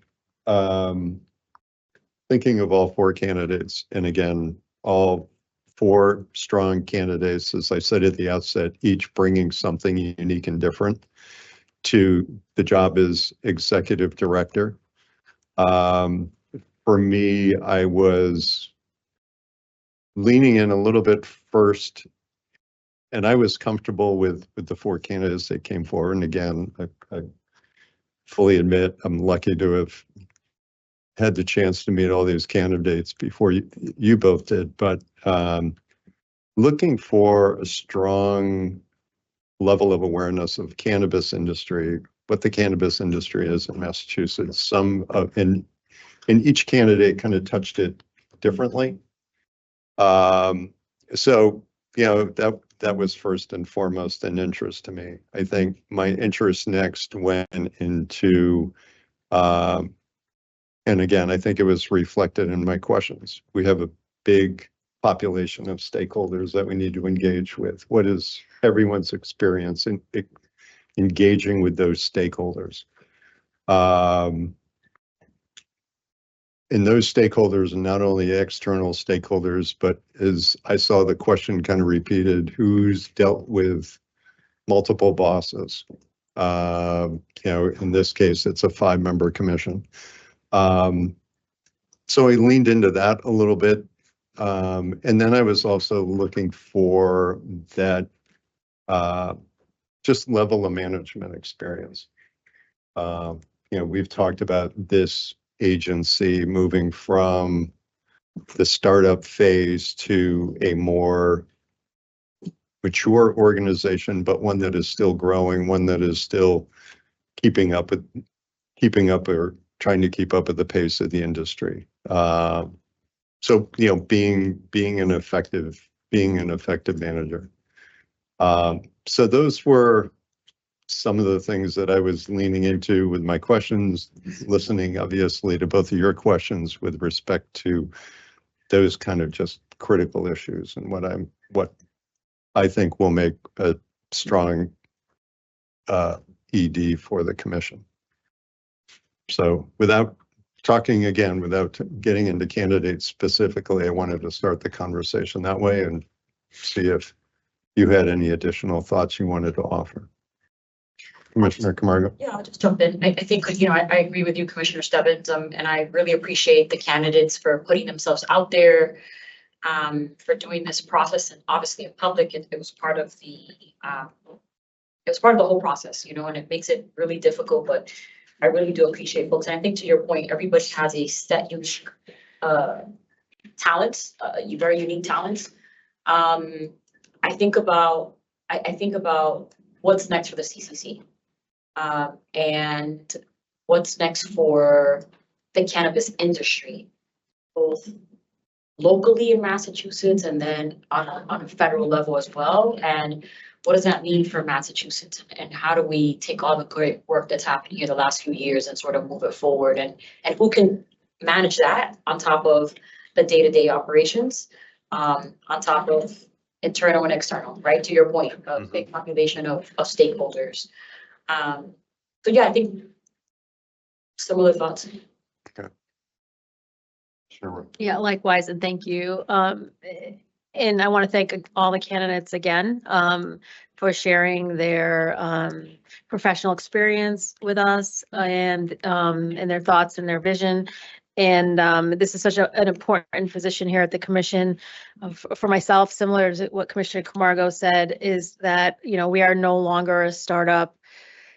And I'm looking for the individual who can hit the ground running and bring not only the agency, but the industry to the next level with that anticipatory thought of federal movement, who can juggle all those three things, and be able, we have, you know, in the early days, the challenges were, you know, a long time in the licensing queue, right? But that's not a challenge anymore. That's been addressed. Now they get back in a matter of days, you know, and so we have new challenges in the industry and the agency, right? And it's like now we got to look at testing of products, and in the national issue of lab shopping and potency inflation. Badging is something that you have brought up, and it's a real issue. I mean, we've heard from outdoor cultivators who need temporary help for harvest season, and they have to go through so much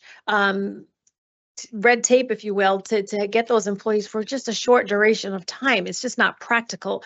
And who can address the current issues that the industry is facing? And we got to keep our foot on the gas with policy. And we want to make sure we're constantly striving to improve the culture here. So I'm looking for the person that can hit the ground running, can address all of these things, and make the agency and the industry a more productive, more positive, and just, you know, keep us all rowing in the same direction. And that's the kind of person that I'm looking for the next executive director. Okay. Like I said, everybody brought a different experience to the table. You know, they've each touched cannabis or talked about their interactions with the cannabis industry. You know, again, you know, picking up on your points,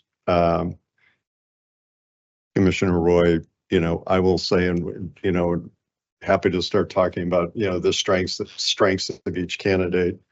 You know, there are two candidates that strike me as well positioned to be the next executive director. I think Mr. Lakeman is a very qualified individual to be the next executive director. That understanding of Massachusetts, moving to Illinois and building up an organization in Illinois, having a reporting structure, kind of missing that commission piece, but having some familiarity with it here through Massachusetts. Very strong in terms of understanding the testing issue, right? Speaking of the testing issue and having some luck, you know, getting the resources to build that out. Also with the management experience, building off of, again, growing a team, managing a budget that's a little bit north of ours. But I felt that was, you know, critical experience to be bringing to the table. I also thought Mr. Ahern had some strengths, touching the cannabis industry in a little bit different manner, you know, working with them locally.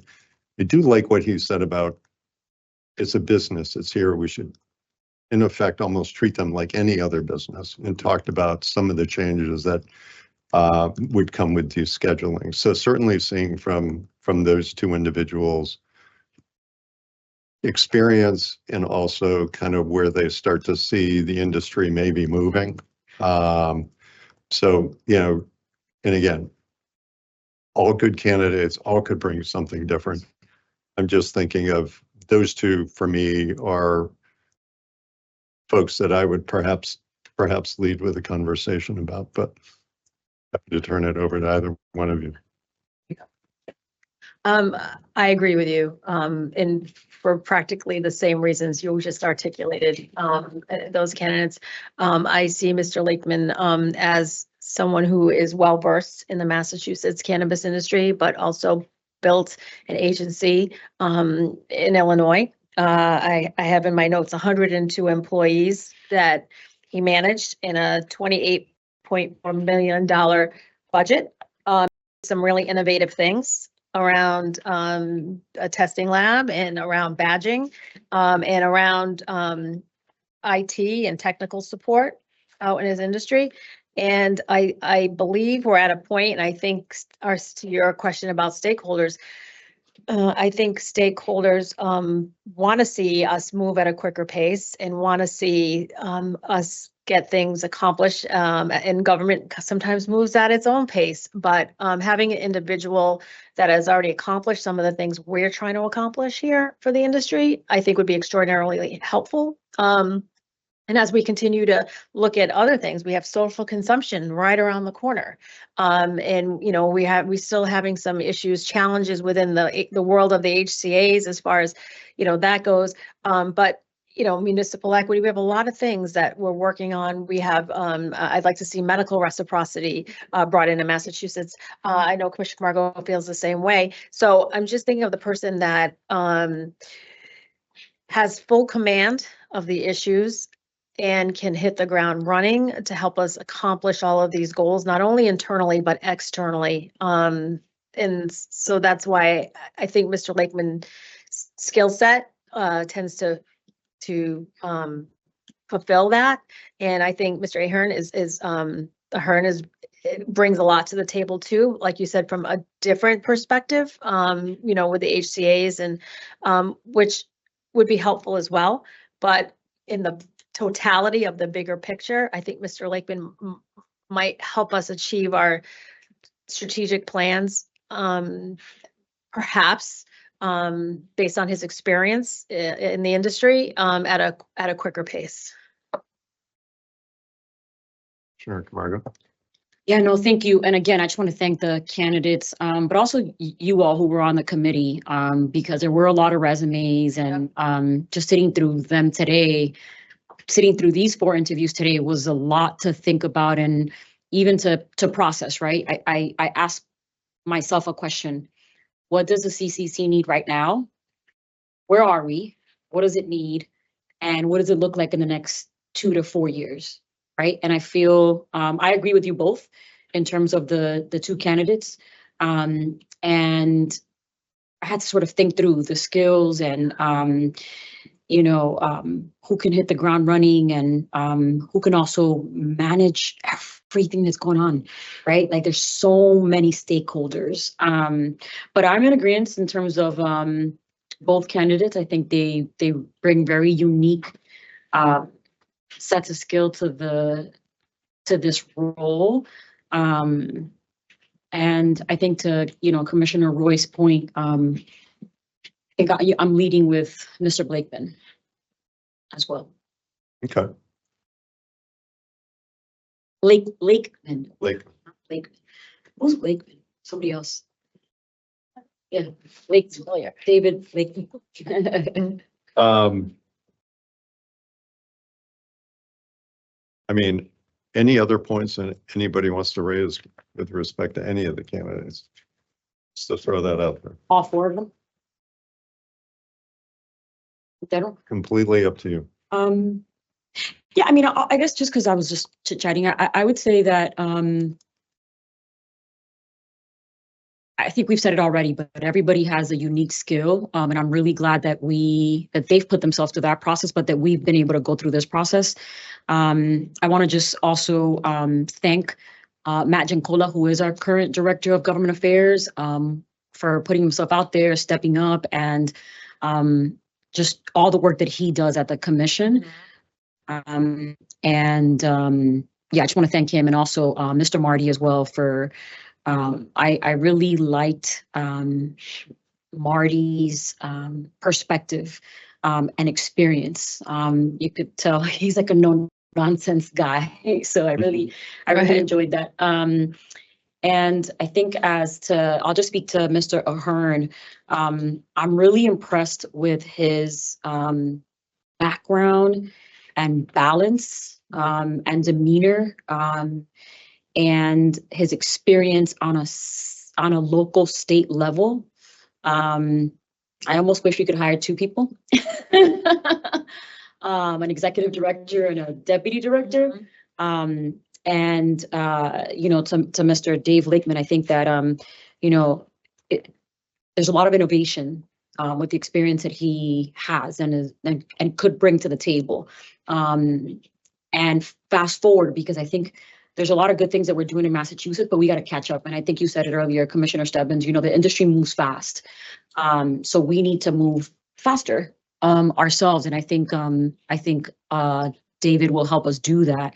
But I feel very strongly about those last two candidates that I mentioned. So do my comments. Yeah, and I agree. And I want to thank Mr. Golightly for his answers and his interview and for his service to our nation. And I think he brings a lot to the table. And I thank him for that. And for Matt Giancola, I want to thank him so much. And he should feel really proud. He does a tremendous job here, and the future is extraordinarily bright. And he's going to get to where he needs to get to. And I want to thank Matt. And he's extraordinary to work with, and he's always there when you need him. And he does, he's tremendous. So I don't want to minimize that. And Matt, if you're listening, thank you so much.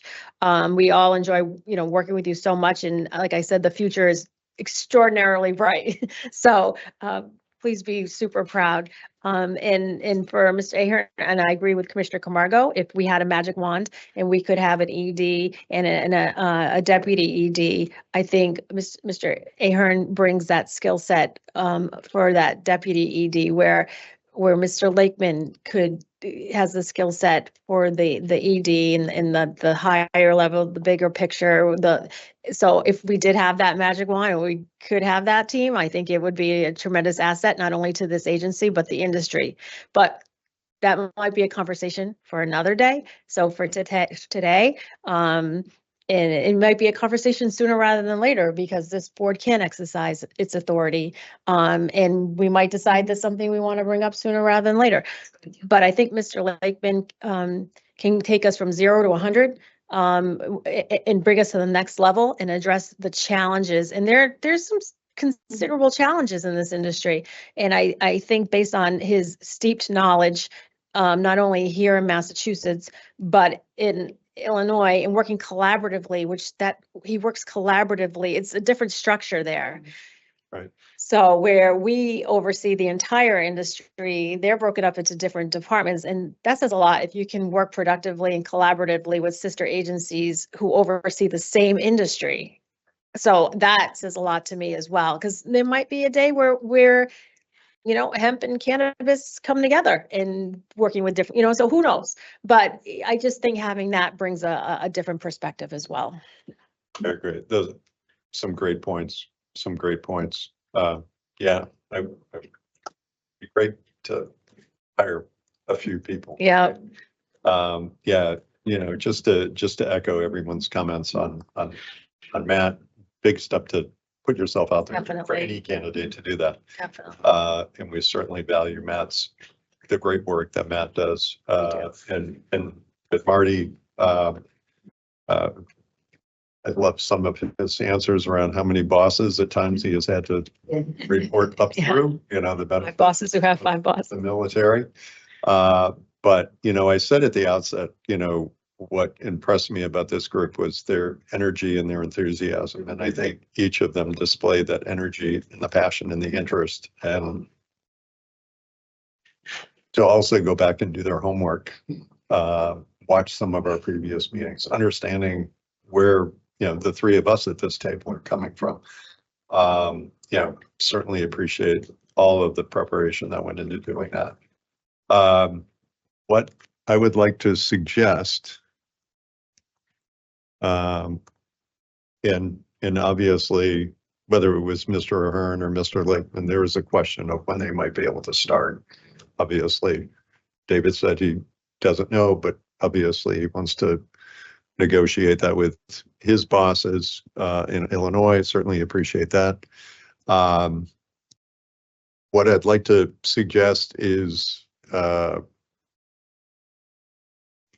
motion to direct the acting chair or chief people officer to enter into salary negotiations with the person we would like to see as our next executive director, agree on a starting date, and take all actions necessary to effectuate this motion.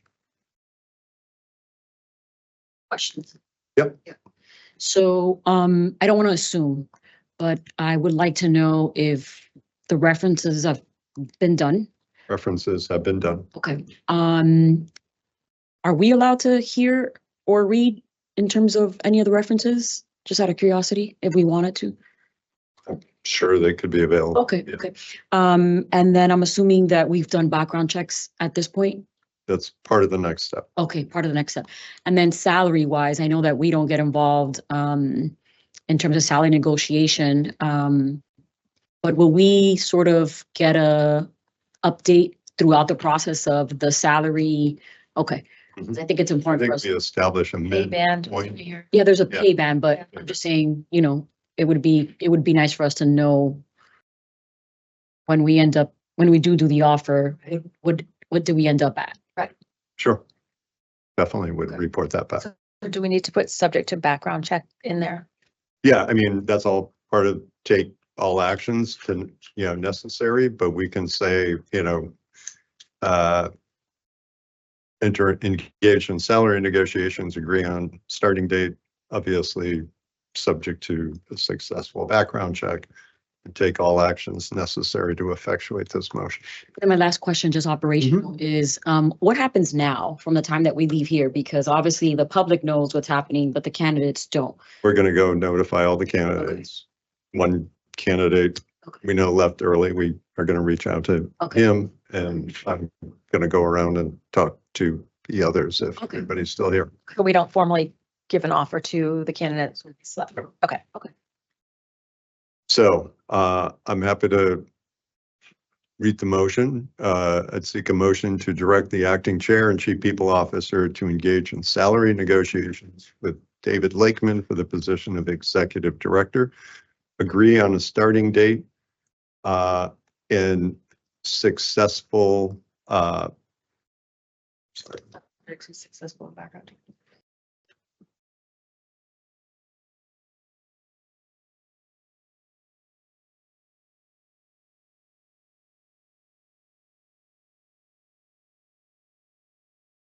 There we go. Try this again. I'd seek a motion to direct the acting chair and chief people officer to engage in salary negotiations with David Lakeman for the position of executive director, agree on a starting date, complete a background check, and to take all actions necessary to effectuate this motion. So moved. Okay. Okay, motion made. Is there a second? Second. Motion made and seconded. Any further discussion, questions? Okay, seeing none, I'll do a roll call vote. Commissioner Camargo. Aye.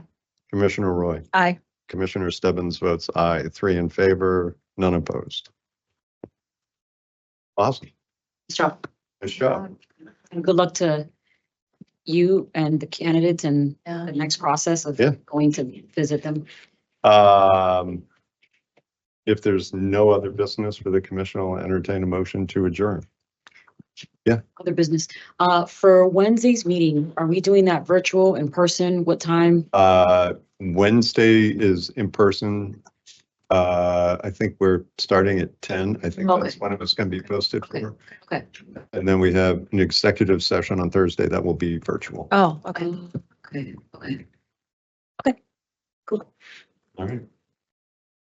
Motion to adjourn. So moved. Is there a second?